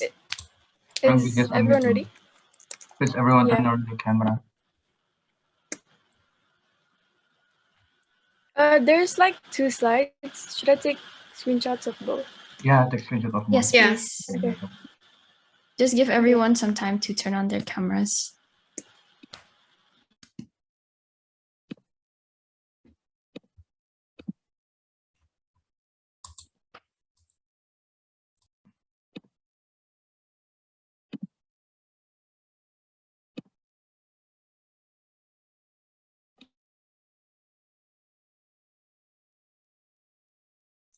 Yeah, guys, just turn on your cameras for the pictures, please. So we can all be a part of this event. There's proof of that. Because I feel like you guys did work today, and we just want to take this picture so that it shows. You guys did a great job, by the way. Congratulations. Congratulations, everybody, for participating in this event. Thanks. Thank you, all of you guys. Thank you to all of you guys. Who's going to count down? Okay, so everyone's ready? I think everyone's ready, Fitri. Good to go. Okay. 3. We're gonna take 3 pictures. 3, 2, 1. Okay, the other slide. 3, 2, 1.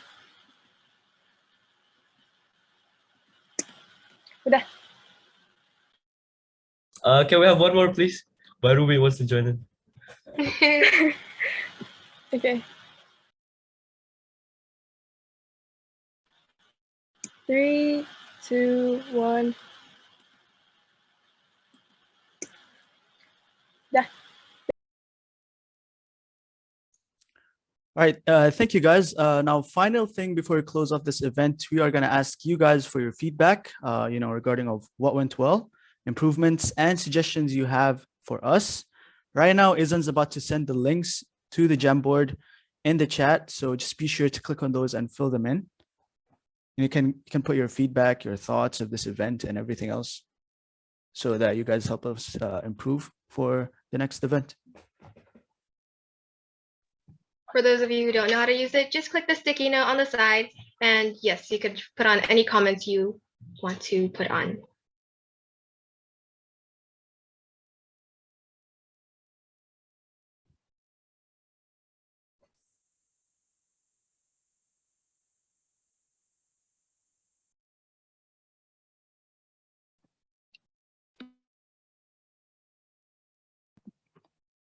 Maybe Kayana can show how to use the Jamboard link, like how to add sticky notes since you're sharing screen.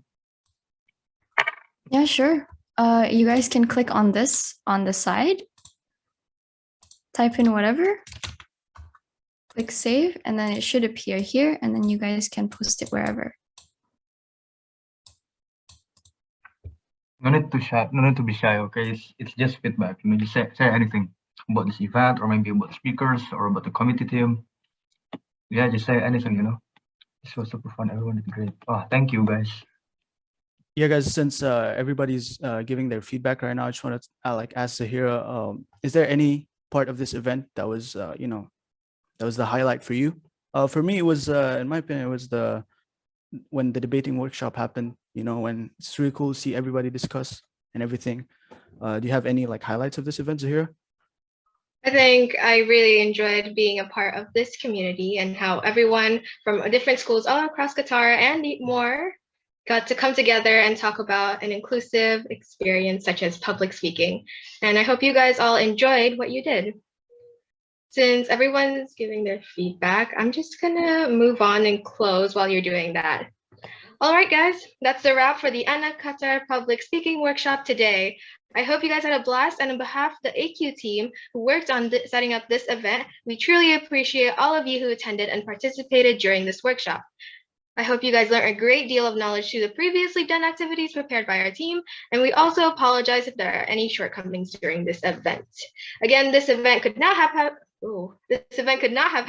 without the support of KBRI and Permika, as well as our sponsors, Batik Bundra, Becha, The Sizzlers Restaurant, Fresh Green Restaurant, Qatar Channel, and Kaguma Qatar, who we do encourage you guys to check out on their respective accounts. And we would like to say thank you to you all for making this event a reality. I think we have a few final words from Izan. Izan, go ahead.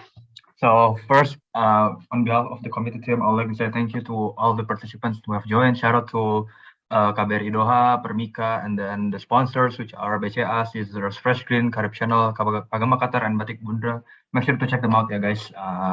And yeah, I think that's it from me, and see you all next time. Assalamualaikum warahmatullahi wabarakatuh.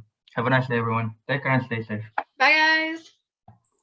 Bye, guys. Have a nice day. Have a nice rest of your day, guys. See ya. Bye. Bye. Bye. Bye, guys. Bye again. Bye, guys. Bye again. Bye again. Bye again. Bye again. Bye again. Bye. Okay, thank you everyone for coming. Is it us only? Nah, masih ada peserta. Ini peserta mau jadi panitia juga nih. Sorry ya, Danish, Danish and Danish is still here. Di remove dulu ya, sorry ya. Thank you for coming, Danish. Yeah. Thank you for coming. Waalaikumsalam. Bye. Bye. Bye. Bye, Danish. Bye, boy. Bye, Danish. Bye, Danish. Bye, Danish. Bye. Bentar. Panitia jangan leave dulu. Dah, panitia That's it. semua. That's it. Okay. That's it? Done. Okay, wrap up.